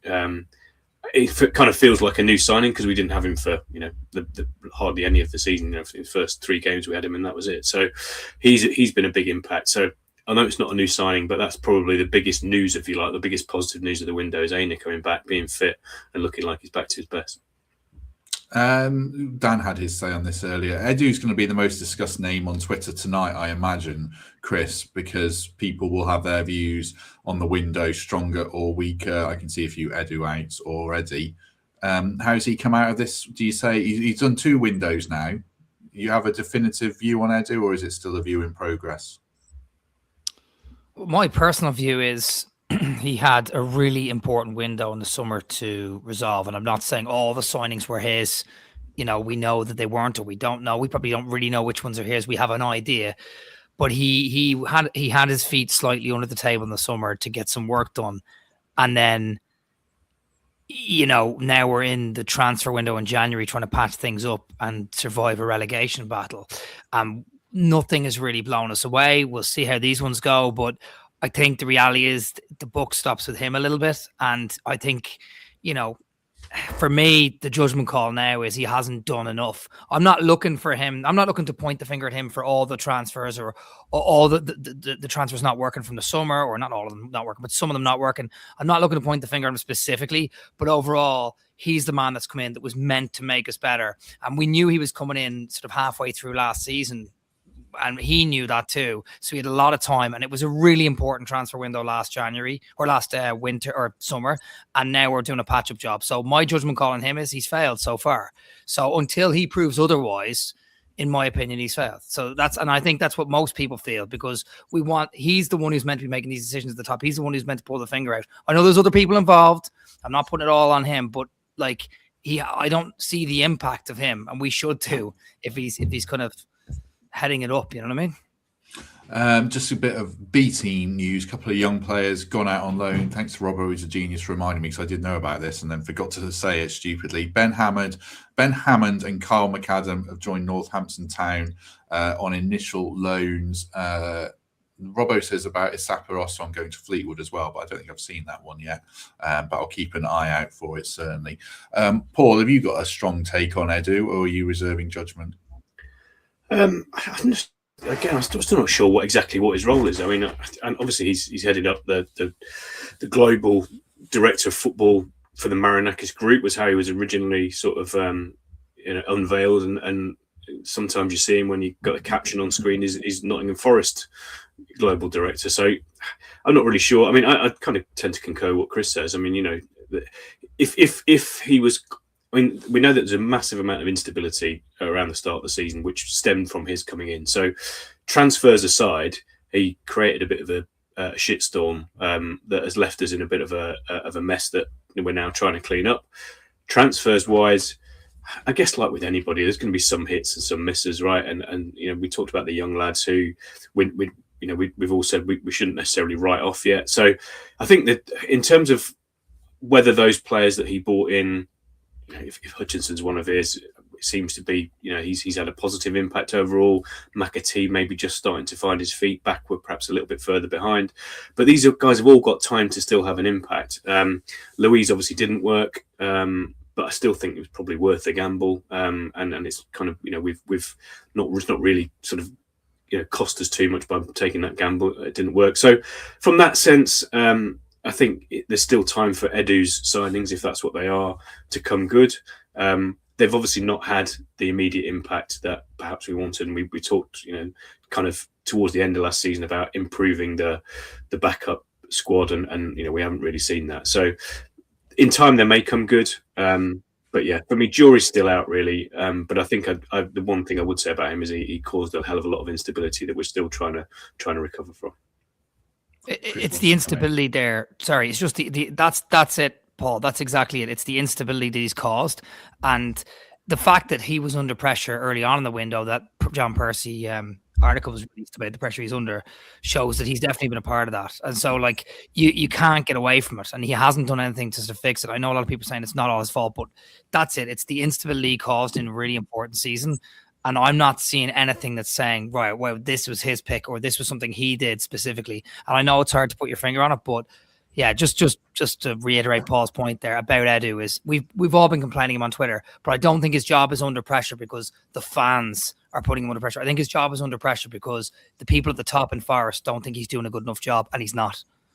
Thanks to Tyrell for reiterating a signing from this time a year ago of Joel Montala, who I think might be at Hull City now or something like that. Matt D makes an interesting point, to be fair. The signings weren't intended for Dyche. I'm not sure who they exactly were intended for, some of them. So that's another point. Do you want to weigh in, Dan, at all, or do you want to move on? I know you said about Edu, but anything you want to add? No, not at all. I think what doesn't help right now, perhaps in January, is the Dyche situation, because I guess you don't have to put too many numbers together as a player or an agent to think, well, am I signing for a team that's settled at the minute, or are they going to have another summer of kind of changing? And I might suit Sean Dyche, but I might not suit the next manager, and so on. So that probably doesn't help either in January in terms of trying to recruit players. But yeah, as these guys have said, it's just that bit of chaos hasn't really proved to be worthwhile this season at all, I don't think. Let's do a little bit on Stefan Ortega. I spoke to, or David Mooney from the Blue Moon podcast kindly sent me a voice note on him. It's a minute and a half long or so, just his take on him and what he might offer to us. Let a few soft ones in like that. But again, caveat being... You see, I've messed that up because it doesn't go from the start. Okay, I'm just going to do it on it. The entire team was bad last season. In the years before, he'd always felt probably ahead of Edison in terms of his shot stopping. But then the build-up was so much more important to what City wanted, so he was never really likely to usurp Edison on that front. And then the circumstances around him leaving City are really quite odd as well, because back in the summer when they went to the Club World Cup, Edison gave an interview that suggested he was most likely to stay. Ortega gave an interview that suggested he was looking at his options because he wanted to go away somewhere and be a number one. And then no offers really came in, certainly no offers that he was happy with. And so he ended up staying around. And then it transpired that Edison actually wanted to go. They brought in James Trafford and then immediately brought in Donnarumma. And suddenly Ortega was very much third choice and very much out of the picture. And hanging around for half a season where he's not really got any chance of playing at all. His chances of playing anyway were quite slim. And then suddenly he's got no chance of playing whatsoever. You've got, in Stefan Ortega, you've got a very solid but not spectacular goalkeeper when it comes to footwork. I'd say a pretty good goalkeeper when it comes to stopping shots as well. Yeah, hopefully he should be a good signing for you. What does he offer? He's a good shot stopper. He's very kind of commanding in his box. There was a couple of times last season, like I say, with a couple of games where I felt there was a... Right, so I think that's how it was meant to work. The start was played after the end, which is very Forest focused. So, Chris, when you hear all that, he's not played since last summer. He could have gone. He's turned down some moves to some decent clubs, I think. How do you view the signing, especially relative to who's number one when everyone's fit? From my limited knowledge of goalkeeping, right, it's one of those things where you psychologically have to kind of always be ready. I mean, you look at Gunn, fair play to him, went on there, half-time, hasn't played a minute. I know he didn't have much to do, but he did reasonably well, kept his head well, right? And Ortega probably has that. I mean, he's played in a Man City side that have won the league. I think he was in the City side that won the treble. He had a couple of huge moments for them. I remember Spurs were through on goal to try and get Arsenal back on top, and Ortega made that huge save, and Pep was, praising him after the game. And I know that's just one moment, but he's been in those really difficult moments. So I remember we signed Navas a few years ago. We signed Navas in a January window where we really needed a goalkeeper, and he stepped up massively in a few big games afterwards. One against Leeds. I think his first game was against Leeds, funnily enough. And he had a great game, and we won that game. And I think Ortega might be that for us. I think he's going to be really good for us. The only thing I would say is, in terms of commanding your box and stuff like that, he is shorter than Matt Sells, if I'm not mistaken. I think he's 6'1", Sells is 6'2". So I don't think he's going to be doing anything from corners unless he's got a spring on him. But in terms of everything else, psychologically and mentally, he's probably well prepared. He's been sitting and waiting for probably one of the top clubs in the world the last 4 or 5 years, or however long Ortega was there, a couple of years. He's been sitting waiting, and he's had big moments. So for me, I think it's a very good signing, and I think that he'll be ready to go.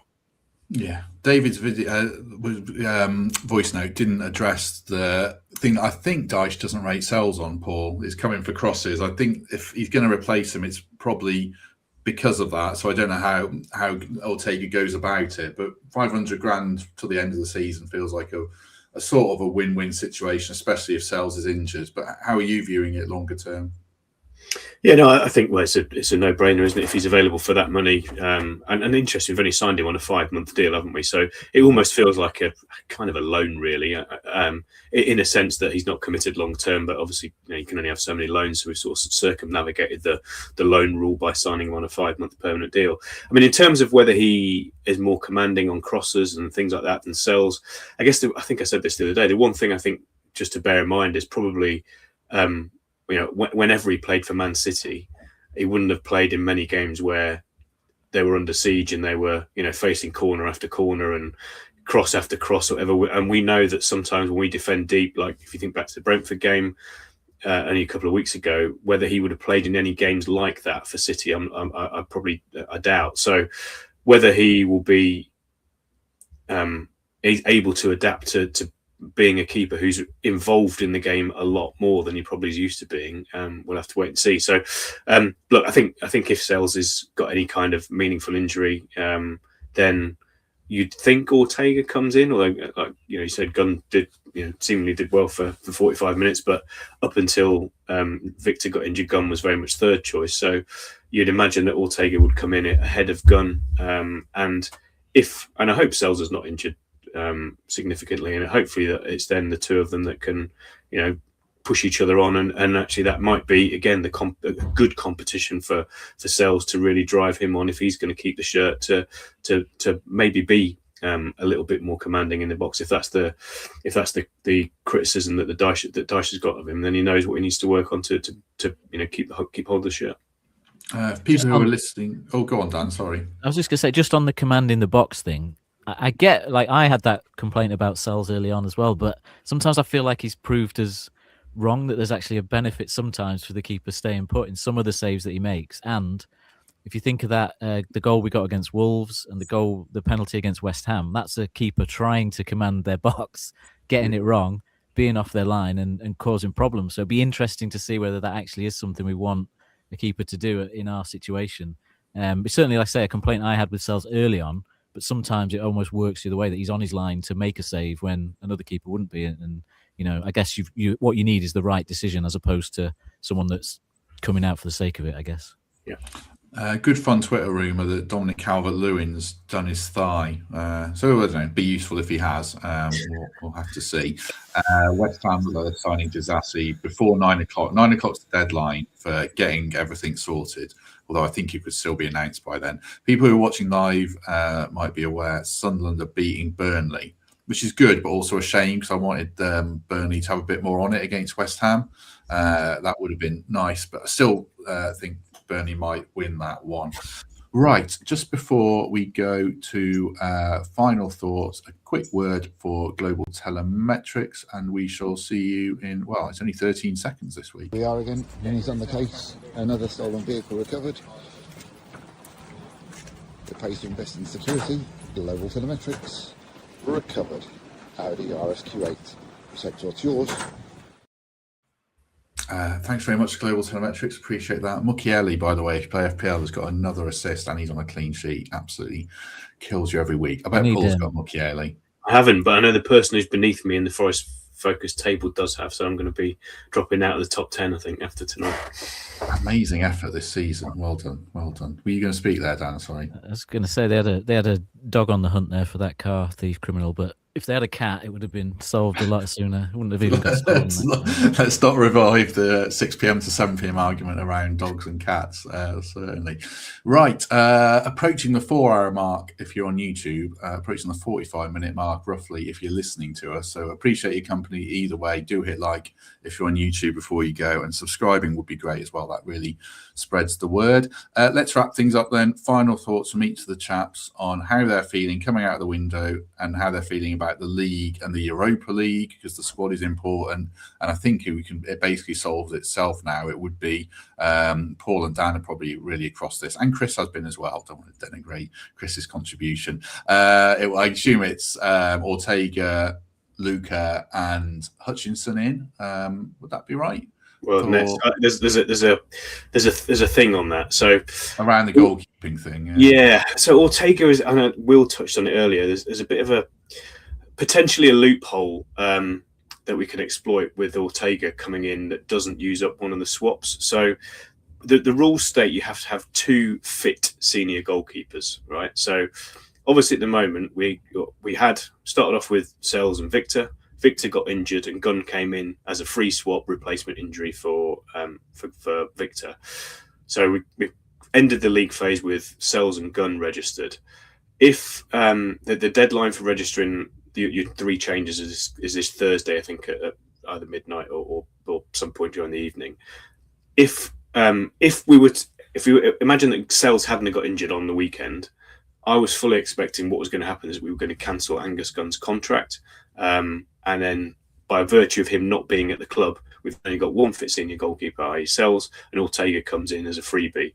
Now that Sells has got injured, obviously that's where it gets a little bit murky, because obviously if we need to hold on to Gunn, then his place effectively, if we want to put Ortega instead of him, then it counts as a swap.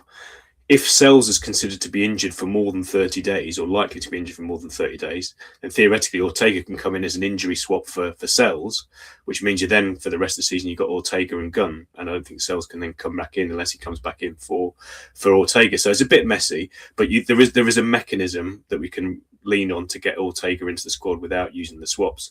And then your other 3, like you say, is Netz in, Luca or Taiwo, but Luca you'd imagine in, and Hutchinson in, and the 3 that are going out would be Louise, Callum Wend, obviously they're not here, and most likely Wood because he's not fit. So there is a scope to get all 4 of them in, but it might require a bit of skullduggery around the goalkeeper situation. So if not, and we have to use a goalkeeping spot for one of the 3, poor old Hutch might miss out again, because we've got quite a few wide options, and we play Dominguez wide, so that'll be a kick in the teeth for him. Right, Dan, wrap us up with your. I know you've already done this before an hour ago, but I'll ask you to do it again because you're a good man. Just final thoughts on everything. Final thoughts. Not a glamorous window, but a pretty practical window. No massive overcommitments on signings. Look, I would have liked to have seen whether there was a deal for a longer term striker maybe in there that we could get excited about, not just for the next 6 months, but as we've seen with what Palace have ended up paying, the January prices apply to any players that are actually in demand. So I think we've bought signings that we needed. The midfield, we maybe could have done with that body, but at the same time, I don't think we shouldn't be too bad in there in terms of what we've ended up with in midfield. So the main one was fullback, and we have got there in the end. I think clearly Ortega, was it Ortega? No, what was his name now? Oliveira was clearly the number 1. Napoli, yeah. I think he was the number 1 target. He's that bit older, a bit more experienced, and a bit more perhaps experience at like Champions League level and that. So maybe he was the number 1 target, but Netz in the long run could turn out to be good value as long as he can hit the ground running. So I think we've addressed what we needed to address. It's just a case of like overall, as we said earlier, I think we're at the point where the players seem to have just turned a little bit of a corner in terms of belief and game plan going into games. And I think that's what will get us through the rest of the season, as opposed to the new players necessarily. It's more about getting the best out of the players we already had here, because we saw last season what they can do. And it just looks like we're getting a few more of those bonds together and a few more of those connections. So that, I think, is more important than who we've probably signed today overall. Albeit, like I said a minute ago, I think Ortega could turn out to probably be the signing of the season if we need to call on him for an extended period of games. And hopefully it works out that way. Europa squad, the main thing is that Willy Bolly's probably still going to end up in it, and he'll potentially get himself a winner's medal if we can go all the way in that competition, which I know Chris thinks we will. So happy days. We'll come to those chaps in 1 minute. Just to say, I'm really bad at this, but if you ever want to buy podcast merch, I should push this more. forest-focus.co.uk. You can buy t-shirts, hoodies, and mugs. Forest-focus.co.uk. A shout out to my wife who designed a lot of that stuff. Shout out to my wife who bought me a couple of cups of tea during the evening. Shout out to Mrs. Aylmer, Mrs. Morley, and Mrs. Cook, although I don't know if Dan's married, but he doesn't have to disclose that on here. No.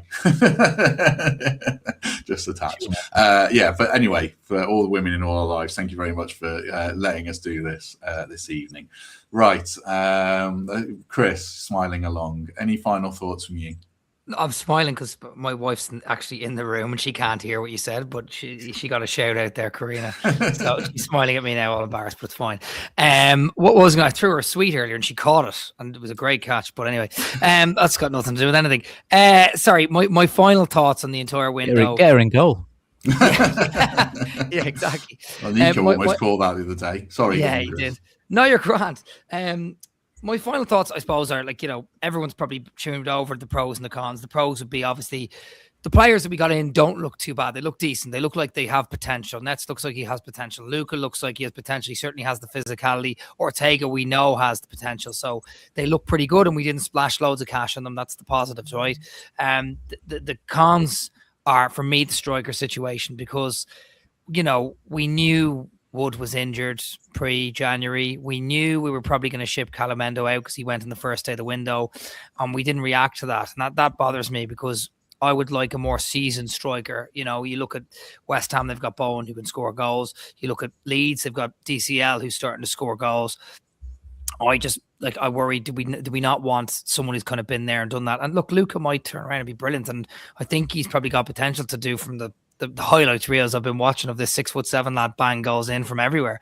But it's a shame that we weren't more prepared, and that's the thing that bothers me. So I'm annoyed because we knew that about Wood, and that's peeved me a little bit. But other than that, look, I think the real positive thing is, in January as a whole, I thought we were going to struggle because we didn't bring anyone in. And actually, all 4 Premier League games were undefeated in, and we got a really good draw with Arsenal. So, and to be honest, the point of the weekend was pretty good. So in our time of need, we actually pulled it out the bag the last month. We did a really, really good job in staying undefeated in these 4 games. And if we can carry that into February, which is a really important month for the playoffs in the Europa League as well as the Premier League, we'll be fine. So, yeah, fingers crossed we can do that. Big shout out to Cliff Topham, by the way, a guy who came over from DC, and I met him in the Eagle pub there yesterday for a point before the game. But anyway, other than that, yeah, I'm happy enough. Yes, 2 really big games coming up against Leeds and Wolves. Then I think it's Europe, Fenerbahce. Then we've got Leeds, Liverpool and Brighton, and then Fenerbahce again, off the top of my head. So, yeah, lots coming up. 2, as I say, Paul, 2 particularly big games, especially Friday night. Win that and it's massive. So how are you feeling about it all in the context of transfers, what the other clubs have done, and the league table? Yeah, I think on the transfer side, I think obviously we've spent a lot of time talking about who we have got in or who we haven't got in, we might have got in. I think the one thing also just remember is that, we've kept the crown jewels this window, which is important. I mean, I never really thought that we were going to lose Anderson or Murillo in this window, but there was some talk of that, leading into January, that we might be tested, our resolve might be tested, particularly around Anderson. So I think, a definite positive is that hasn't materialised. We've managed to keep hold of him and obviously Murillo and 1 or 2 others for the rest of the season. So that's a reason, I think, in itself to be positive. And as I said, Aylmer back, and that's all sort of meaning that the squad feels a lot more settled and than it did in the first few months of the season. And yeah, in terms of the league table, look, I think I've said this a number of times on here. I said yesterday, I think we've got enough to get through to the end of the season. I don't see us being caught by West Ham. I still think Leeds, I mean, obviously, again, he puts the context on Friday. If we can get a point on Friday, I think that'd be a really good point, and it will just keep them down there with us. But I think we have more about us than them in terms of that stretch in the rest of the season. And the one thing we do have, and again, a bulk of this squad has done it at least once and some of them twice, is that we've been in this situation a couple of times now. And, they often talk about that at the top of the league, where teams that, this is where Arsenal sort of faltered in a couple of years, where, City have kind of come snuck up on them and overtaken them because they've got the experience of being in that situation. I think the relegation battle is a similar thing. We've got players there who've been in a dogfight at least once, some of them twice in the last 3 or 4 years, and they've come through it both times. So hopefully that stands us in good stead, and hopefully we're not in a dogfight come the last 4 or 5 games of the season. We've got ourselves out of it, but if we are, then we've got that experience and that mettle to get through it, I think. So yeah, I'm confident we'll be okay. And like I said, hopefully we can continue having the nice distraction of Thursdays in Europe, and we can get past Fenerbahce, and I look forward to some more trips later on in the season. Shout out to my brother. It's his birthday today, so happy birthday to him. As I just scroll through for any final transfer news, which I don't think there is any. So we shall wrap it up there. The door's opening. It's the cat. I thought it was going to be on the kids. Yeah, we shall leave it there. If you've enjoyed this, do us a favour. Hit like, hit subscribe, consider membership or Patreon. Lovely 5-star review on Apple or Spotify would be great. Thanks very much to anyone who's done the entire 4 hours. Really appreciate that. Thanks to all the guys who joined me before. I can't name them all because I'll forget someone. So thanks to Paul. Thanks to Chris. Dan, you are man of the match. Off your sick bed and doing 2 hours. So thank you very much, Dan. Thank you. I'll take it to effort. You Matt, as well. Great effort. I was going to say, this is great. Like, obviously, there's been comments in there, like people that actually will watch all 4 hours of this. I probably would as well. Like, this is great. This is kind of what we love. This is what I used to love, obviously, on the podcast, and just being able to hear thoughts on it and stuff. So don't overlook how kind of much of a little community it is as well. I think for people just tuning in for stuff like this, even though it's not been the most exciting of transfer windows. No. Well, thank you, Dan. Well, thank you, Forest, for giving us one signing to cling to. There was some severe padding at one stage. I think we spoke about Crystal Palace and West Ham for a good 20 minutes straight, but we got there in the end. So, yeah, thanks to the lads. Appreciate everyone very much.